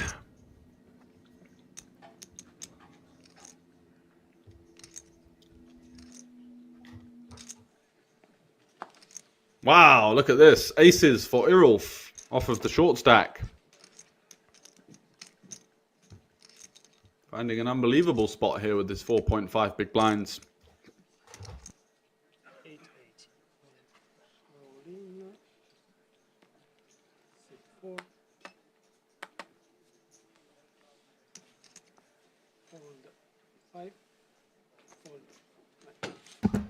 And unfortunately for him, no action. But he'll be happy to at least find a hand to pick up the blinds with. Propels him up to 6.5, 7 big blinds or so. Keeps him alive and fighting.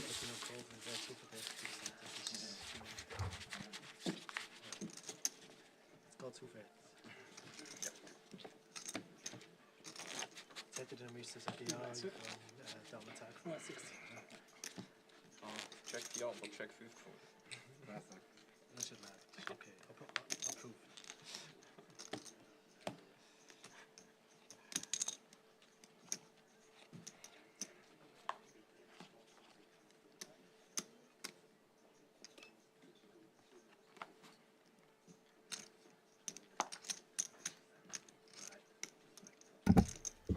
Irolf with the King 5-0 now needs to decide, do I want to pay the next set of blinds or am I just going to shove the King high here four-handed? He does go for the aggressive option. And Hoffman with the King Jack, interesting decision. He's just going to snap fold. He's going to be ahead of a lot of hands there, but doesn't want to run into any kind of holdings behind, such as the King Queen here in the small blind. Kempf mulling over his decision, but way ahead of this short stack jamming range here.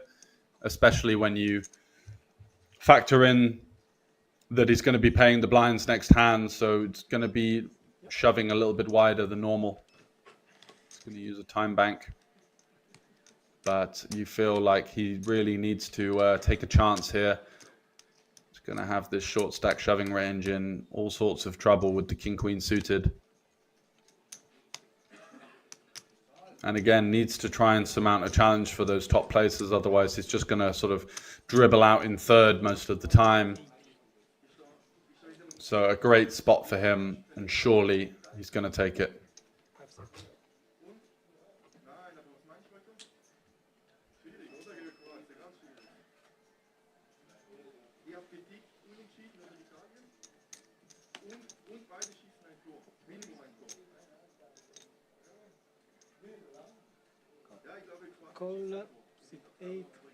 Goes for the one-chip call. Steiner not going to be able to do anything with the 7-6, so it's going to be off to the races between King-Queen and King-5. King-5 for Irolf, running into the better king.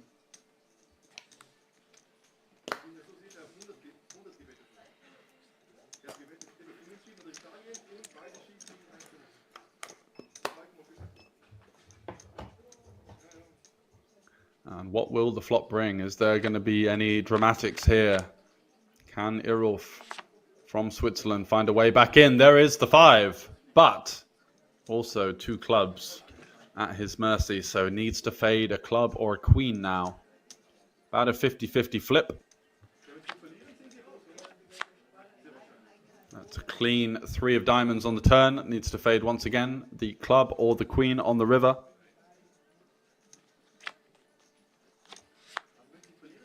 But you do see the Queen of Hearts fanned by the dealer, and that's going to be the end of it for Irolf, who fought valiantly. Unfortunately, did run into a cooler situation there top pair with the flush draw versus the set of Steiner, and hits the rail in 4th place for 14,340 Swiss francs. So a lovely payday from the 500 Swiss franc buy-in. And we are down to 3. All 3 players have locked up 17.5 thousand, playing for the top prize of 13.7 thousand alongside that 10k WPT seat.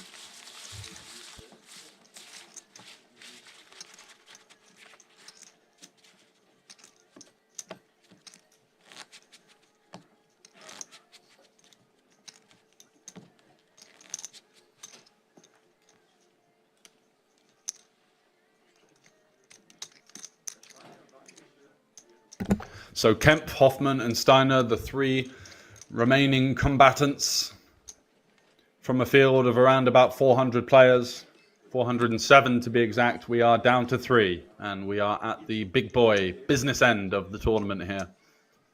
3-handed with the big blind ante, so should in theory see lots of aggressive plays, lots of opening. The chip leader should be really pouncing on these guys. Steiner does fold the 8-4 there, allowing a walk, showing a little bit of respect to Hoffman, who is, of course, as I've mentioned so many times, 11th on the Swiss all-time money list with cashes of over 1 million on Hendon Mob.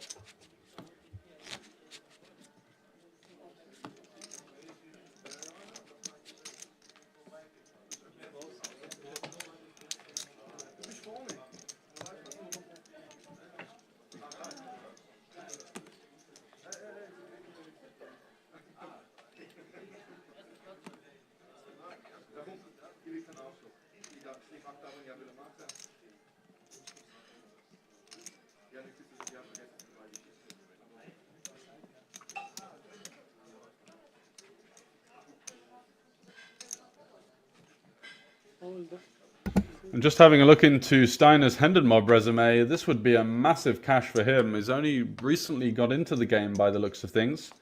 Came 3rd in the high roller tournament this week at the Spadepoker Tour for $4,250, just under 4,000 Swiss francs, and now finds himself in the final 3 of the main event with the chip lead.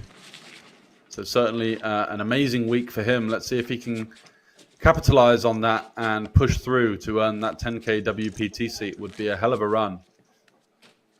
In for about 1,500 in buy-ins, and could be looking at a payday of well over 50,000.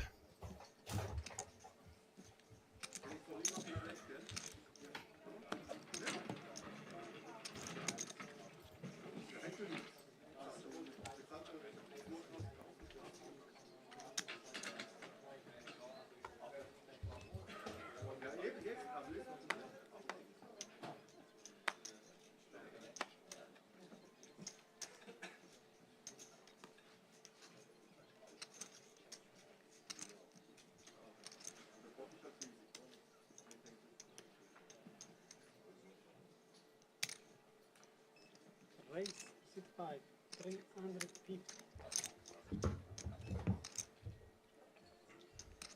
So Hoffman opening it up with the 10-8. Can't get my words out. And 9-5 in the big blind for Steiner. Is he going to look to defend here? No, not interested.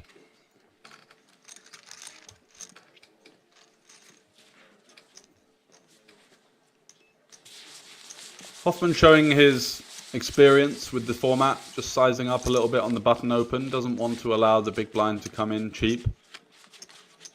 And just picking up that 2.5 big blind's a nice welcome addition to his stack, of course.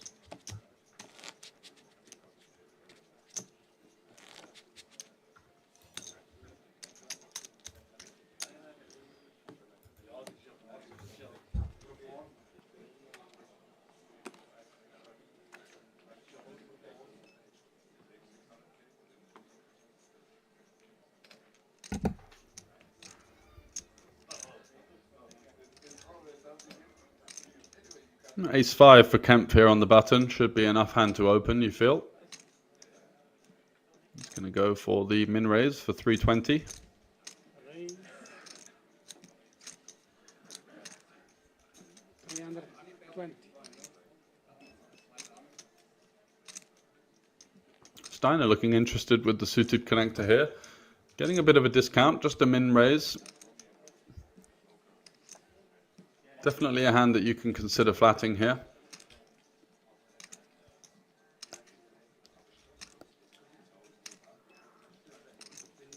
Goes for a rather adventurous min 3-bet instead. Makes it 580k. Laying a great price for the button to continue. Let's see if Kemp is going to continue with the ace-5 or if he feels that it's one of the first 3-bets that we've seen from Steiner. Although eagle-eyed viewers will notice that it kind of continues the theme of the smaller sizings exuding the weakness and the larger sizings exuding the strength. When he's barreled post-flop with bluffs, he's used the smaller sizings just hoping for folds. And when he's had it, he's gone for the bigger size up here. So ace-5, we might want to take a flop here for just getting this decent price. Defending against that big blind ante, of course, as well. Doesn't have to pay much, 260 into a pot of 1.5 million to see a flop in position here. Dominating situation for Kemp, the shorter of the two stacks.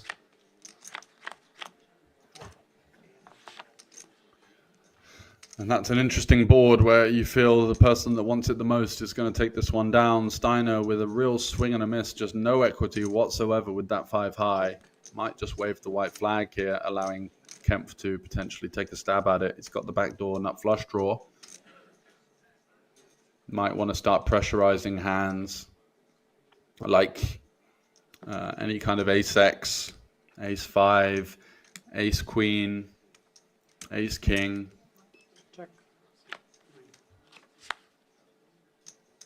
Goes check checks, both players turning a gut shot. Can Steiner find a bet here to take it away? It's not conventionally going to be a board that's great for him. He might have a hand like Queen Jack suited, considering that he did use this kind of smaller, more linear style 3-bet sizing, which is definitely going to be a hand that could trap the flop from time to time. Does bet 325k, so again, a small sizing with the weaker part of his range. Kemp just with the bottom end of the gut shot. The 7 would bring a straight on the board. He's going to get out the way, so aggression paying off there for Steiner, just going for a hopeful small bet and does get the job done.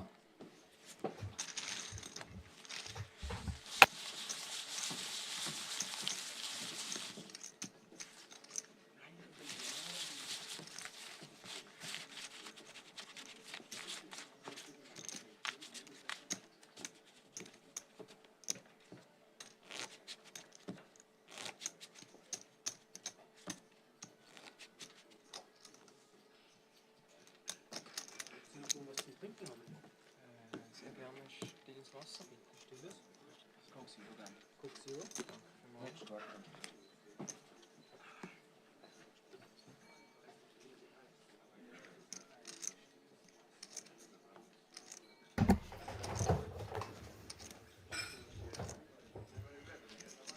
So with the chip lead, 5 deuce. Looks like he's going to limp the button.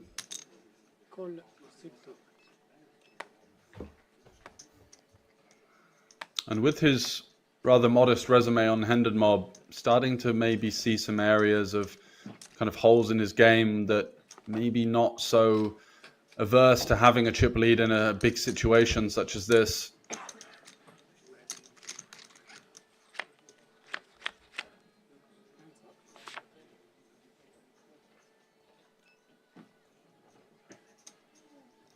Going to be another situation where whoever wants it the most will likely take it down. Steiner does have a backdoor straight draw and a backdoor flush draw. Just checking his 5 high though.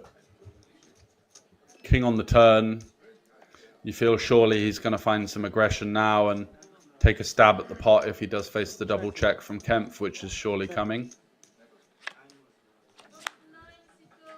Wow, checking it down to the river with 5 high. He's going to have to fire at some point. Can't just be taking the 5 high to showdown here and letting a hand like 8-7 off win.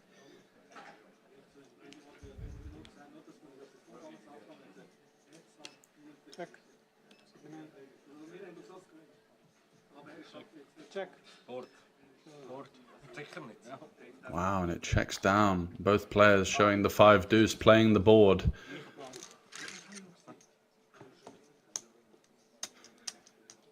Starting to see some noticeable areas of stress emblazoned across the face of Steiner there, as maybe the situation is appearing a little bit too overwhelming for him at this stage, not finding any form of aggression there with the chip lead, with an opponent that's just super capped there, checking it down to the river with the 5 high.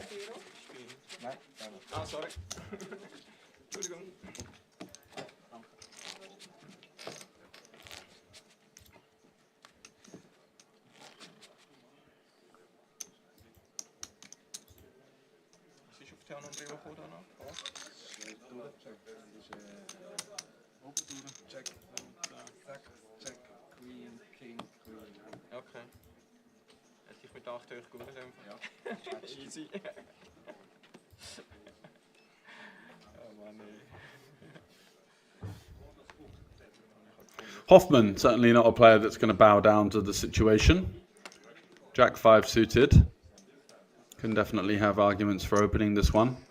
Especially after seeing a hand played so passively between these two players that are just essentially waving the white flag with no showdown. He's going to feel like he can really get a grip on this final table now and try and steal the chip lead off of Steiner. But Kempf in the small blind with ace-queen offsuit. It's a dream spot just to send it in for the 20 big blinds.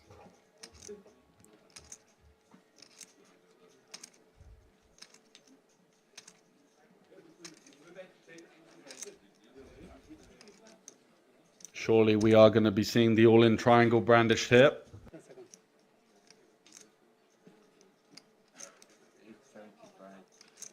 Raise 875, sit 9. Goes for the non-all-in 3-bet.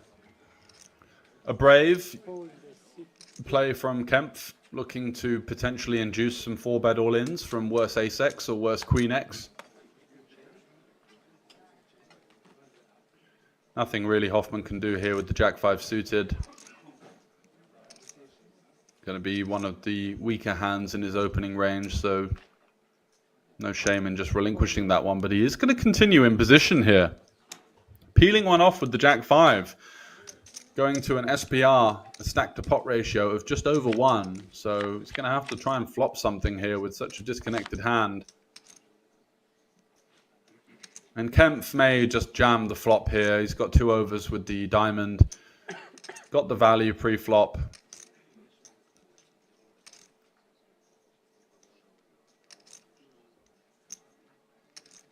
Does have the overwhelming overpair advantage, of course, so can go for the small sizing as a value bet, trying to get floats from worse ace highs. Hands like king queen. Check. Wow, he checks.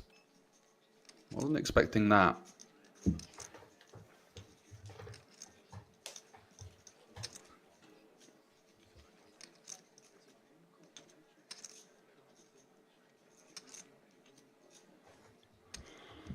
And Jack 5 here, we're not going to connect with the flop that often, but we do have a backdoor straight draw. We might want to try and lean on some of the weaker holdings in our opponent's range if he's going to have a hand like, you know, King Jack or Ace 7 that just doesn't really want to fight.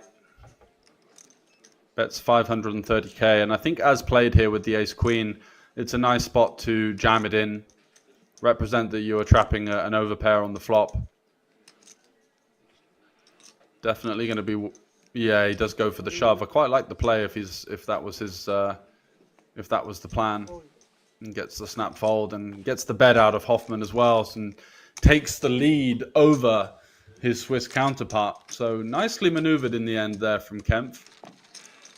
You could see a slight look of discomfort as he kind of gulped a little bit before going all in, but finds a nice creative way to get a couple of extra chips out of his opponent. And the execution there, very strong with the ace queen.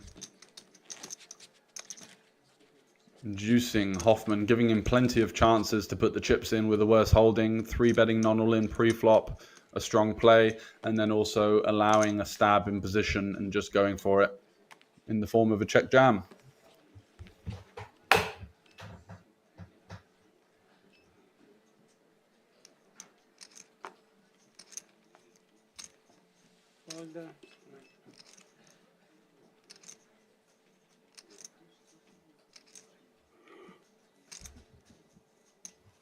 Steiner in the small blind here with the king 8.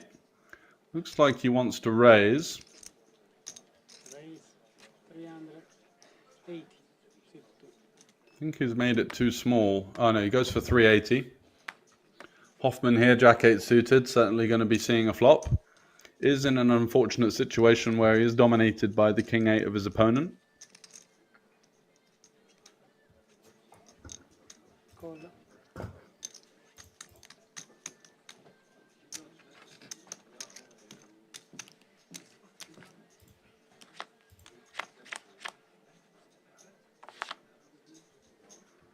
Five, 4-4. Swing and a miss for both players.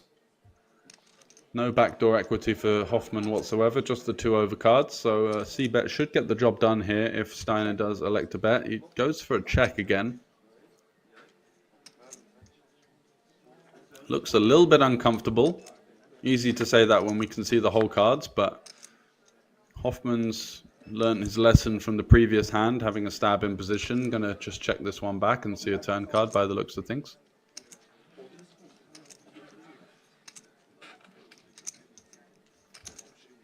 That's 250.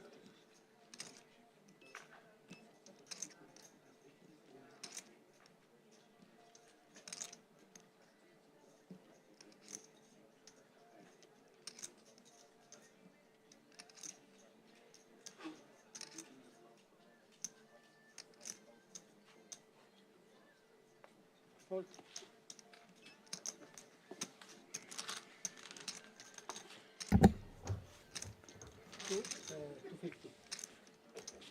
And Steiner takes a stab at it on the turn and takes it down, continuing to add to his chip lead here.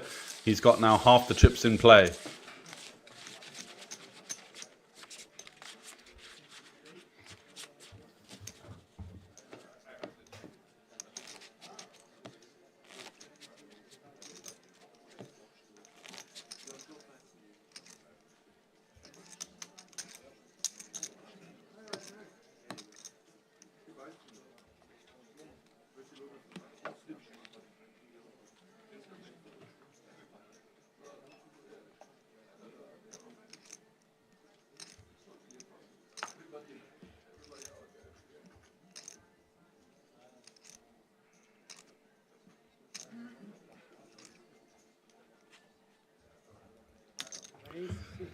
And Steiner once again leading on that chip advantage, opening it up with the king 4. And here we have 10s in the small blind for Hoffman, just a shade under 20 big blinds. Does he go for the 3-bet non-all-in? Hoping to get hands like pocket 5s, pocket 6s. It's not the type of opponent that you feel is going to 4-bet jam light, so maybe better off just jamming and taking it down.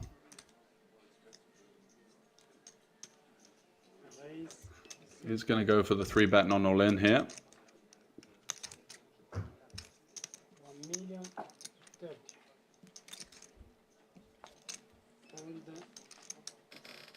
Gets a fold from the jack 7 suited of Kempf. That's 2 hearts out of the equation for Steiner.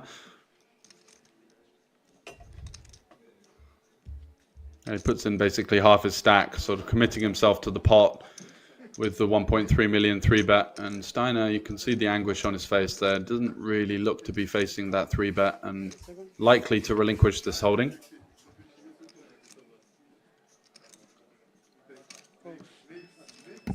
And the cards get slid into the muck, so it's a nice pickup for Hoffman there. It's been a bit of a turbulent last couple of levels for him. Not able to push on and surmount a challenge to the chip leaders, just kind of treading water. But we'll always be happy to pick up the 10s in a big spot such as that, with 3 left here, playing for the top prize of 38,000 Swiss francs.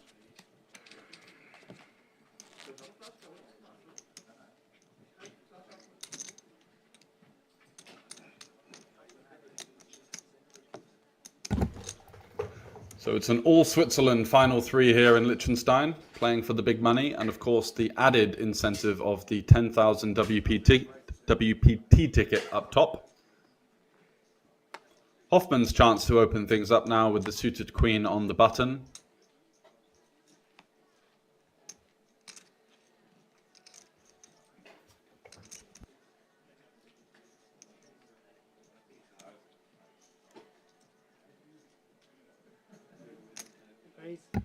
Makes it 3:30 to go.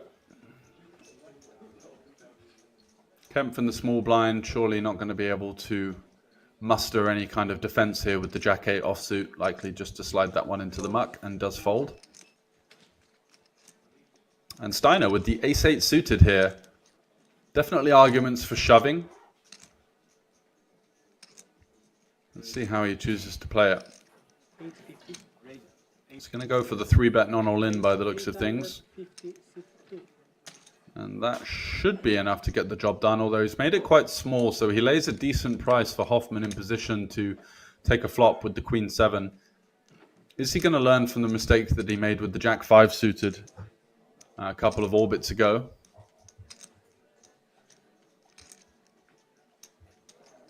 Not a player that's been particularly aggressive pre-flop, so definitely some alarm bells here, but he does peel one off in position here.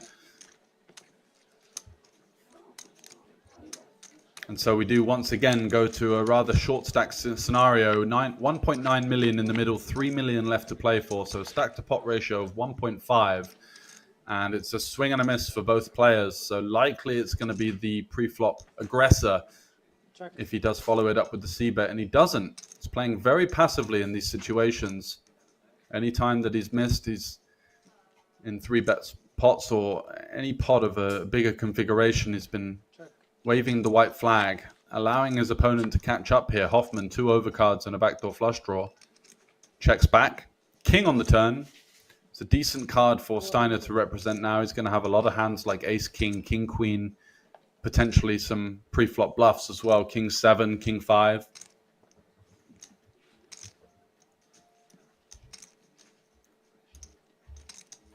And it looks like he's slid out a turn bet, which should be enough to get the job done. Hoffman not going to be able to muster up much of a defense here with just Queen high, absolutely dead against any kind of value hand. And does muck it. So Hoffman now in the danger zone, down to 3 million, which is just south of 20 big blinds. He's going to have to pay the full blind in the ante as well. So he's going to be sat with about 17 bigs after the culmination of the next hand.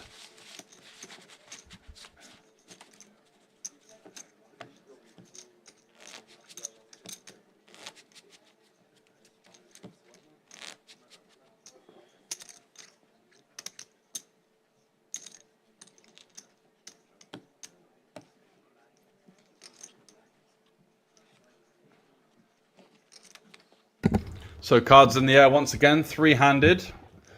And the battle continues for the 3 Swiss players here in Liechtenstein. Ace-8 suited will be a sight for sore eyes for Kempf on the button here. Lovely pre-flop holding.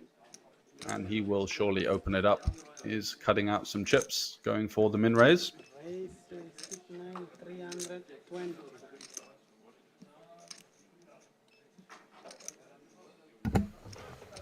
Steiner with a decision on his hand here. This hand is in a 3-handed configuration with the chip lead, likely too strong to fold. So the question is, do we want to call or do we want a 3-bet bluff?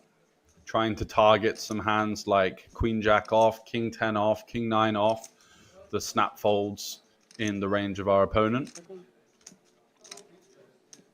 Looks like he fancies the option to call.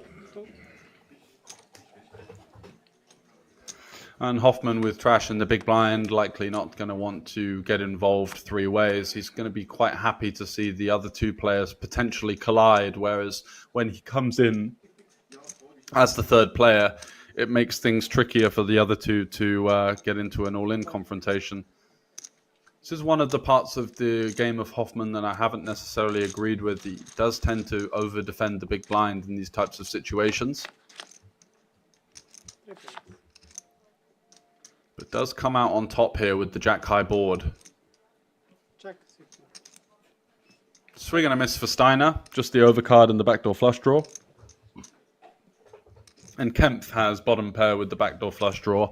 On such a connected board where straights, two pairs are possible, is going to wave the white flag in terms of the flop. And a jack on the turn. Great card for Hoffman. He's now got the check mark. He cannot lose this hand. Is he going to fire out a bet here from the big blind? Oh, it looks like Steiner's reaching for chips here with absolutely no equity. It's a bet of what purports to be 220,000, so about 20% pot.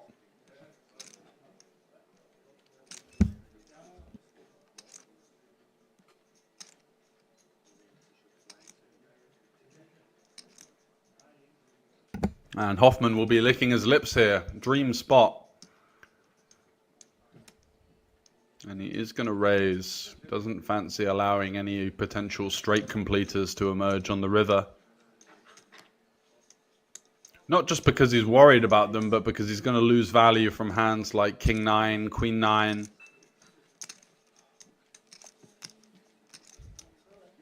Should they arrive. So he is going to raise the turn here versus the small sizing, correctly identifying it to be a slightly weaker part of Steiner's range. Again, consistent with Steiner's post-flop sizings, he's been sizing down a lot with the weaker parts of his range, sizing up with the strength, and does get rid of the king high, knows that he was best on that occasion, and a nice pick up there from Hoffman, who is at the bottom of the chip rankings, but is now somewhat comfortable up at 3.8 million. We're going to have a little dealer change. We'll be back in a couple of seconds.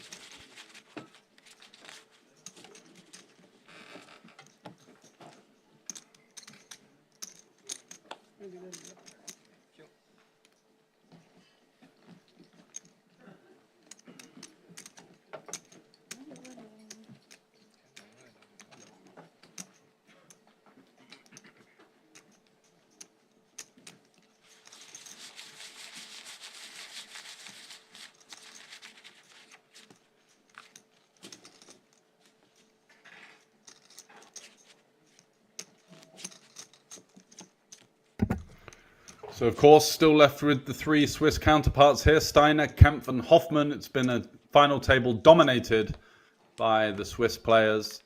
Irulf bowing out in fourth, finding a cooler top pair with the flush draw versus the set of Steiner that took him into the chip lead. And he still is sat there with half the chips in play, 50 big blinds, playing the 25 big blinds across the other two players.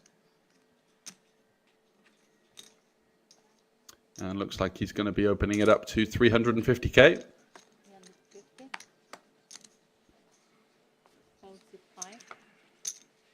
Ace-3 offsuit for him. Round to the big blind. Kempf with the pocket eights, 25 big blinds, facing an open here.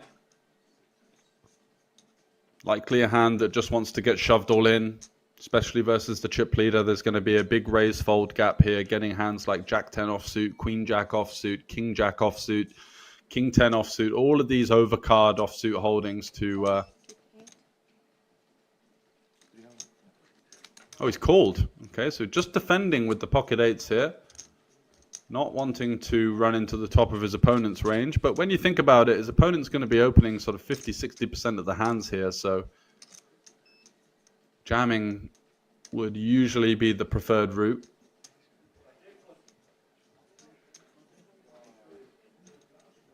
Flops an overpair. Steiner, I believe, has ace-3 off, as we saw with the previous graphics.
So Kempf comes in for the check raise here with the pocket eights. Got the overpair on 7-7-4 with the backdoor flush draw, just looking to fold out any kind of overcards, and does get the job done. Steiner with the c-bet, unsuccessful in this attempt. Finds resistance from his Swiss counterpart, and looks like Hoffman's taken a break, which is... oh no, he's back. Definitely don't want to be missing your button in these situations. It's a very profitable scenario to open things up.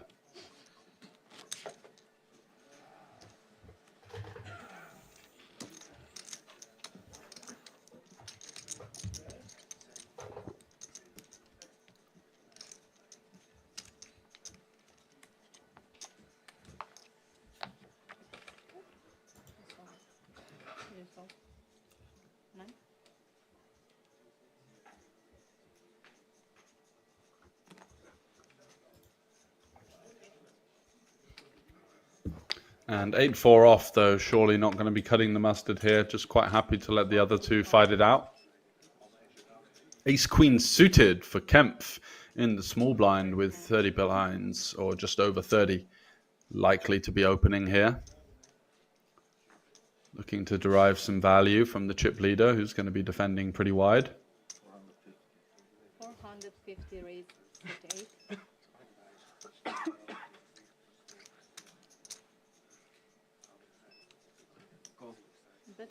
And he's got Jack-10 suited, so we could be seeing some fireworks here on a range of different boards.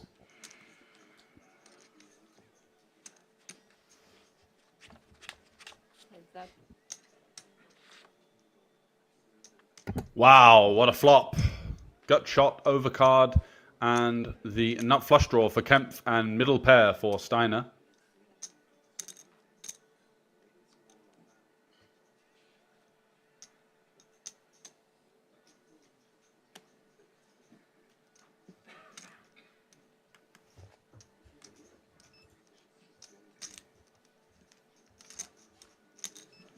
Follows up with the continuation bet of what looks to be around a third pot. Fairly standard stuff so far. Yeah, a little bit of a size down, in fact. Just hoping to get any kind of continues from our opponent. We've just got them in such a difficult situation with most of their range, having so much equity. Is he going to be able to improve on the turn? No, it's the 10 for Steiner, turning trips. Absolute gin card for the Swiss chip leader. 1.6 million in the middle. Steiner has 83% equity, and if the river were to be a jack, then we could be seeing all of the chips moving over the line here. Kempf is going to go for the double barrel here, looking to target hands like pocket fives, pocket sixes, pocket sevens, pocket eights. 6x, sorry. Pocket sevens, pocket eights, pocket fives. Even get some value from worse draws, the queen jacks, the worst flush draws. So sizing down. Knows that he's not going to be able to get a king to fold, of course. So feels like the smaller size is going to do the job here. Gets the call from Steiner. And we do navigate to a river here, a big river in terms of the fates of both players, and it is the 7 of spades, so the check mark now with Steiner playing those trips on the turn slowly. And Kempf now, after flopping the absolute world, is left with just ace high and a bit of a predicament now. He has a slither of showdown. He can beat hands like Jack-9, Queen-Jack, random ace highs. 750, bet Sydney. Yeah, and he's going to go for the third barrel, and this is, I'm not sure about this. I'm not sure exactly what we're trying to get to fold at this stage. All of the hands that fold, we're going to be ahead of. We're not going to get a king to fold. We're obviously not going to get a 10 to fold. Most of the 6x, the way that Steiner's played so far, is unlikely to be continuing to the turn, the river. So a bit of a hopeful stab into the pot here from Kempf. Maybe just a little bit tilted that his monster combo draw didn't get there, and kind of donating a little bit of chips towards the end of the pot, you feel, would have been better served. Check deciding and maybe considering, oh, okay, if my opponent bets, he might not bet all of his King X. He's only going to be kind of polarized towards 10X and also all of the missed draws. So interesting decision there from the Swiss player, and unfortunately gets the bad news.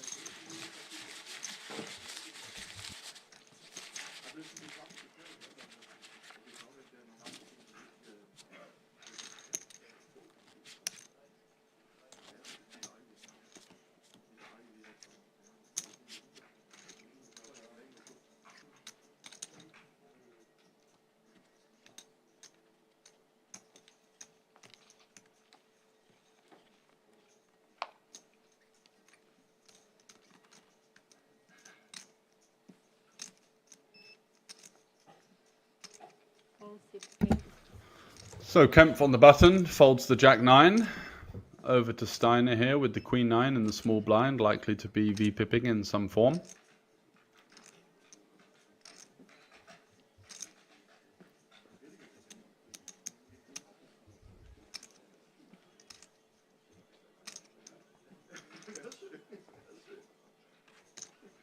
It's going to go for a min raise by the looks of it.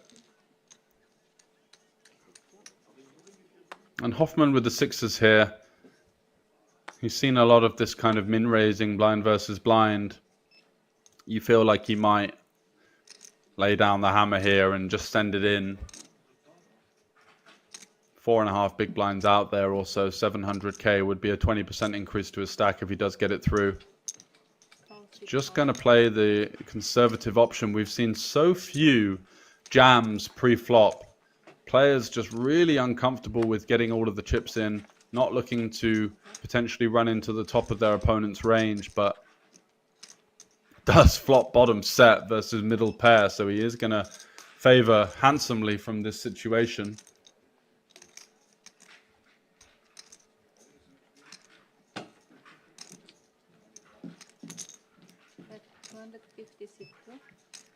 Steiner with a strong kicker for his middle pair is going to value bet the flop. And he's definitely going to be facing some resistance, either in the form of a call or a raise.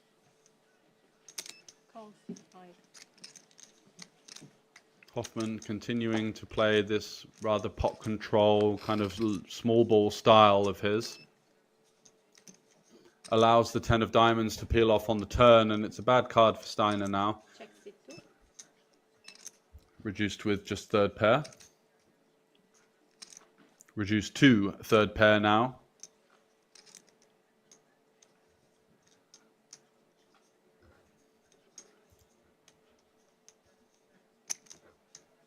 That's 475.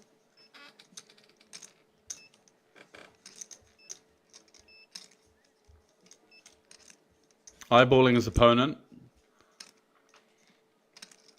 Thinking what sort of hands are going to be bluffing now. 8-7 gets there, which has me completely dead. I'm way behind all of the ace-X.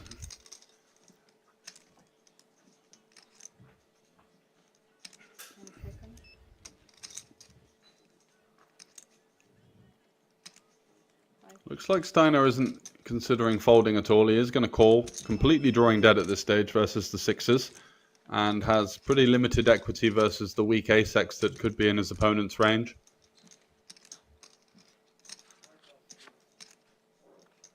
Wow, quads once again for Hoffman. That's the second time on the final table.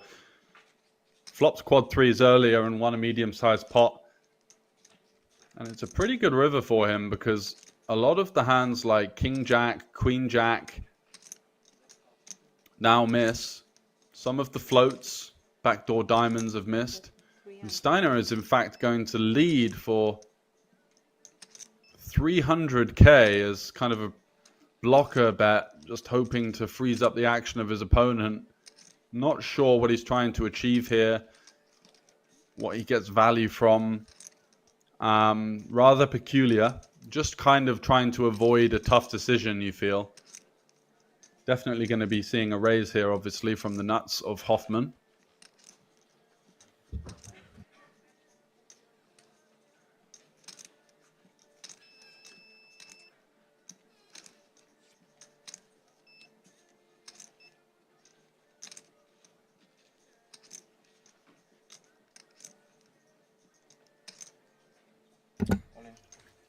Raise all in, sit 5.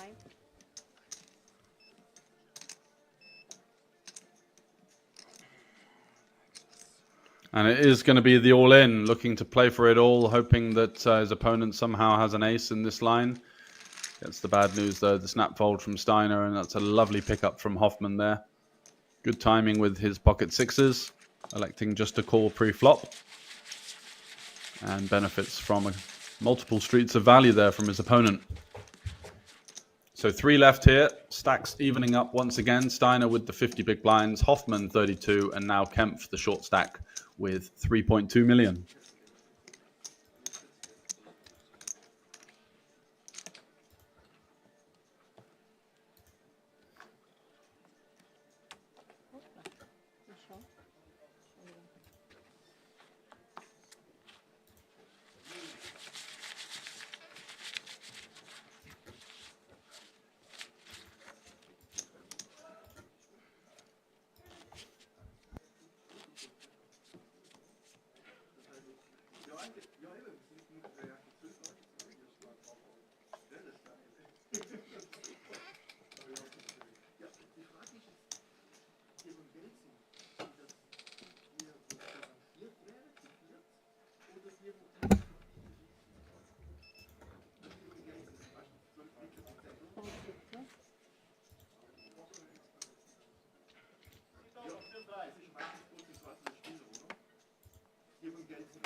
Hoffman in the small blind here with the king deuce. Just going to complete by the looks of things. Calls 6-5, yeah. Kempf happy to come along, just checks it back with the 7-6.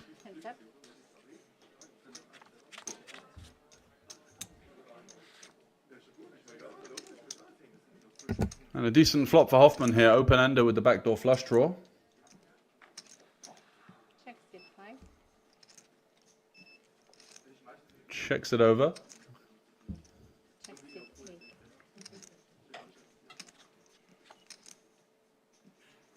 Queen on the turn now, Hoffman with a weak king high. Does he elect to maneuver some of these hands out of the pot, the random 6 outers?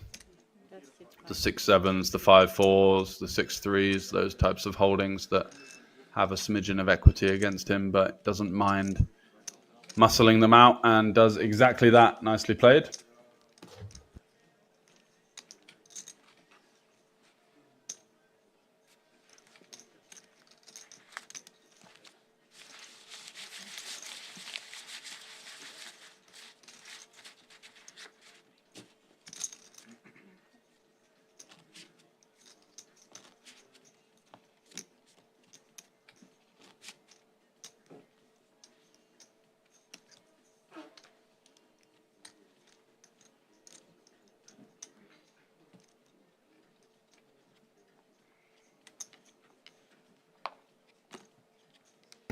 So cards in the air once again. We're going to be having a break in around about 10 minutes. Let's see if Hoffman can surge his way back into the chip lead here. 10-8 suited on the button. Certainly enough hand to play. And you can see the tiredness and the intensity of the stream table catching up with him a little bit there. Not sure whether it's on him at all. It is indeed 10-8 suited. Going to be opening.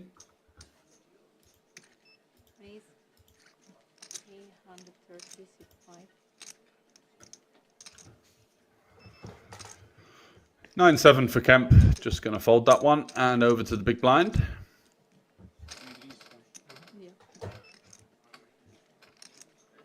Pocket 5s for Steiner, so going to be a confrontation once again between Steiner and Hoffman. Let's see who comes out on top this time.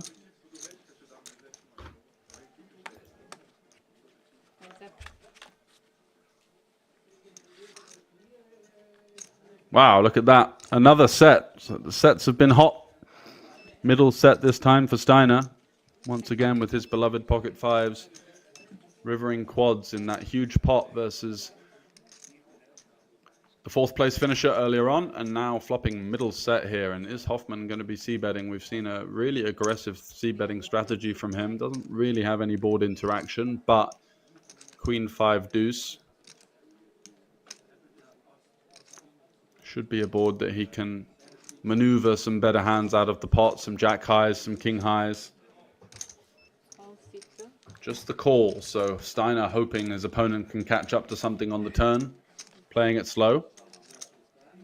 Ace, which might be a card of interest for Hoffman to pounce upon here. He's going to have a decent advantage on that card in the form of the ace jacks, the ace kings, the ace queens. Steiner once again going for this rather unconventional leading strategy that we've seen previously.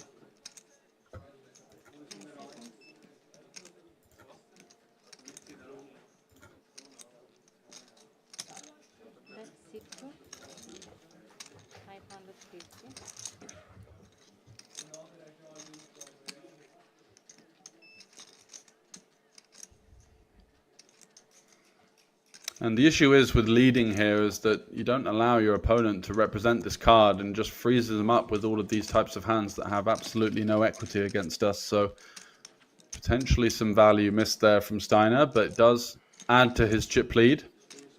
And we'll be happy to rake in another significant pot.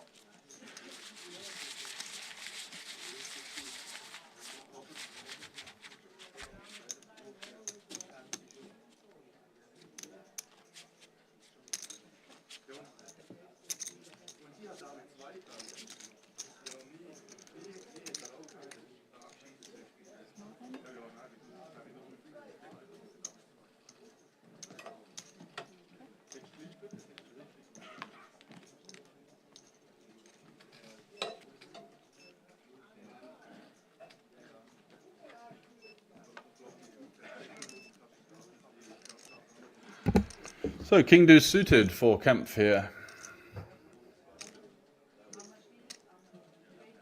Looks like he's interested in going for a steal of his own.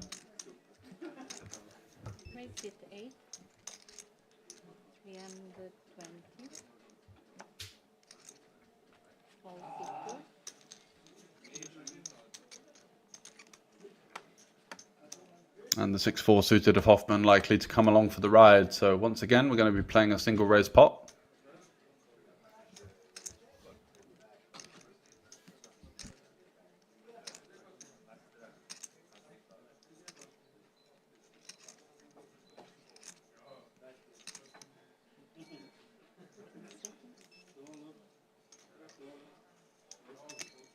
Call C5.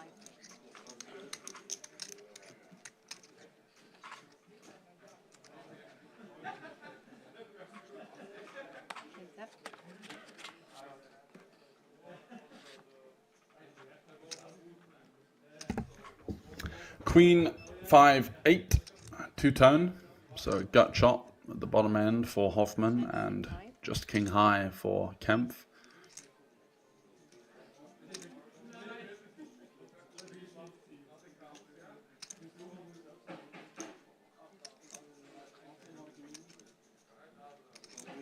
Looks like he's interested in firing out a c-bet, which he does, to the form of 300k.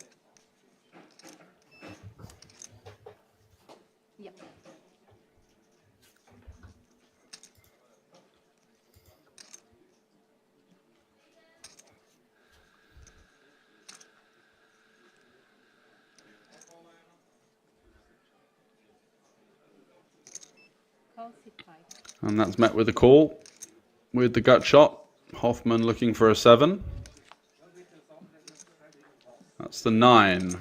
So the board gets a little bit more connected. Jack 10s, 6 7s get there.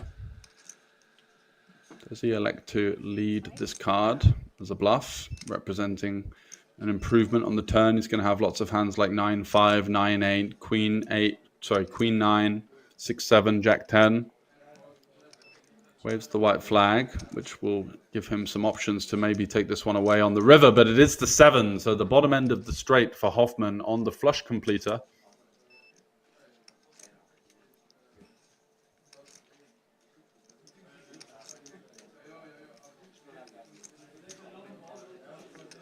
Does he go for a small block bet? Trying to maybe eke some value out of some 1-pair holdings. If he's lucky, a rivered 2-pair.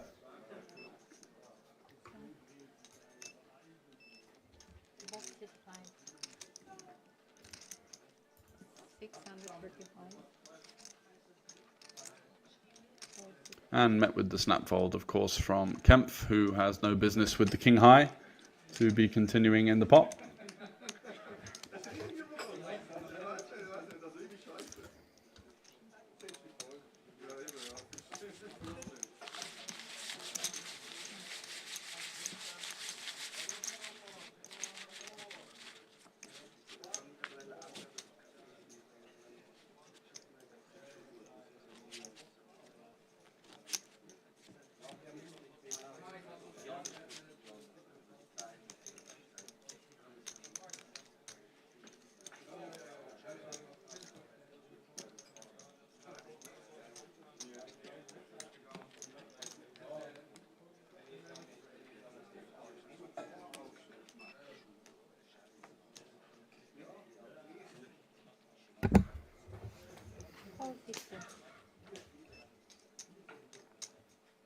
So just a couple of minutes before the next break,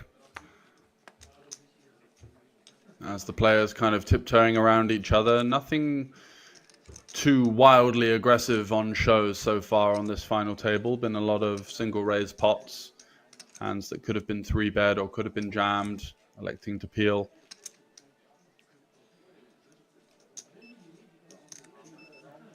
Hoffman is going to complete his option with the 5-4. And 10s for Kempf, sat with 12 big blinds. A very welcome sight for him.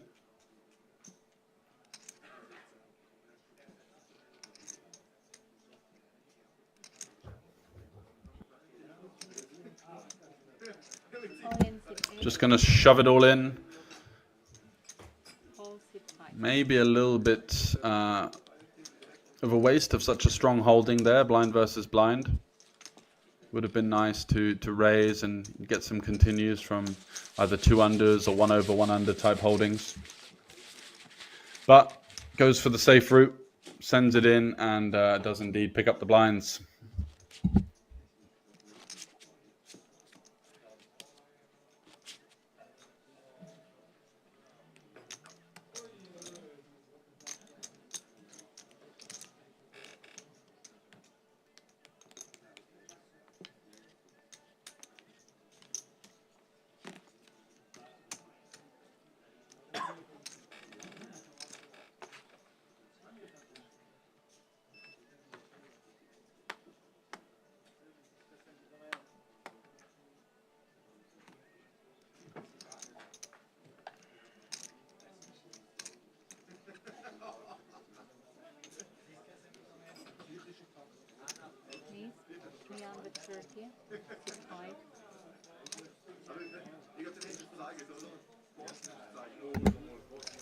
Hoffman opening it up on the button with the ace-3 suited. That should be enough to get through probably both players here, as Steiner does relinquish his holding as well.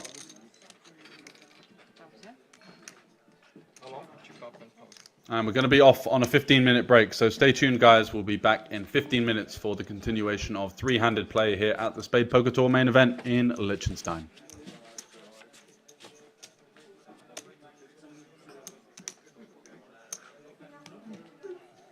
So I'm standing next to our last champion of Spade Poker Tour. Hi, Matthew. Hello, everybody. Hello, Liechtenstein. And what about your poker life so far?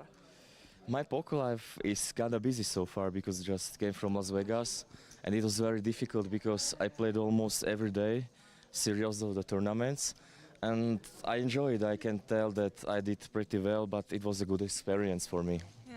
So, and you came back just straight to the next Spade Poker Tour, yeah? I came back straight to the poker tour, to this beautiful Liechtenstein. You know, beautiful mountains. I enjoy this place and this tournament, so I'm back. So you're a hard worker, I believe. And have you found some friends behind the poker tables? I will say yes, but it's a long story, you know. But yes. And what do you think about the structure of this tournament? Do you like to play it in deep tournaments or? This is the best structure actually I ever played, because you have a lot of time to play your game.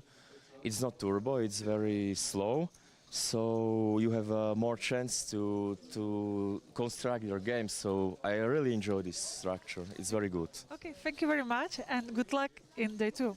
Thank you everybody, and enjoy this event. It's very good.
So Leon, congratulations. It seems like you made a quite big stack in this flight. How do you feel about it? I feel good, but big is relative. I want make more, but it's only 250. Yeah, it's the turbo flights. They have usually like happy. lower. I'm happy. I'm happy. I'm happy. And do you like the turbo flights? Do you appreciate it? Normally not, but today, because the last days I don't was so. So you travel here like. I feel so good. Yeah. And today I feel again good, and then I come to play, and yeah, it's good result now. Yeah. Do you travel here from some long distance? No, I'm half hour from here. I'm more times here, and yeah, I enjoy here to play. So, and are you like full-time poker player, or do you play just for fun? I make real estate. I play poker for fun, but I like it. And how do you handle, for example, bad beats? Bad beats is normal. You have to be cool in this situation and play. So do you think it's not doesn't have any effect for your game after? No, you have to be cool in these situations and play well. After these bad beats, all players have bad beats. Poker is with bad beats, and we have to accept that. Yeah. And what about your family? Are they support you? Yes, I have a very nice wife and a son, 5 years, and he. What did you say to me? If your family support you. Ah, yes, he support me. Yeah. Okay, so good luck to you. Good luck in day 2, and I hope we're gonna make an interview maybe with next champion. I hope. I hope also. Thank you. Okay, thank you. Good luck. You.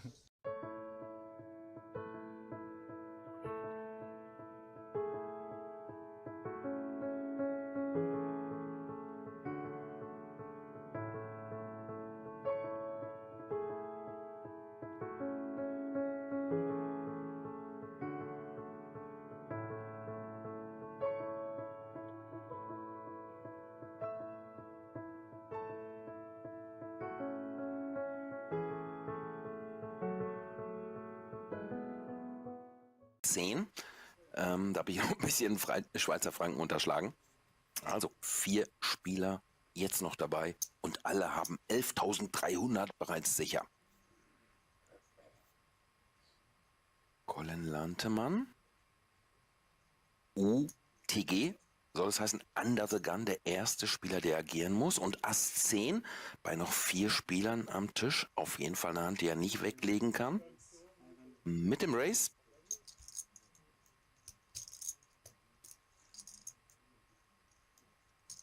Blinds mittlerweile auf 125 und 250.000 angestiegen. So, mit dem Race auf 550.000. Sandro mit Ass Dame. Das ist dann immer bitter, wenn nur noch 4 Spieler am Tisch sitzen und 2 fette Hände aufeinander prallen. Stefan Mehr aus Österreich hält sich raus, hat bisher fast noch gar nichts gespielt und sagt sich auch, ja, lass die sich mal links und rechts schön rauskicken. Ich gucke mir das an.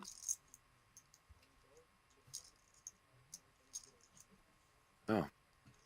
Sandro Favorit, der Call ist da von Colin und Colin braucht Hilfe hier in Form einer 10 oder 4 Kreuzen oder wie auch immer eine Straße.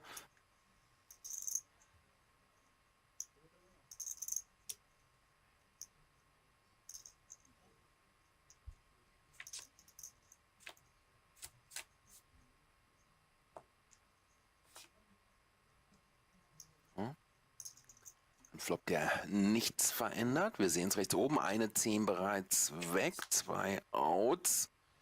Das verändert auch nichts. 2 Outs, 5% für Colin. Ansonsten doppelt Sandro hier nochmals auf. Das ist jetzt hier passiert. Und Sandro jetzt bereits bei 3,2 Millionen.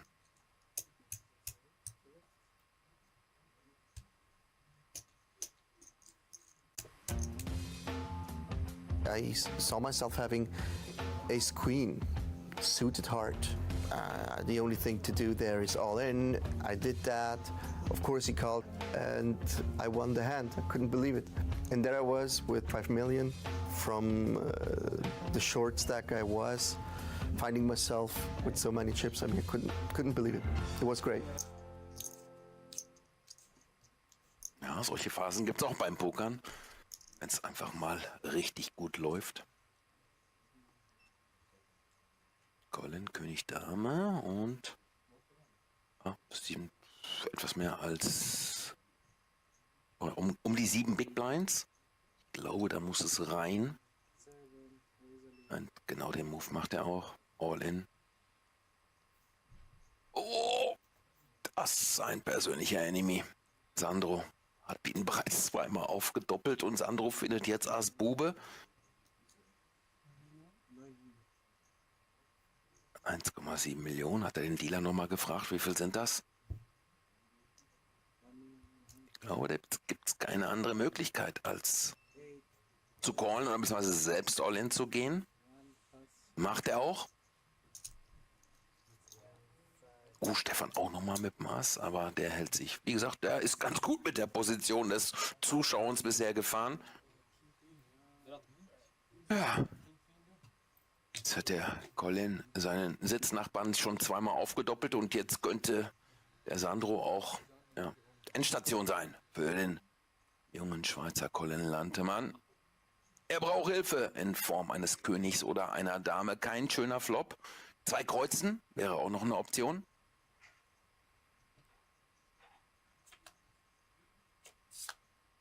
Und da ist das erste Kreuz. Jetzt 13 Outs, 32%. Kommt nicht. Und wir sind runter auf 3 Spieler. Gibt es auch mal, faire Verabschiedung von Colin. I was on the cutoff, which is first position, and it's normal spot to jam, and it's 50-50 after he called, and board came down little cards, nothing to help me. I think it's a standard to push king queen cutoff with 10 blinds. What is a bit annoying for me is that I lost 3 times against Sandro. First spot was he pushed all in with with ace-8, and I looked down in my big blind with ace-jack. It's normal, I call. And flop came really good for me. It came check-7 deuce with a 1 heart. And normally it's clear what it's done. He has to hit running straight, running flush or running eights to beat me, and one of this happened. It came hard. And what is extremely annoying for me is that if this hand would bust him, the tournament would be in a different way.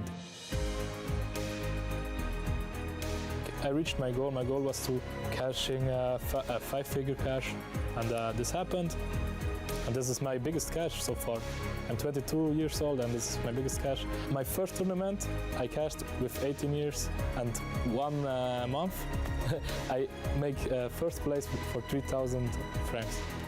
And now this is my newest, biggest cash. 11.300 Schweizer Franken für ihn. Ja, und dann ist etwas passiert, was oft bei Turnieren passiert. Es war mehrheitlich, wir haben einen Deal gemacht, wir waren jetzt nur zu dritt. Wir hatten einen, der ein bisschen short war. I have good feelings about the deal because I came in third short on the table. Wir haben das kurz ausgerechnet. ICM passte für mich und die Varianz ist so okay. Deswegen waren alle einverstanden, für alle passt es. So wird alle glücklich, alle happy. Ja, Gevi, unser Turniersieger nach einem Verhandlungsdeal. My brother and my dad came in to support me, which is a very great thing, and they're having fun as well. Die erste Person, die ich angerufen habe, war meine Freundin, weil die war zu Hause. Sie hat geschrien, das war überhappy, sie war mehr happy als ich und ja, hat mich gratuliert.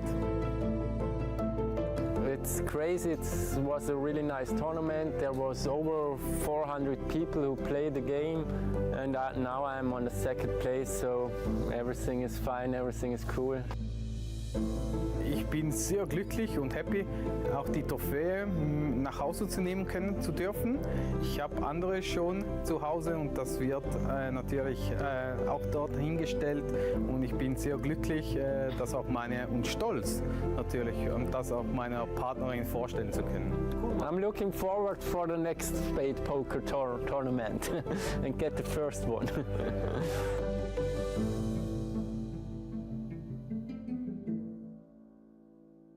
So I'm standing next to our last champion of Spadepoker Tour. Hi, Matthew. Hello everybody, hello Liechtenstein. And what about your poker life so far?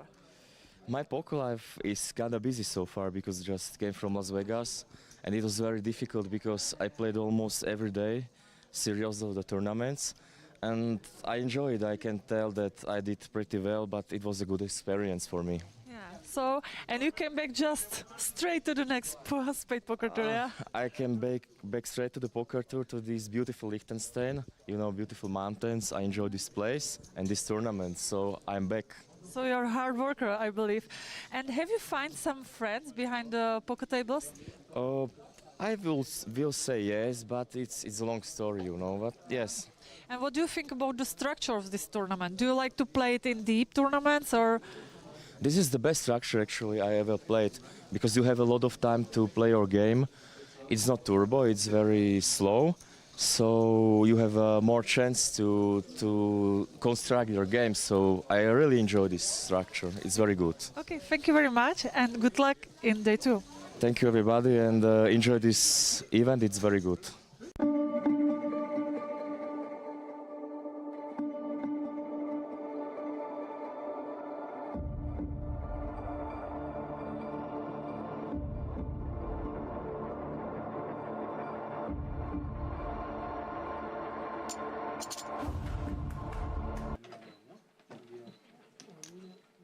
So welcome back for the continuation of the SPT Liechtenstein final table. 407 players entered, 3 remain, and we have Kempf, Hoffmann and Steiner, all from Switzerland, flying the flag high of the Red Cross. And it's Steiner with the overwhelming chip lead at the moment, 39 big blinds. It's been the benefactor of some really favorable situations. flopping a set twice, or turning a set once and flopping a set again, winning decent-sized pots there, eliminating the 4th place finisher, Irolf, with quad 5s, runner 5s, versus the top pair in the flush draw, and now has this formidable opportunity to take down a big main event here with 37,000 Swiss francs up top, plus the $10,000 WPT ticket later on in the year in Vegas. So give us a follow over at our socials, Facebook and Instagram, Spadepoker. And if you want to keep up to date with everything that's going on, not only in the Spadepoker world, but the poker world in general, it's spadepoker.tv. Without further ado, let's get back to the action here. So Kempf is the short stack with 12 big blinds, and ace deuce suited. You feel he's going to be shoving this one in. Does exactly that.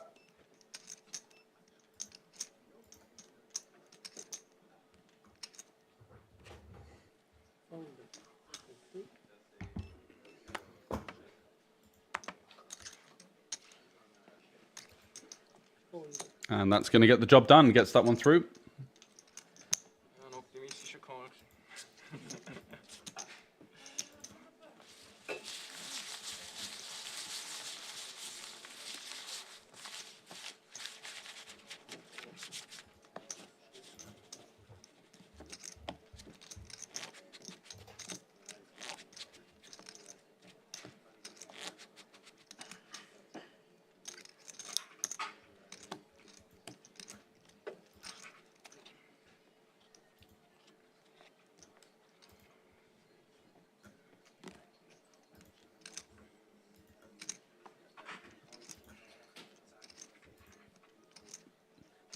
Now over to the chip leader on the button, 10-8 offsuit. Chucks out a raise. Nice position to raise. Got Hoffman there, kind of handcuffed in the small blind, and then the short stack of Kempf looking to apply some pressure with the ICM pressure, although the short stack here really should be the person that has least pressure, and he does find a really nice jam here with the King 10. Should get some pocket pairs to fold, should get some ace-x to fold, and may even get a hand like King-Jack offsuit to fold as well. So nice, aggressive take from him earlier on in the continue of the three-handed battle, coming back from the break and fighting with the 2 back-to-back jams, picking up nice amount of dead money in the middle there, and he's going to be up to 3.5 million. So just came in a second ago with 2.2.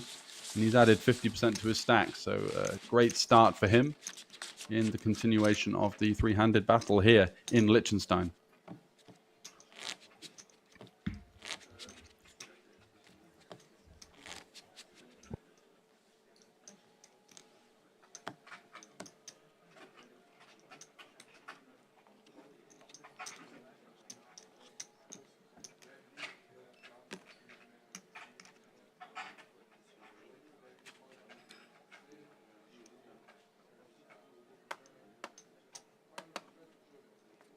All the fine.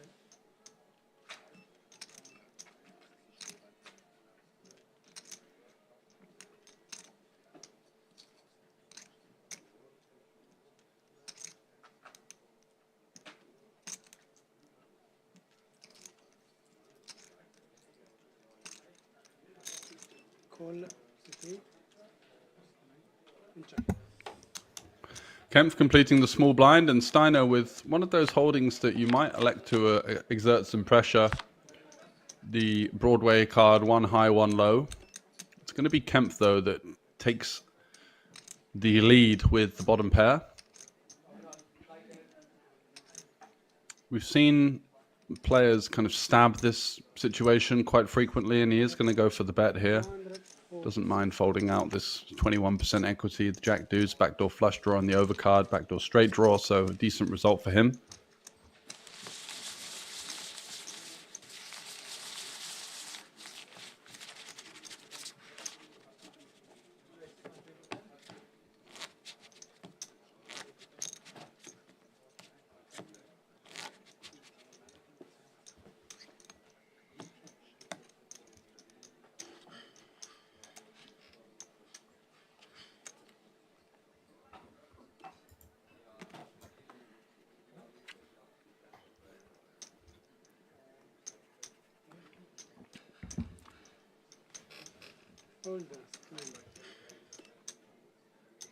Steiner here lurking in the small blind with the chip lead and also the two ladies.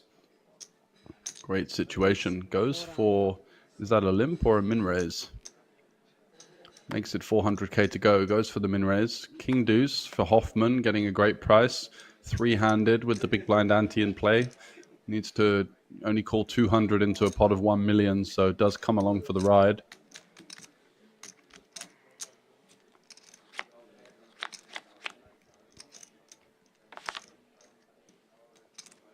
And 844, about as good as it gets for the pocket queens. Really safe, dry board, no flush draw available. We'll be looking to seek out some value. You see the color ups, so we do have the 250k, those green and purple chips in play as of now. And he goes for a rather large sizing of half pot here, just looking to really clamp down on the 8x, some of the gut shots. Wow, and he's going to get a caller from Hoffman here, calling half pot with just bare king high, no backdoor. Interesting. Wasn't expecting Hoffman to come along here. Doesn't really have much incentive to tangle with the chip leader here. With Kempf sat there quite short on around about 17 big blinds. And remember the theme that I was talking about, the fact that Steiner has been sizing down with his value and now looks like he's going to go for a really meaty turn sizing with these queens. In previous nodes, we've seen him going sort of quarter pot, 20% pot with the weaker parts of his range, and now with the stronger hand once again, giving a little bit of an indication from his sizings as to the strength of his holding.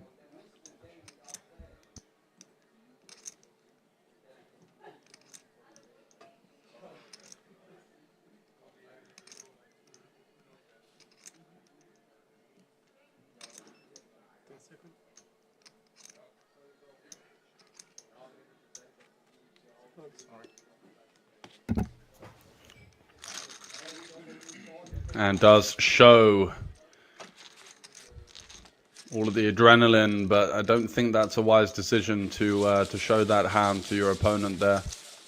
You want to keep him guessing, as you're likely to be aggressive with the chip lead in a lot of future scenarios. So an experienced player such as Hoffman will be making mental notes there. You see, he doesn't really react at all to the show, but he's going to be making mental notes as to what's going on there.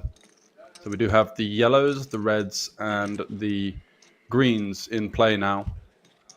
2,500 and 250k. Steiner with the jack deuce, unlikely to be continuing here.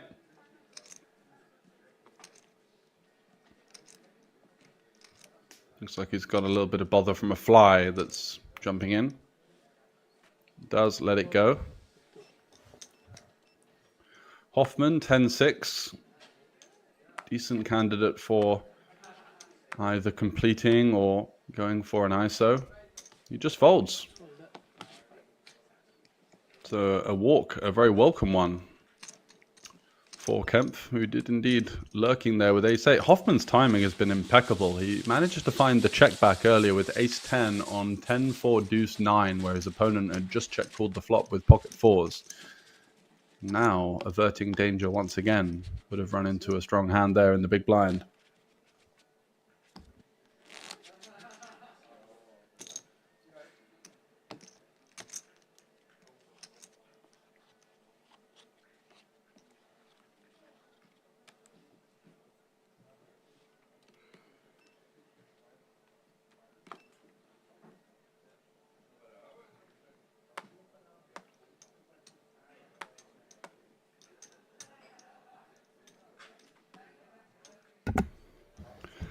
So Hoffman with the 9-7 off. He's got the short stack in the small blind and the chip leader in the big blind. Looks like he's going to open. Raise 425, 5.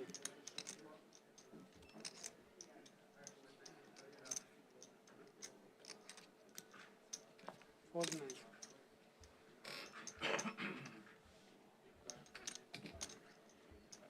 Steiner, though, won't be going anywhere with the 8-7 suited. More than enough hand to come along for the ride.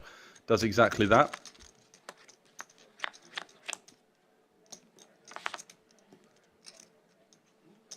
And met with a great flop. Flops top pair with the gut shot. Hoffman with the open ender. Looks like he fancies a lead, and I think I haven't really agreed with any of his previous leads, but this would be a board that does favor the big blind. Going to have all sorts of offsuit two pairs, straights that our opponent simply won't be opening there on the button. So a nice option here to lead. Seeking some value, also denying some equity to overcards, making life difficult for Hoffman. Hoffman does elect to continue, of course, with the nut open ender. It's got an overcard to the board as well as the 10 or the 5 for the nut straight. King on the turn, so things get a little bit dicey now. Double flush draw texture.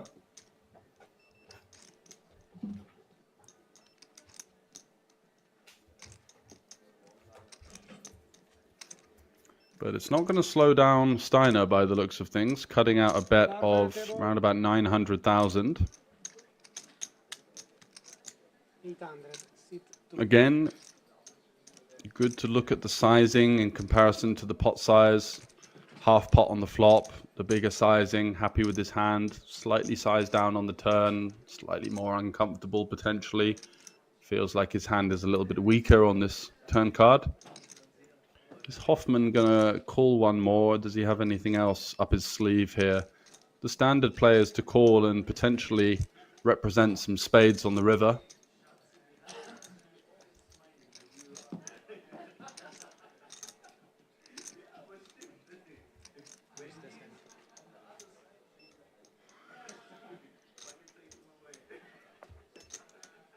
And this is going to be a big pot here between Steiner and Hoffman just folds the open ender, so Steiner will be happy with that one. 75% equity, but equity denial is the name of the game on the final table, just continuing to win the small to medium sized pots, sailing up the rankings and adding to his chip lead.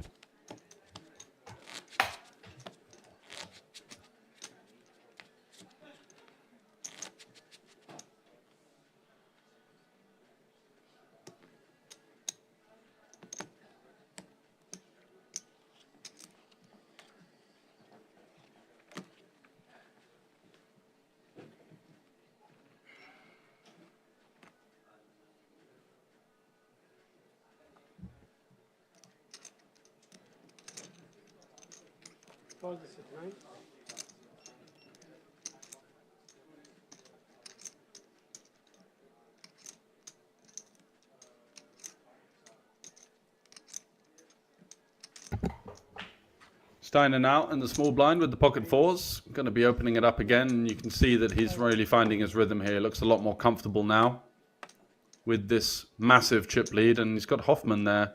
Now getting quite short, just 2.3 million. Didn't elect to peel one off with the open ender. He's been quite adverse to all-in confrontations. Hasn't been someone that's been finding many of the 3-bet jams pre-flop, but does defend the 7-5 off. So a big confrontation for him. And he comes up dry here with the 7-5. Steiner's been quite passive in these situations. Haven't seen him stab all that often when he's missed. Does elect to check once again.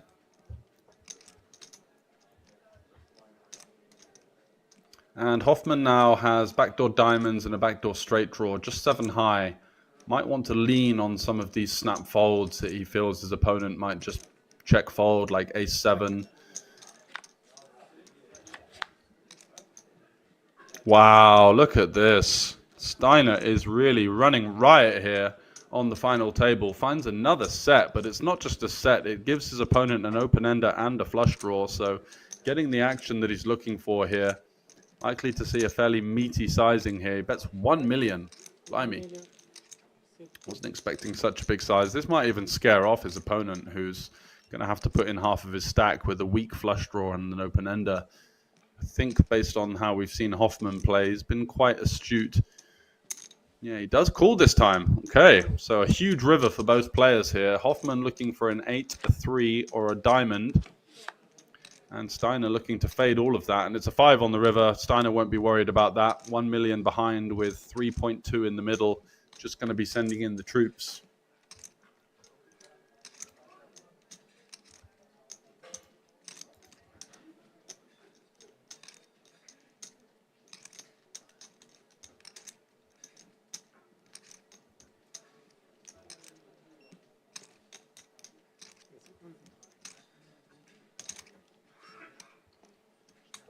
And that's exactly what he does.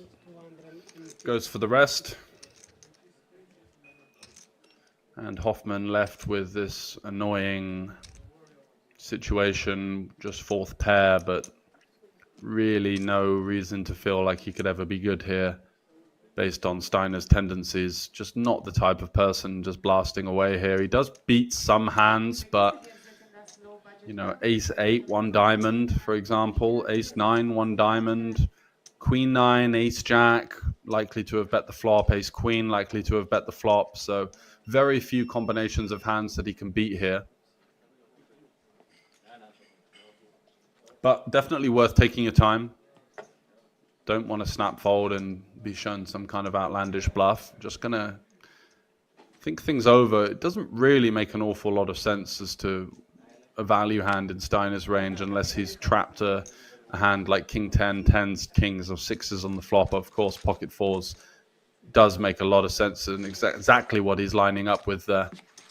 So another big pot for Steiner there, and the momentum certainly in his sails right now, just rifling through the rest of the field at this point, and has about 2/3 of the chips in play at this stage, up over 10 million.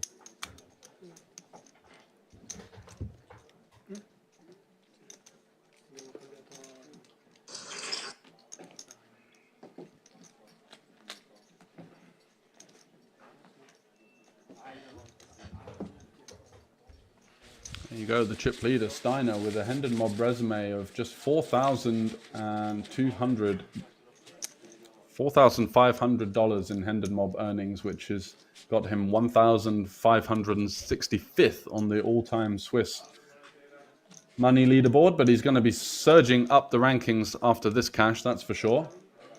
Guaranteed himself a payday of 17,455, and you think with his stack he's going to be the overwhelming favorite to win, and almost every time is going to make the heads up.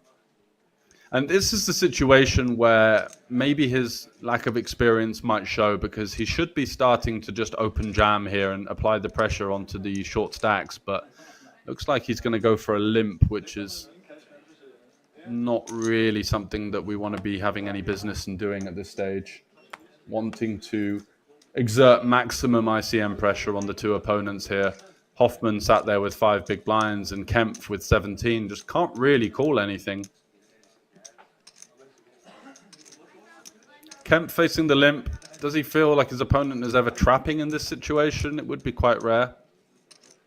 His opponent has been relatively straightforward, so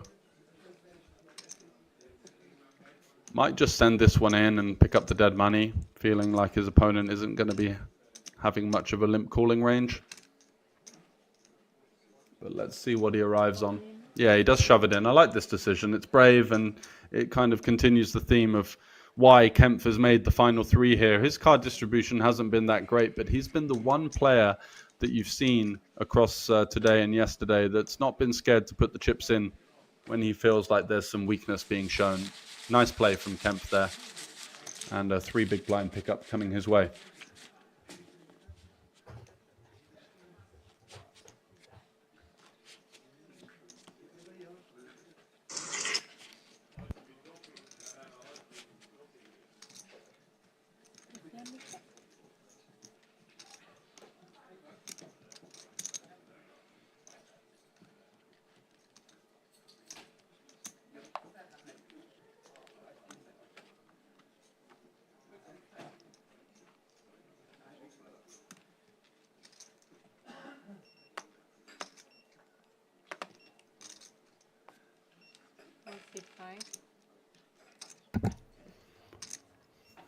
So the Jack-6 for Kempf in the small blind.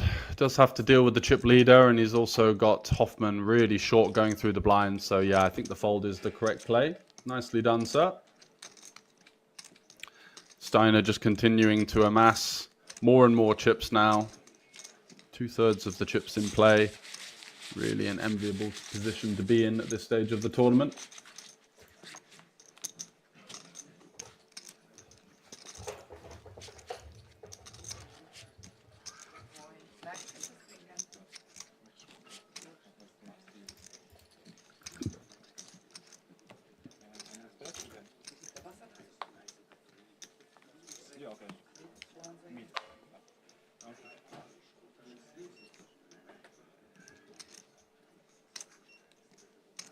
So Kempf here with the 3 deuce, likely to fold. Again, just wants to allow this collision between the 2 shorter stacks. And Steiner with the 5s has his opponent on the ropes here on the short stack. I believe that Hoffman has a total of about 800, 700 left. So very easy decision here, just sliding them all in. And what does Hoffman find? King deuce. Yeah, he's going to likely have to go with this one. He's only got 3.5 big blinds. And he is going to be ahead of a lot of hands here. Lots of Queen X, Jack X, 10X. Almost any hand is going to jam in this situation. It's going to be an any 2 all in.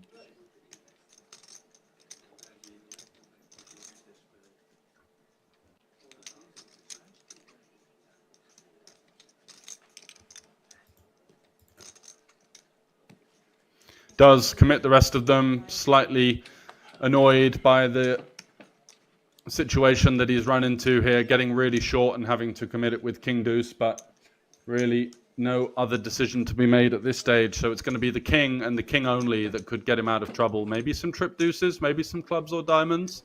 Let's see what the flop brings.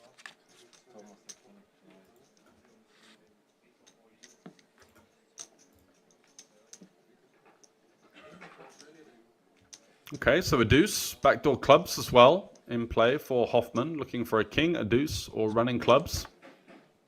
Certainly some options. Just left with the king or the deuce now. Heading to the river here. Big spot for Steiner and Hoffman. Hoffman looking to double up and keep himself alive here. Would be back to 8 big blinds and cannot find it. Steiner with those 5s, the magical pocket 5s. That's been the hand of the tournament for him. Finds the elimination, and Hoffman, the well-accredited Swiss player, 11th in the all-time money list, cashes for 17,455 francs. Almost 20,000 euro score for him for the 500 buy-in. He'll be happy with that. Did have chances and moments on the final table where it looked like he was going to really rise through and take the bull by the horns, but just couldn't get it done in the end, unfortunately running into some big pots, big hands in key pots. And he's going to hit the rail. So we're going to have a 10-minute break once we get everything set up for the heads-up play, and we'll be back with you very shortly.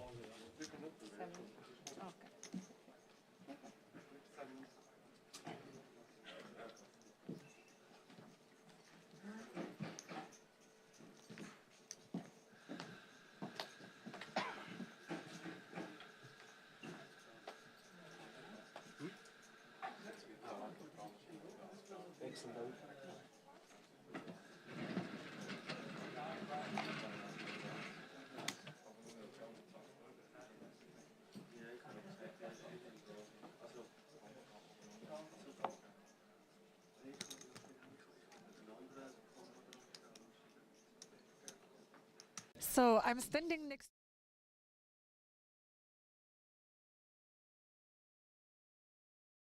Not so good. So it's bittersweet. You thought you can make it better, yeah? Yeah, at the end, yes, but I think tomorrow everything is okay. Yeah. How did you bust it out? Last hand, small blind pushed all in with pocket 5s. I called in the big blind with 7 big blinds left with king deuce, and board was too bad for me, so just a deuce. And are you a full-time poker player, or is it just a hobby of yours? It's just a hobby, yes. So it's big success. Thank you very much, and once again, congratulations. Thank you very much. Thank you. See bye-bye. you. Thanks. Friends behind the poker tables? I will say yes, but it's a long story, you know. But yes. And what do you think about the structure of this tournament? Do you like to play it in deep tournaments, or? This is the best structure actually I ever played, because you have a lot of time to play your game.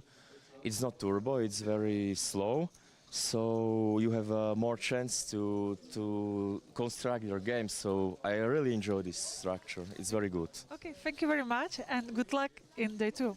Thank you everybody, and enjoy this event. It's very good.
So Leon, congratulations! It seems like you made a quite big stake in this flight. How do you feel about it?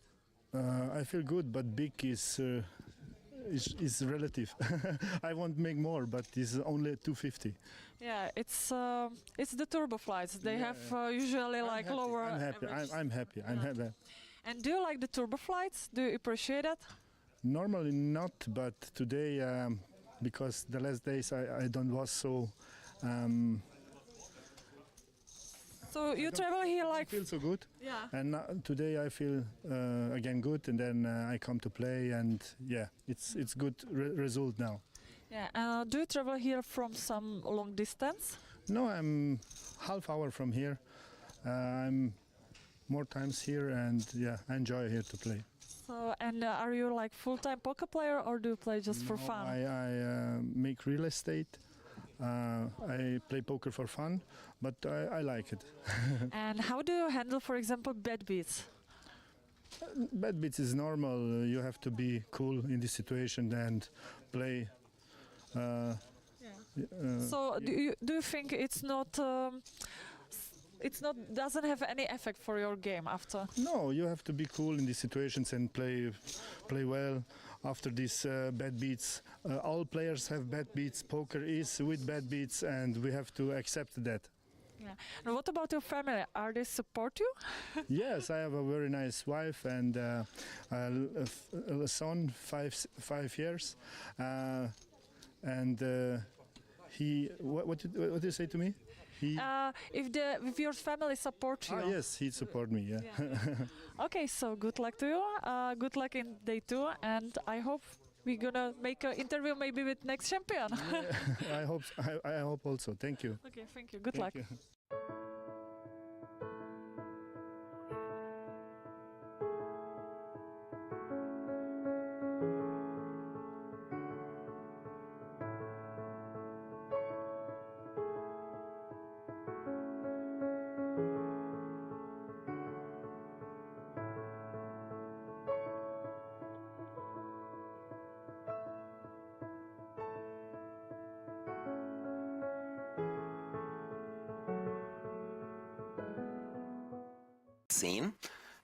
Da habe ich auch ein bisschen Schweizer Franken unterschlagen. Also 4 Spieler jetzt noch dabei und alle haben 11.300 bereits sicher.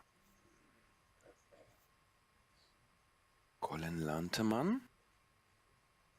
UTG. Soll das heißen, Under the Gun, der erste Spieler, der agieren muss. Und Ass 10 bei noch 4 Spielern am Tisch. Auf jeden Fall eine Hand, die er nicht weglegen kann. Mit dem Race.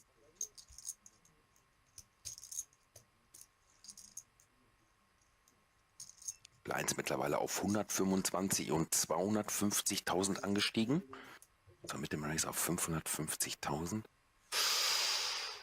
Sandro mit Ass Dame. Das ist dann immer bitter, wenn nur noch 4 Spieler am Tisch sitzen und 2 fette Hände aufeinander prallen. Stefan Mehr aus Österreich hält sich raus, hat bisher fast noch gar nichts gespielt und sagt sich auch, ja, lass die sich mal links und rechts schön rauskicken. Ich gucke mir das an.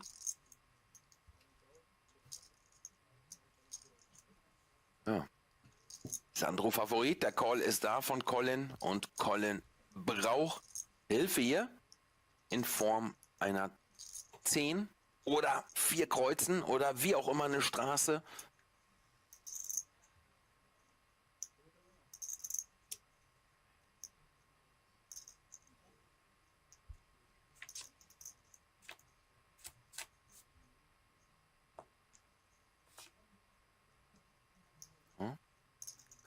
Flop, der nichts verändert. Wir sehen es rechts oben. Eine 10 bereits weg. 2 Outs. Das verändert auch nichts. 2 Outs, 5% für Colin. Ansonsten doppelt Sandro hier nochmals auf. Das ist jetzt hier passiert. Und Sandro jetzt bereits bei 3,2 Millionen.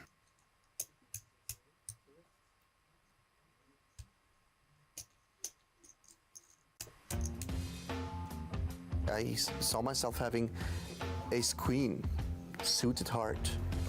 The only thing to do there is all in. I did that. Of course he called and I won the hand. I couldn't believe it. And there I was with 5 million, from the short stack I was, finding myself with so many chips. I mean, I couldn't believe it. It was great.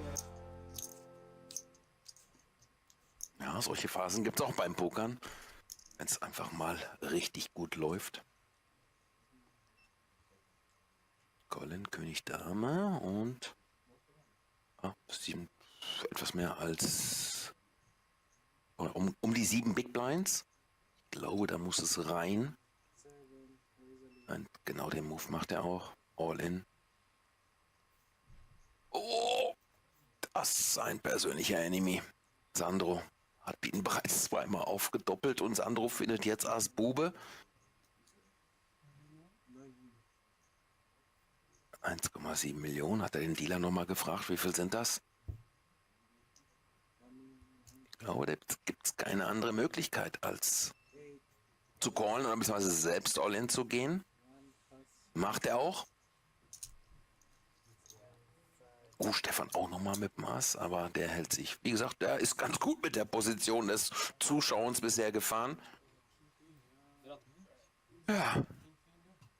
Jetzt hat der Colin seinen Sitznachbarn schon zweimal aufgedoppelt und jetzt könnte der Sandro auch Endstation sein für den jungen Schweizer Colin Lantemann. Er braucht Hilfe in Form eines Königs oder einer Dame. Kein schöner Flop. 2 Kreuzen wäre auch noch eine Option.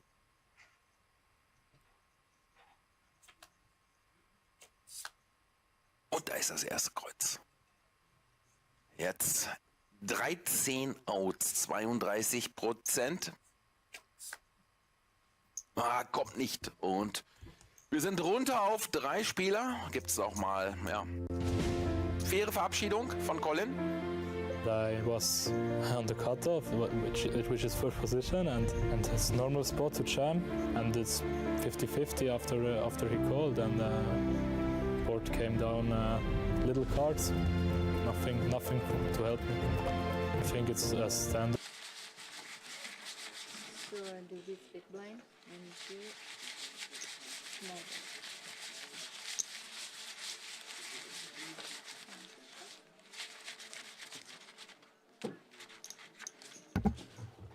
And welcome back for the continuation and the culmination of the Spade Poker Tour Liechtenstein final table here. And we have Steiner with the chip lead, 61 big blinds, facing Kempf with 20 big blinds. And the action will likely be thick and fast now, as there's so much to play for in this heads up. Just to give you an inkling as to what's at stake. Second gets 23,500, but first 37,000 plus a 10,000 seats, so a pay jump of around about 23,000 is to be played for between these two players from Switzerland. Let's see who's going to be battling it out. We do have the big blind ante still in play, I believe.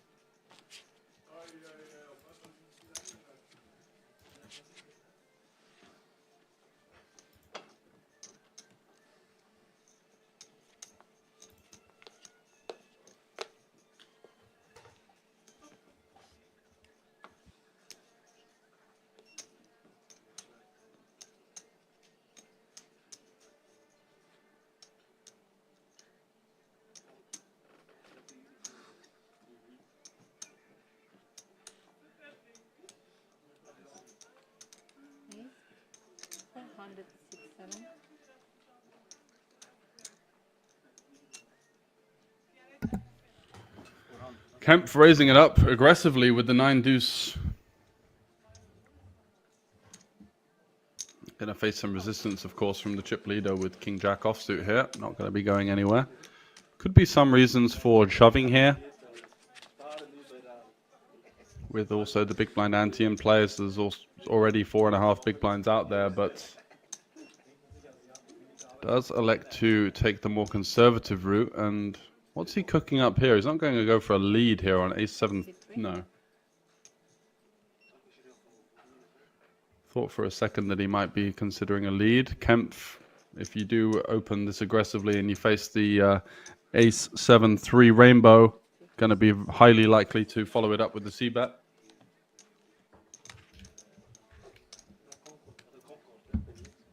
and takes it down.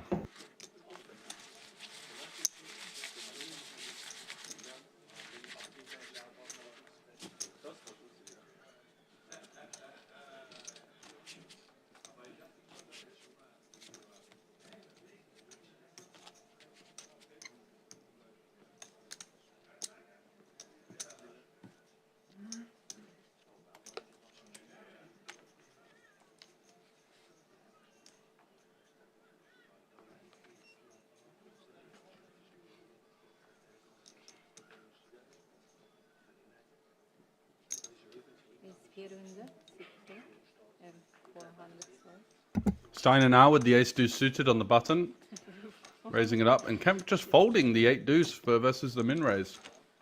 Suited hands heads up with the big blind ante in play. Not something that's advised to fold, just getting such a great price closing the action. Only mano, so going to be somewhat over-folding there in this configuration if we do elect to fold suited hands heads up for the min-raise. Give us a follow over at our social channels, Facebook and Instagram for Spade Poker. Keep up to date with everything that's going on the tour and in the wider poker world. Queen 7 here for Kempf. Let's see if he continues this aggressive opening strategy. It's exactly what he's going to do.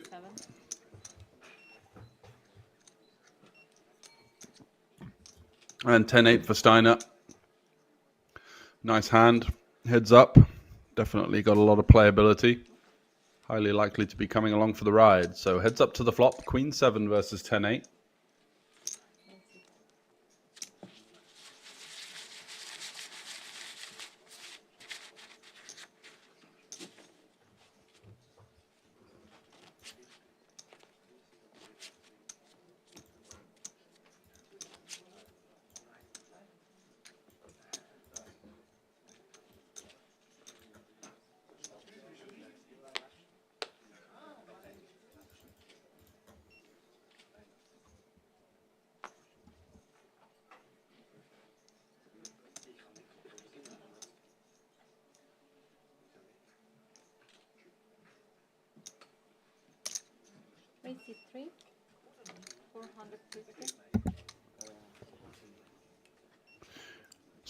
Potentially some refreshments for these players. Again, it's been a long battle, 3 days worth of play.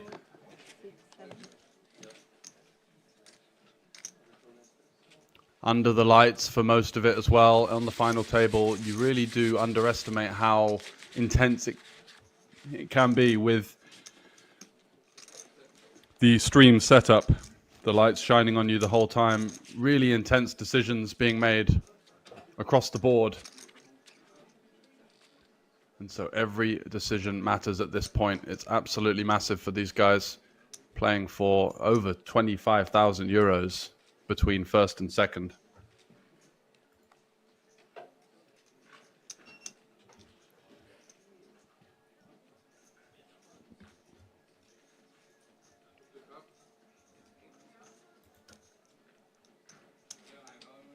Ace 4 opening it up for Kempf.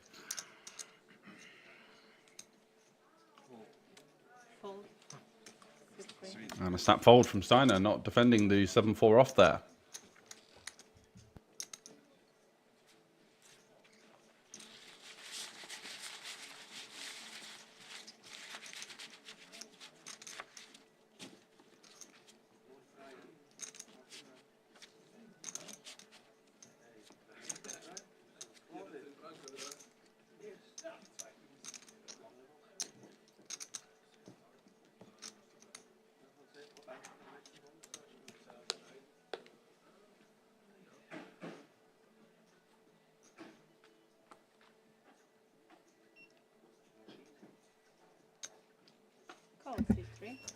Steiner now with the 10-9, going to limp in. Allow this dominated holding of the 10-6 to come along for the ride, which would have defended the big blind, the min-raise anyway, but we do take a flop in position with the 10-9. Swing and a miss for both players. Steiner does have, you feel, the advantage with position, likely just to stab on the ace-high board quite frequently.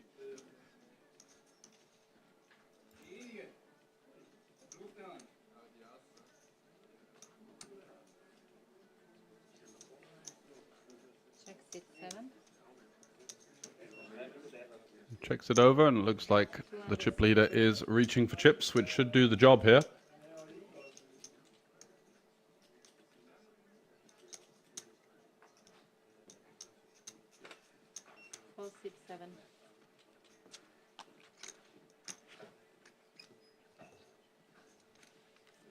And that will get the job done. Backdoor straight draw, backdoor flush draw, not enough on this occasion for Kempf, who is down to about 20 big blinds in the heads up now.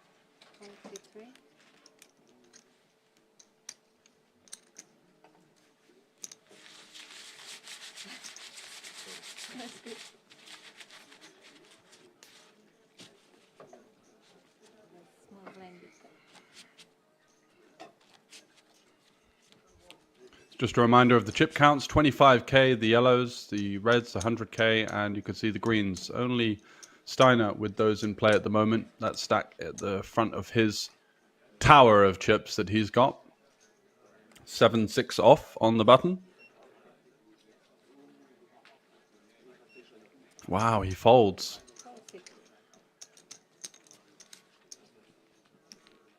With the big blind ante in play, just 100 into a pot of 600, so getting insane odds to... You should really be V-pipping just about every hand in heads up on the button. It's just a question of limp or raise, but he's going to elect to fold some of these hands that, from his experience, playing lots of 8-handed and full ring, don't seem to be quite so strong, but in heads up they are.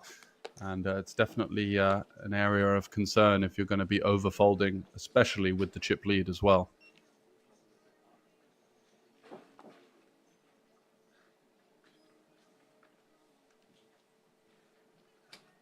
So Kempf with the Queen 5 suited. Raise 467.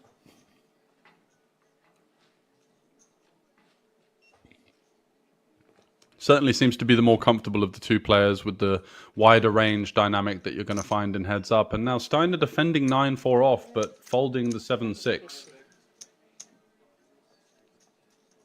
Quite puzzling as to what his strategy is exactly. And he's actually going to go for a 3-bet, so 1.4 million. Wow. Did not see that coming based on how he's been playing.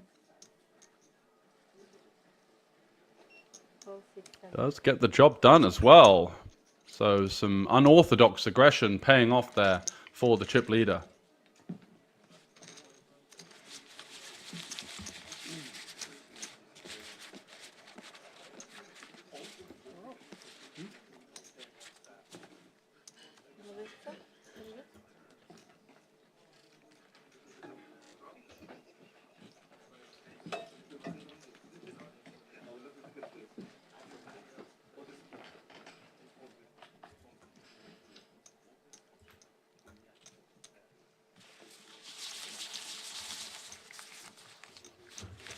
So 59 playing 22 big blinds, playing for all of the money, the prestige, the trophy, as well as that 10k WPT ticket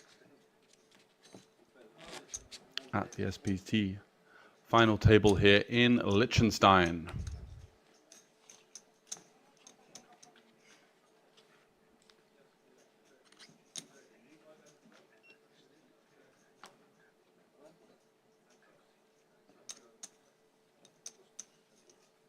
Steiner then, Jack 6 suited. Looks like he does fancy playing this one. And he's going to raise it up to... Is that a little bit short? He's got 350 in there. He needs to put in a few more chips, right? Or is, no, because he had the small blind as well. So 450, of course.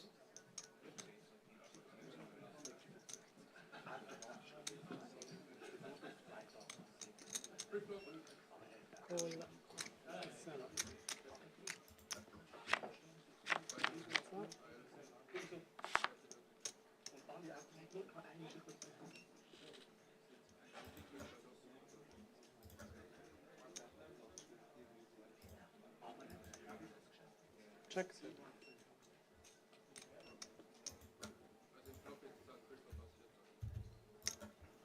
203. And Kemp flopping the open ender here, defending the Jack-10 offsuit. So we go Jack-6 versus Jack-10. Steiner going to continue the aggression with the small sizing in position here. Just betting one big blind, looking to fold out some random king highs, maybe an ace-3 off. Call.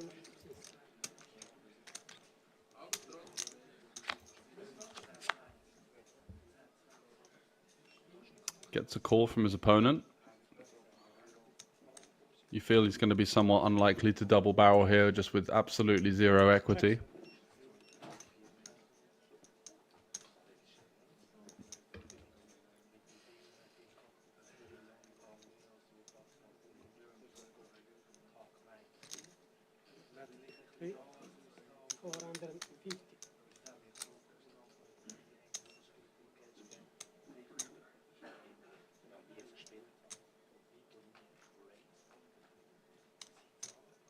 But he does find the second barrel. And wow, look at this.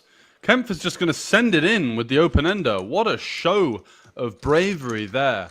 Could have easily been snapped off by a queen, but reading into the sizings, again, that consistent tell that we've seen from previous holdings. And I think Kempf has picked up on that quite nicely.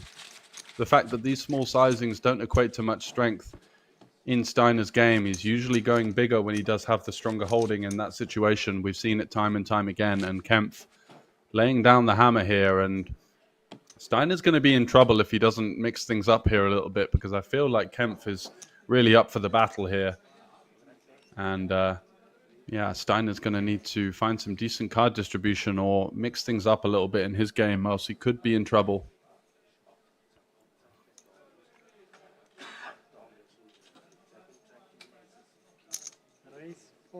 So Kempf, continuing with his aggressive raising strategy on the button, is going to run into a strong hand here, though. It's going to be a 3-bet to 1.2 million. Don't think we're going to be able to do anything with the Queen 8.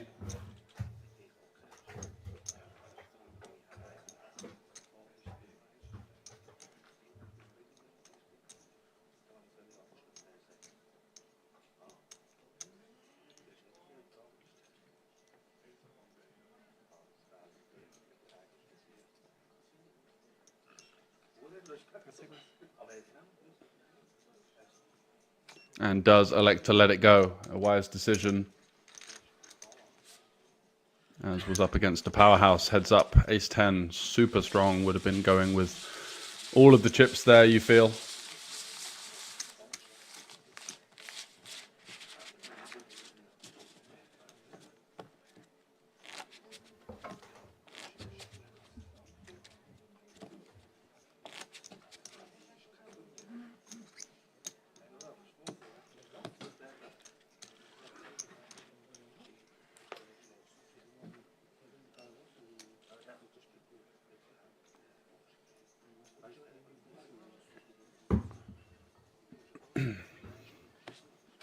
Steiner folding the 10-3 off, allowing another walk for Kempf.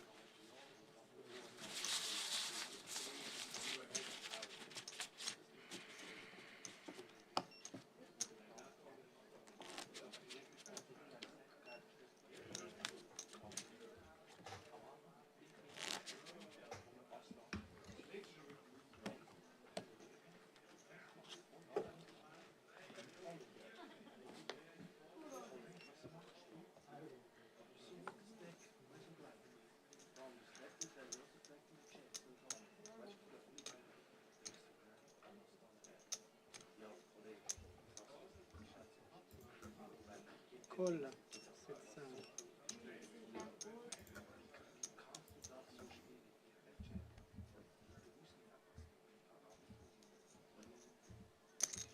Raise 600.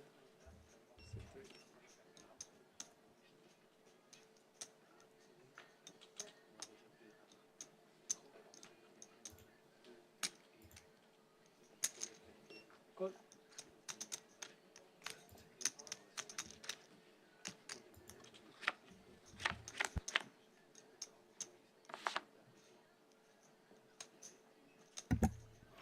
And look at this for a confrontation. So ace queen of diamonds facing the 9-6. 9-6 with some backdoor equity.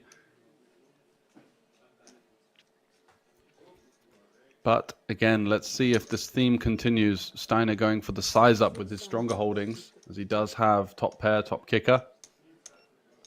Happy to pile more chips into the pot at this stage.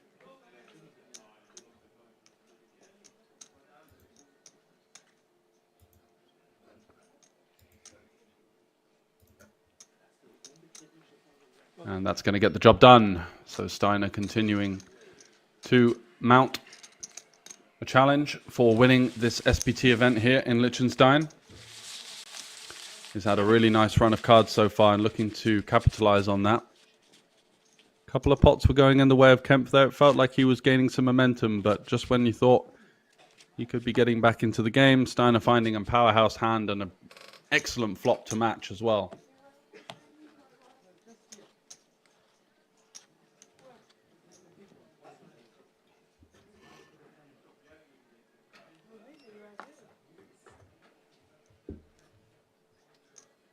Ace 10 now, wow. Just gets better and better for Steiner here. It's going to raise it up to 500k. And ace 10 for Kempf, so the money could be going in here, but it's very unlikely that we're going to be seeing anything but a split pot. Spades and diamonds in favor of Steiner and just the clubs for Kempf.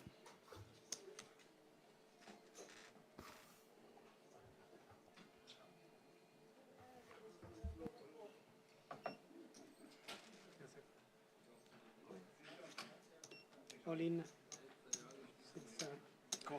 Call. That's an all-in, and both players are going to be having the cards on their backs here, and they're going to share a little joke as to say, wow, Steiner was hoping to see a worse ace, and Kempf was hoping for also the worse ace, but looks like it's going to be a chop here, so rather anticlimactic. Ooh, but there's some diamonds potentially for Steiner there. Needs to go diamond, diamond. It's going to happen around 5% of the time. Nope, the 7 of clubs locks things up. It's going to be the chop as expected. Moving on to the next hand. Both players are going to remain with the same chip stack as before.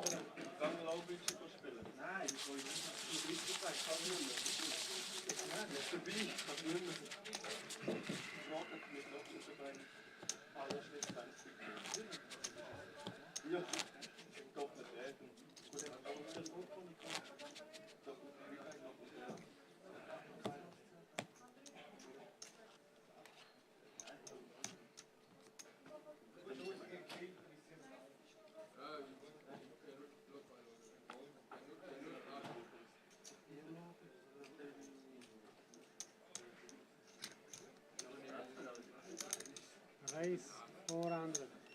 6, Kempf opening it up and taking it down with the Jack 8.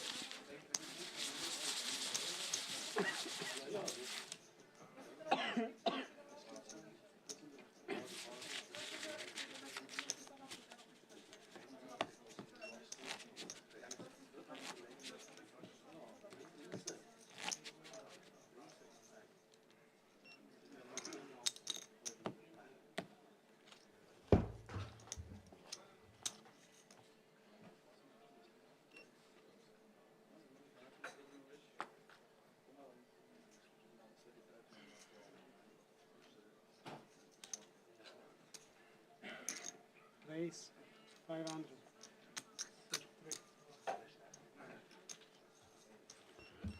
So Steiner coming in with the Queen 8 now. Going to face some resistance from the 10-8 of hearts. And we're going to take a flop here with, once again, Steiner in a great position. Got his opponent dominated.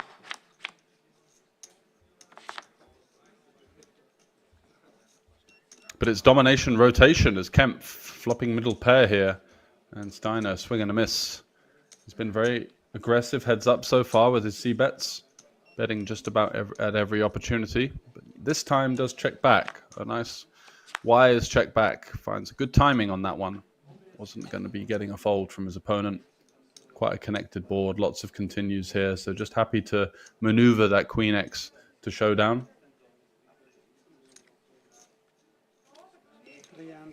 And that's going to get the job done. Checks back and sees a bet on the turn. Can't do anything really.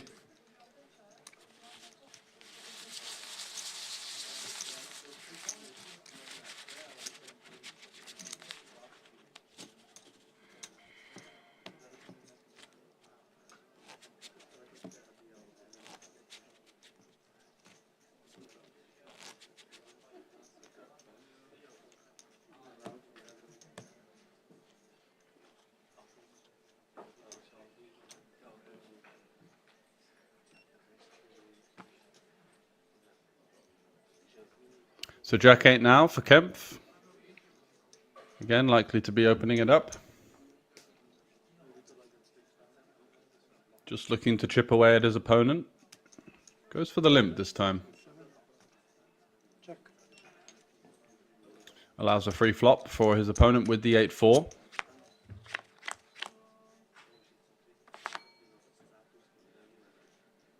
And comes out on top with middle pair, likely to take a stab at it.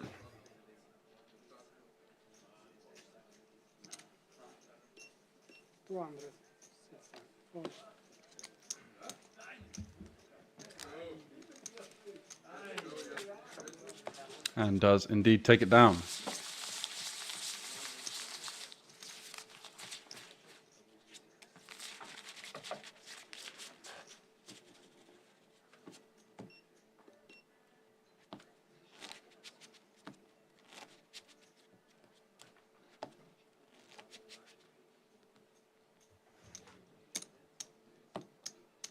Still battling on late into the night here.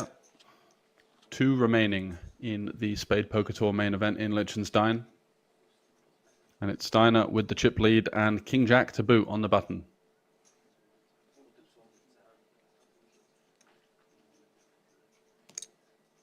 Raise 500.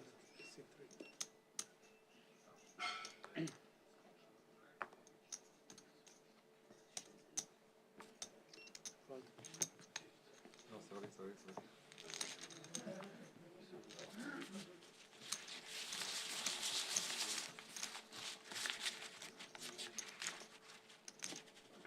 Taking that one down, adding to his chip lead.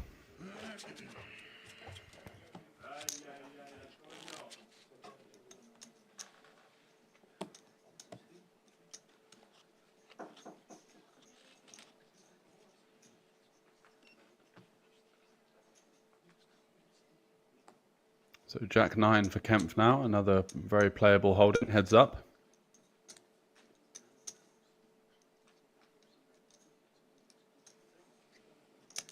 Raise 400. And he agrees, making it 400k to go. Call.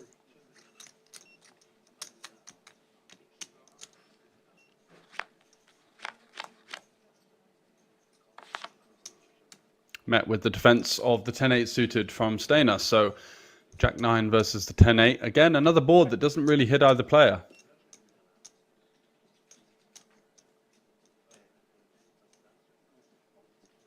Check, sir.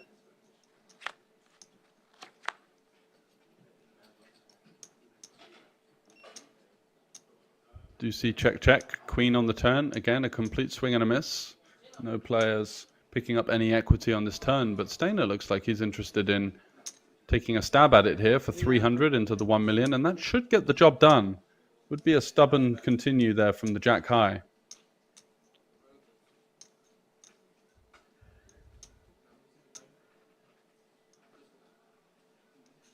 But he is gonna...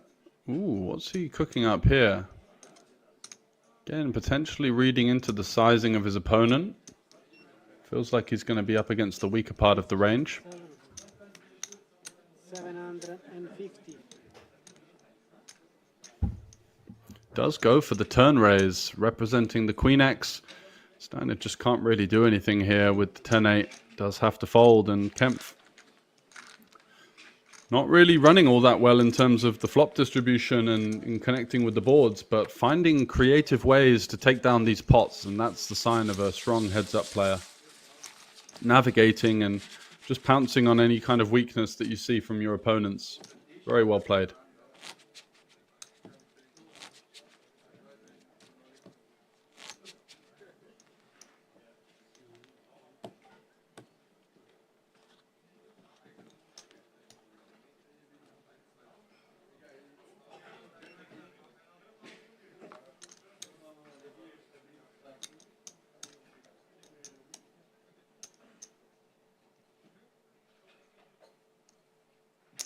Raise 400.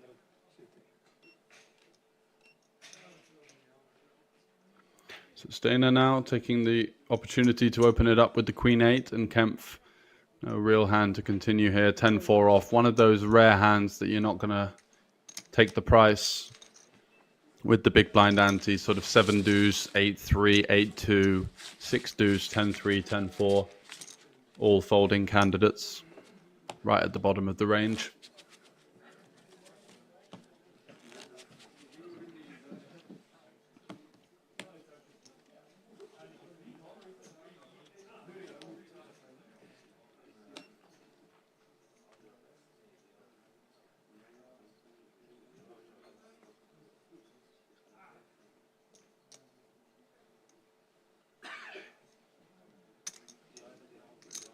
Raise 400. So Kempf now opening it up with the King 9. Steiner Queen 5, likely to defend here. Oh, not interested. So it's going to be relinquishing his big blind a little bit too softly, you feel, if he's going to fold hands as strong as Queen 5 heads up.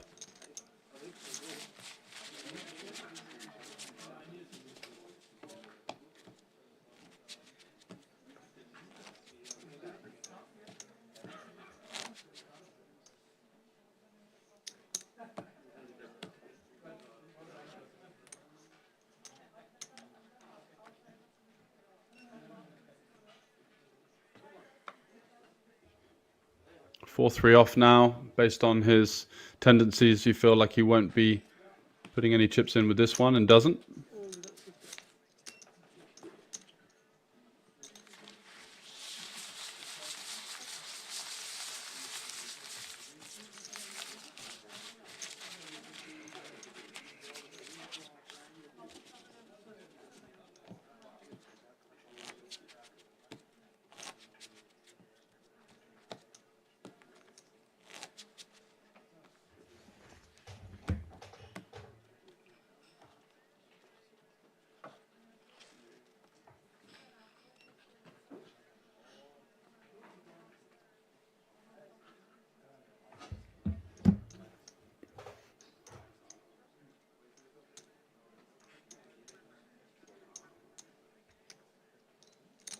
Raise 400.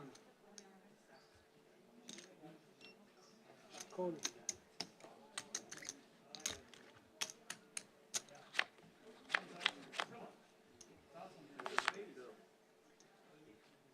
We'll look at this bottom 2 for Steiner there on the Queen 10 deuce. And Kempf looks like he's interested in following it up with a continuation bet, so that's going to be a lovely sight for Steiner.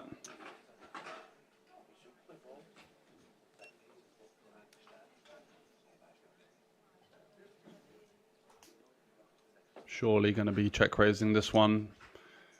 Looking to gain value from the flush draws, straight draws, Queen X that's available.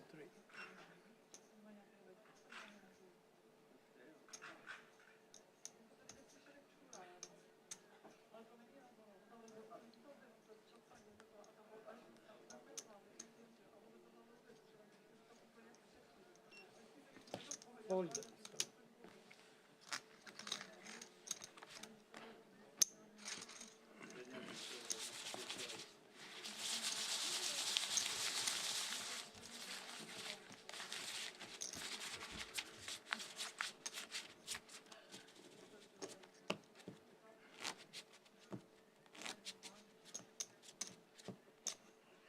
And we do continue the heads-up battle once again. Deep in the Spade Poker Tour main event here in Liechtenstein. 2 Swiss players left fighting for 37,000 Swiss francs up top, as well as the 10k added WPT seat. So plenty to play for. 25,000 or so euro pay jump here between first and second, which is maybe why we see some hesitation with Steiner not looking to potentially gift his opponent an easy double up.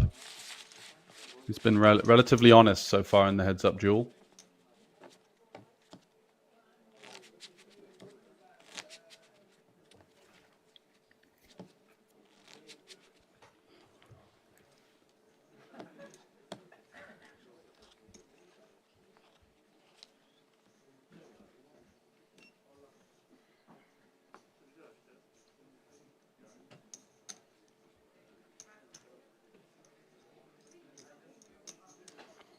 So Queen 7 for Kempf. Just going to limp in there.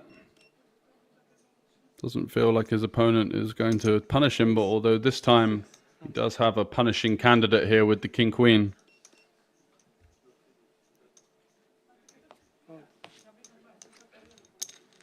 And that's going to be a limp fold from Kempf, understanding that Steiner's not really been isolating or been so aggressive pre-flop, so just electing to let that one go.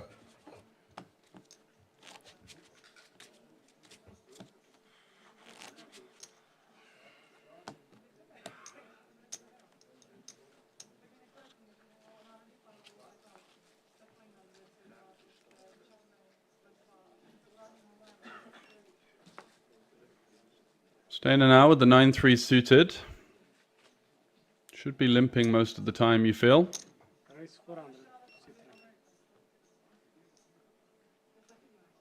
And Kempf lurking with jacks, and actually Steiner's gone for the raise here, so even more action for the 2 jacks here from Kempf.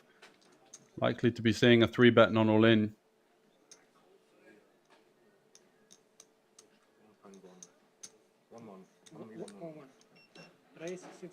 And what's he gone for here? So he's carving out a raise. That's what we know for sure.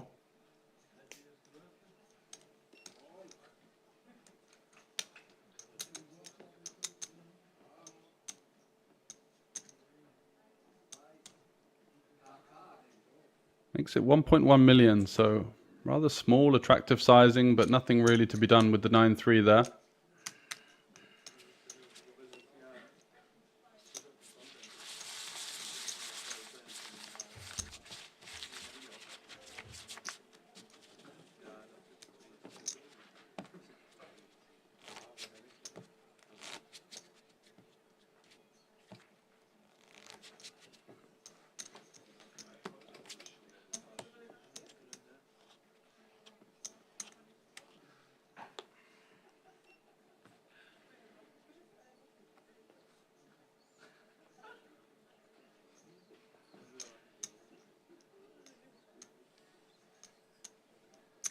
King 7 suited now for Kempf, going to be opening it up, that's for sure. 30 big blinds effective, and the 5 deuce is going to defend, so hearts versus hearts heading to the flop here.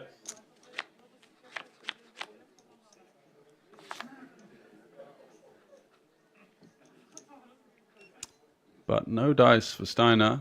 Kempf flopping bottom pair, likely to continue, you'd feel. Not sure what Steiner's considering here. Is he going for a random lead with the 5 high? That's exactly what he's doing. Very peculiar play, leading for 400 on the ace high board.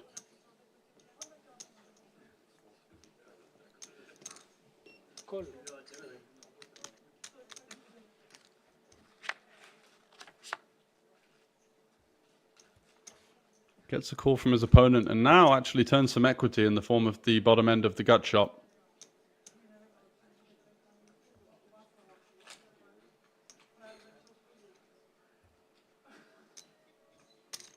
But 800.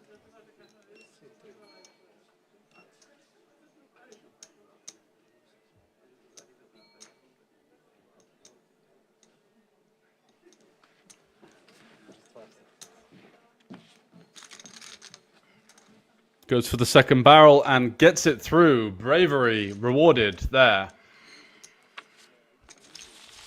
as his opponent looks to be taking some kind of toilet break. No, he's back.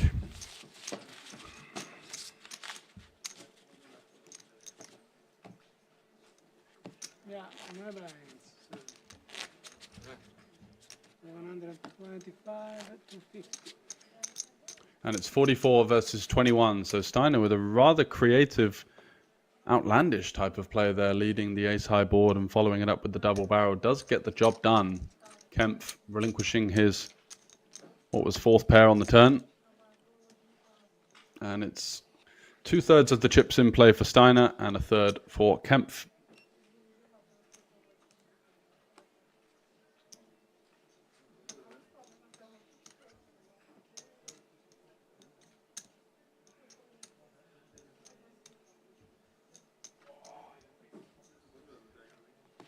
Steiner now folding 10-8 offsuit on the button. This is getting to the stage where it's tough to watch. So tight. You got to really be getting in the mix here. Heads up. 10-8 is such a strong hand, especially with the button.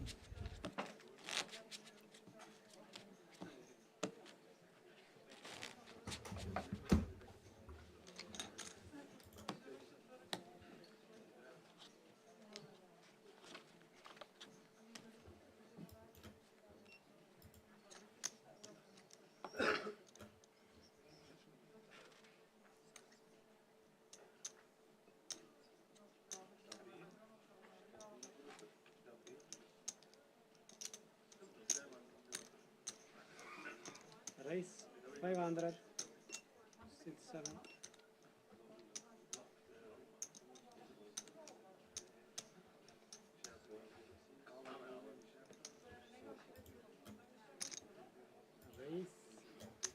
Here we go then, some action. So King Jack versus Ace 10, two big hands for both players here. Could the money be going in? Small 3-bet from Steiner, so definitely going to see the King Jack continue here. He's actually just going to shove it in. Wow. Don't feel like Steiner's going to be able to fold the Ace 10 heads up. Let's see if he has the minerals to call it off.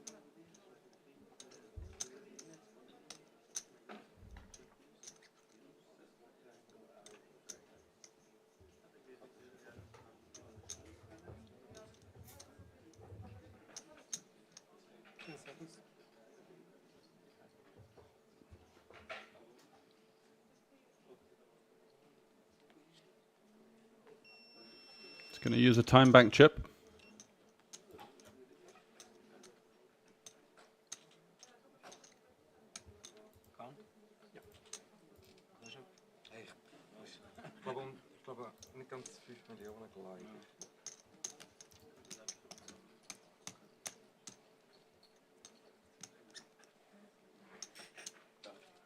Mulling over the decision now, you can see the stress.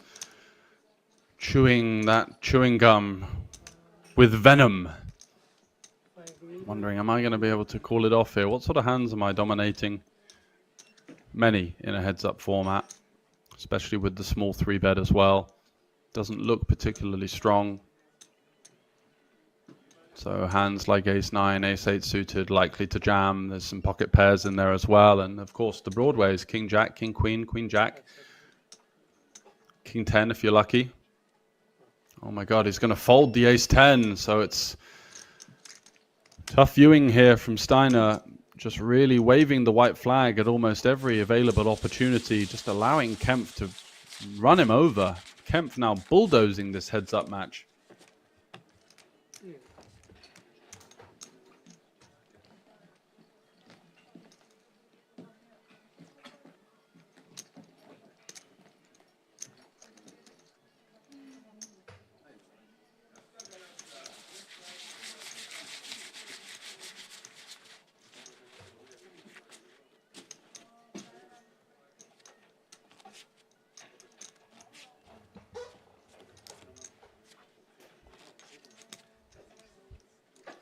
And Kempf, all of a sudden, without really many showdowns, has really forged his way back into this heads-up match. It's been impressive to watch. Really had the number of his opponent throughout.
Call C3.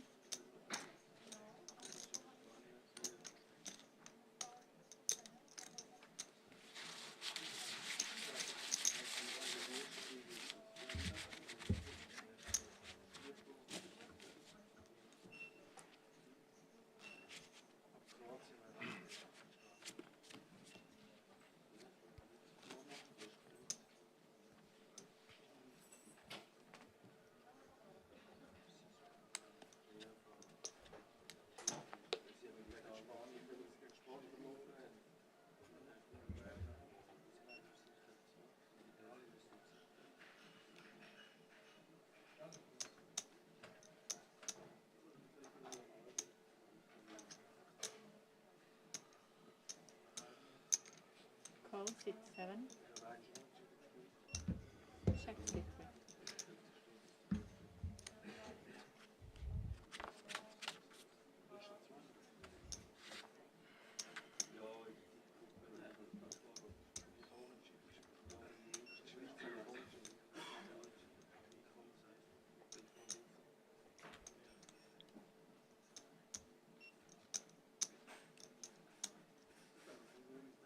Bet 250 C3. Steiner there, going to continue with his gut shot, taking it down. Kempf not being able to find any resistance. Just be 2 seconds.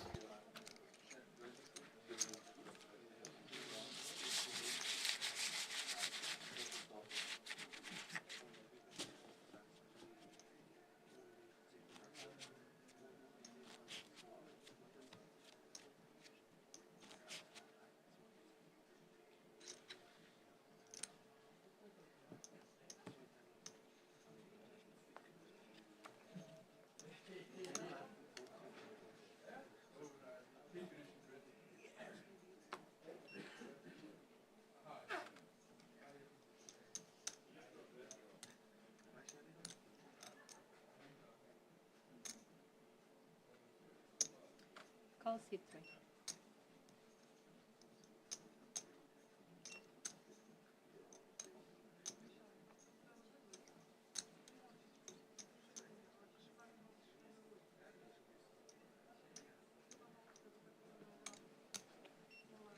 Check C7.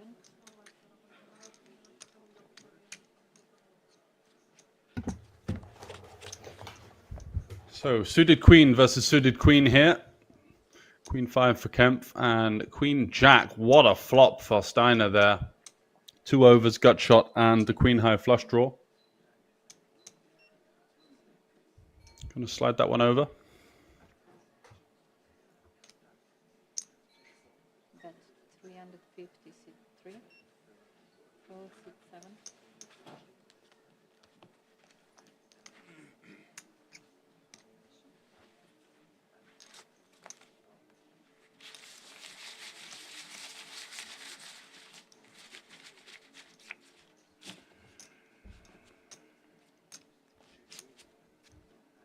And unfortunately for him, with such a monster flop, doesn't get any additional action.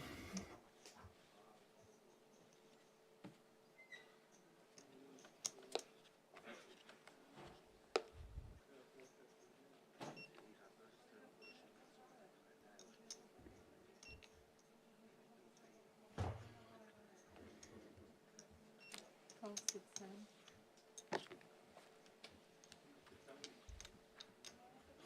Steiner there getting a walk with the 10-6 suited.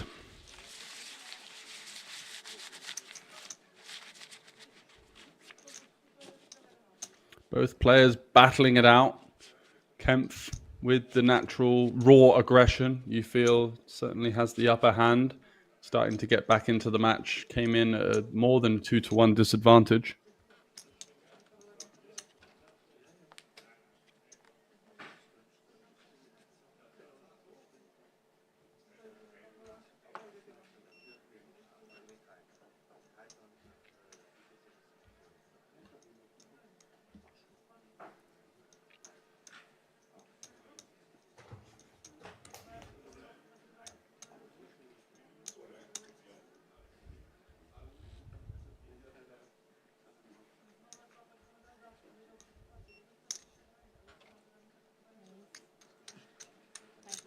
C3.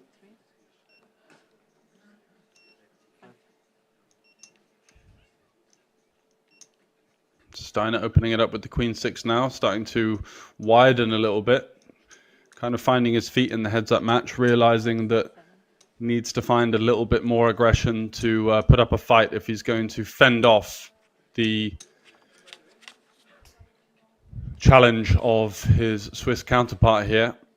And look at this for a flop. So middle pair and a gut shot with the backdoor flush draw, and Steiner has the overcard with the backdoor flush draw, backdoor straight draw. So plenty of options for Kempf, and Steiner, you think we'll be continuing with a c-bet here. Has some decent board interaction. Does elect to check it back, and there's the queen. Very interesting card. Top pair now for Steiner, and Kempf has the pair and the open ender.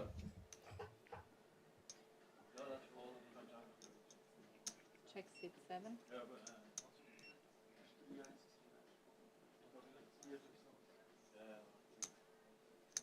Bet 500 C3.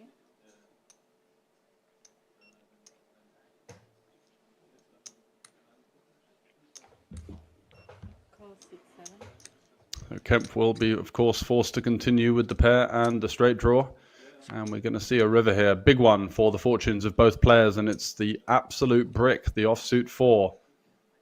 Steiner, you feel, will be quite comfortable to find another value bet in this instance.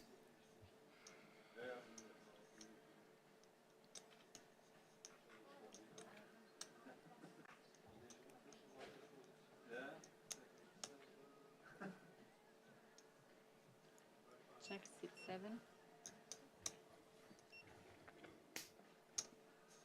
500 C3.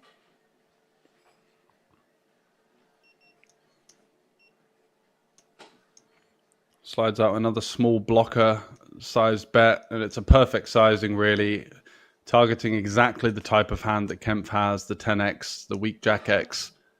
It's going to be very difficult for Kempf to get away. Lots of missed draws available as well, so it's not like it's always going to be a queen here. Lots of missed straight draws, missed flush draws. Kind of forced just to pay it off, getting the price, and he's going to get shown the bad news. Unlucky there for Kempf. Nothing really you could be said about that one.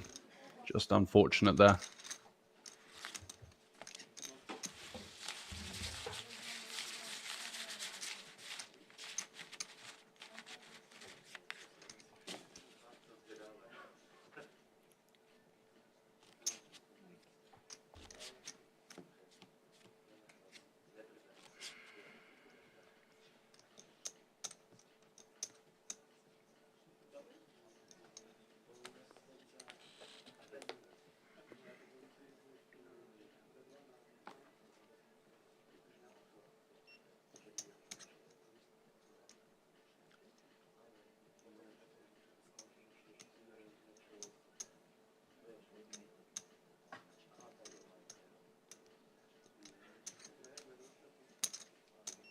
Knight C7, 500. Call C3. Kempf coming back into it, though, taking down a pot straight away. Back up to 5 million.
So Kemp with the fives, going to pop things up.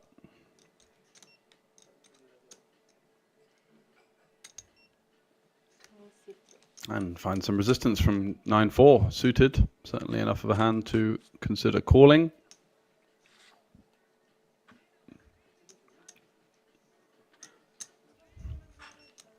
One of those flops where it looks like we have something, but still a swing and a miss here. Overcard, backdoor flush draw, backdoor straight draw, but Kemp going to be happy to chuck out a bet here. Look to get value from overcards, deuce X, straight draws.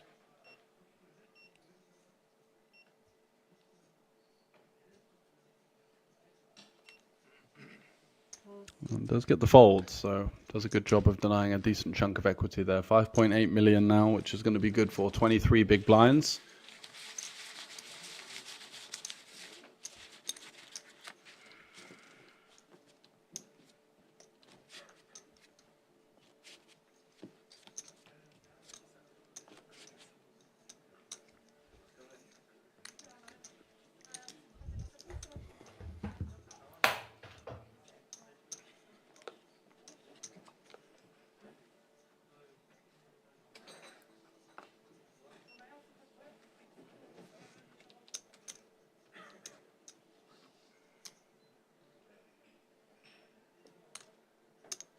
With 625 C3.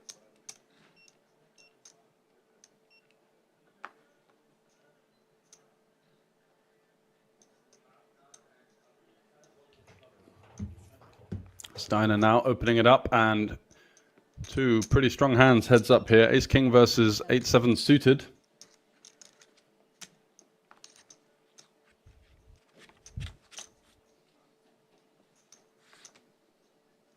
Wow, what a flop for Kempf. Inside straight flush draw, pair, and of course the flush draw. So huge flop for him. Steiner's been quite... Is he going to c-bet here? Kind of getting a bit married to that ace king. The board texture just doesn't favor him whatsoever, but is going to take a stab at it.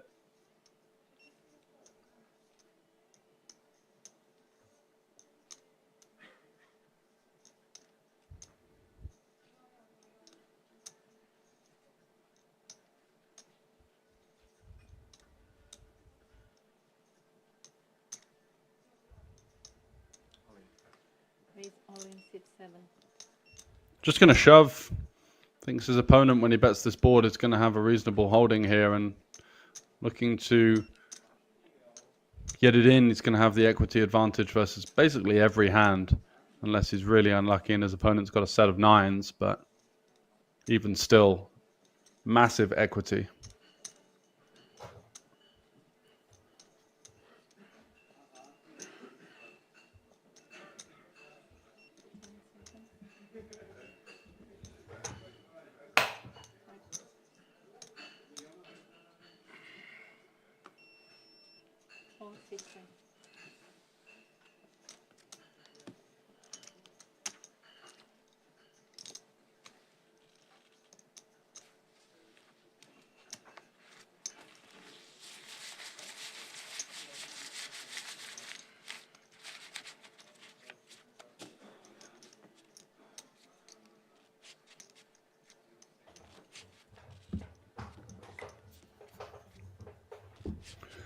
And so the heads up marches on here deep into the night on day 3 of the Spade Poker Tour main event.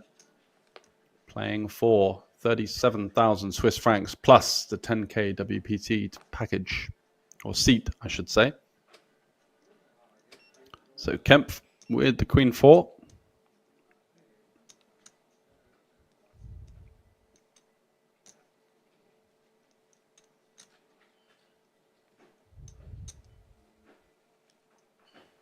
He's going to continue the aggression on the button, opening it up. Feels like he's not going to get 3-bet that often by his opponent, and just gets a hand like Jack-7 to fold. So certainly shows how effective that opening strategy has been for him. If these hands that should always be V-pipping in a heads-up scenario are just going to fold, then why not raise the button with essentially any 2 cards?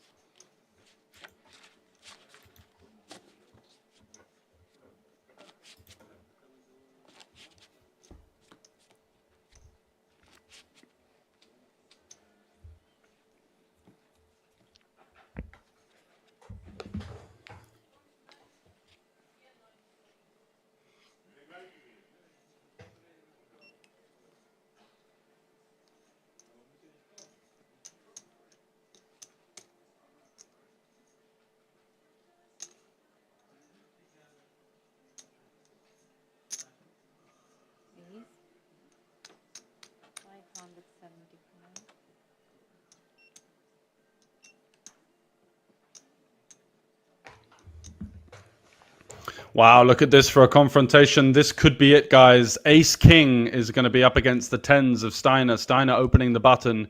Kempf in the big blind, lurking with the powerhouse, the big slick, the church.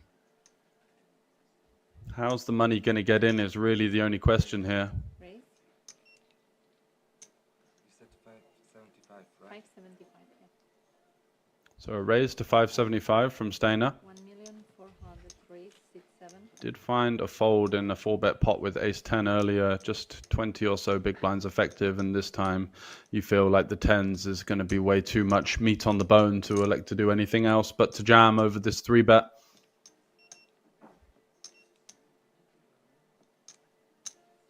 Taking his time, eyeballing his opponent.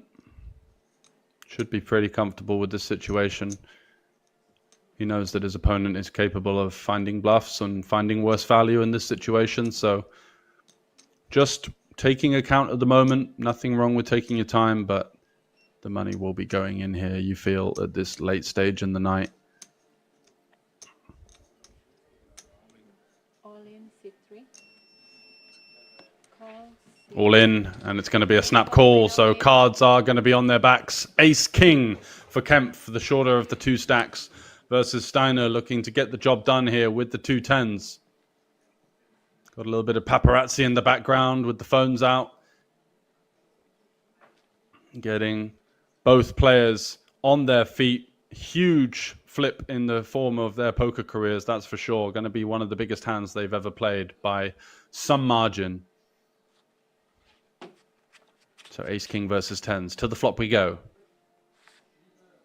Queen 7-4. Ace-king with the king of clubs. So some backdoor potential for Kempf here. 28% equity, 2 overs, backdoor straight draw, backdoor flush draw.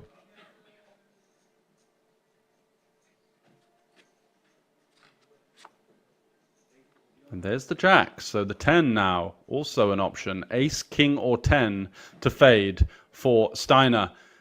And then he will be the Spade Poker Tour main event champion here in Liechtenstein. 1 card to come. Can he fade the ace, king, or the 10?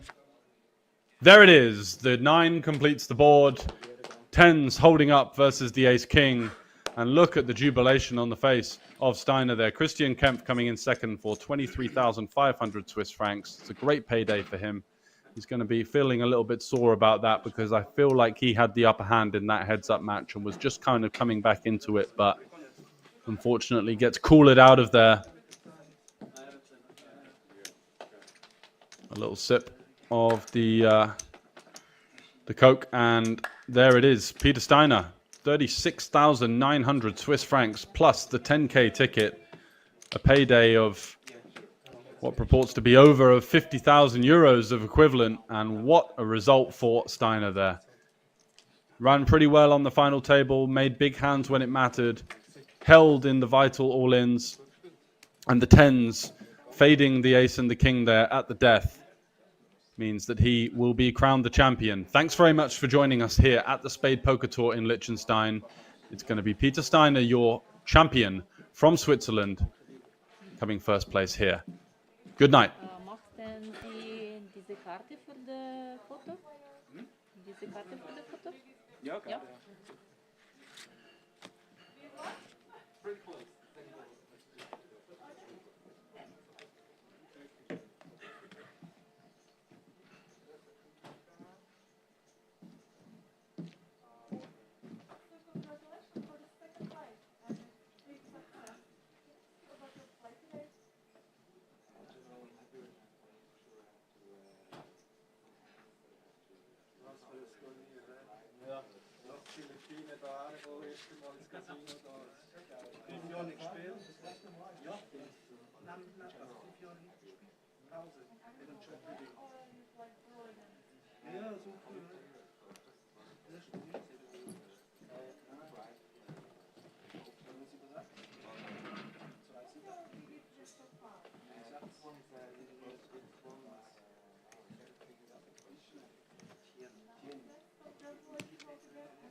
In general, I'm happy with my play. For sure, I have to some hands that I have to recover if I played right. For sure, I didn't play every hand right, so I will analyze this hand and play it the next time better for sure. But in general, I'm happy with my game. Yeah. And are you a hobby player or are you playing for a living? And I am a hobby player, so I just work 60% and the rest I try to play playing poker and yeah, but I work. And what's your biggest win so far?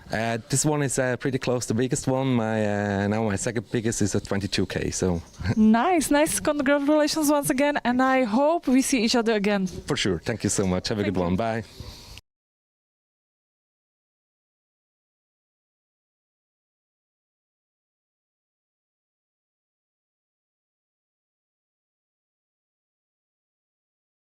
So congratulations, you're our new champion of Spadepoker Tour. How does it feel? It feels pretty amazing, and kind of surprised that already was able to win such a tournament. Yeah. And what's your biggest win so far? Actually, I didn't play poker for like 5 years because I had a job. I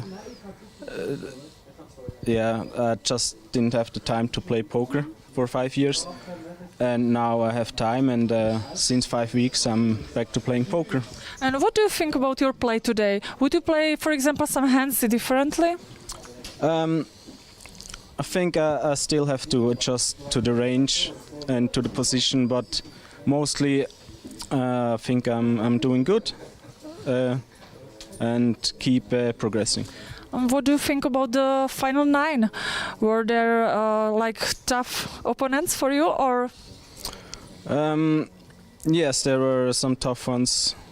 I think, of course, Hoffmann and yeah, but I think I got lucky with I had like 4 times pocket 5s and always got lucky with them.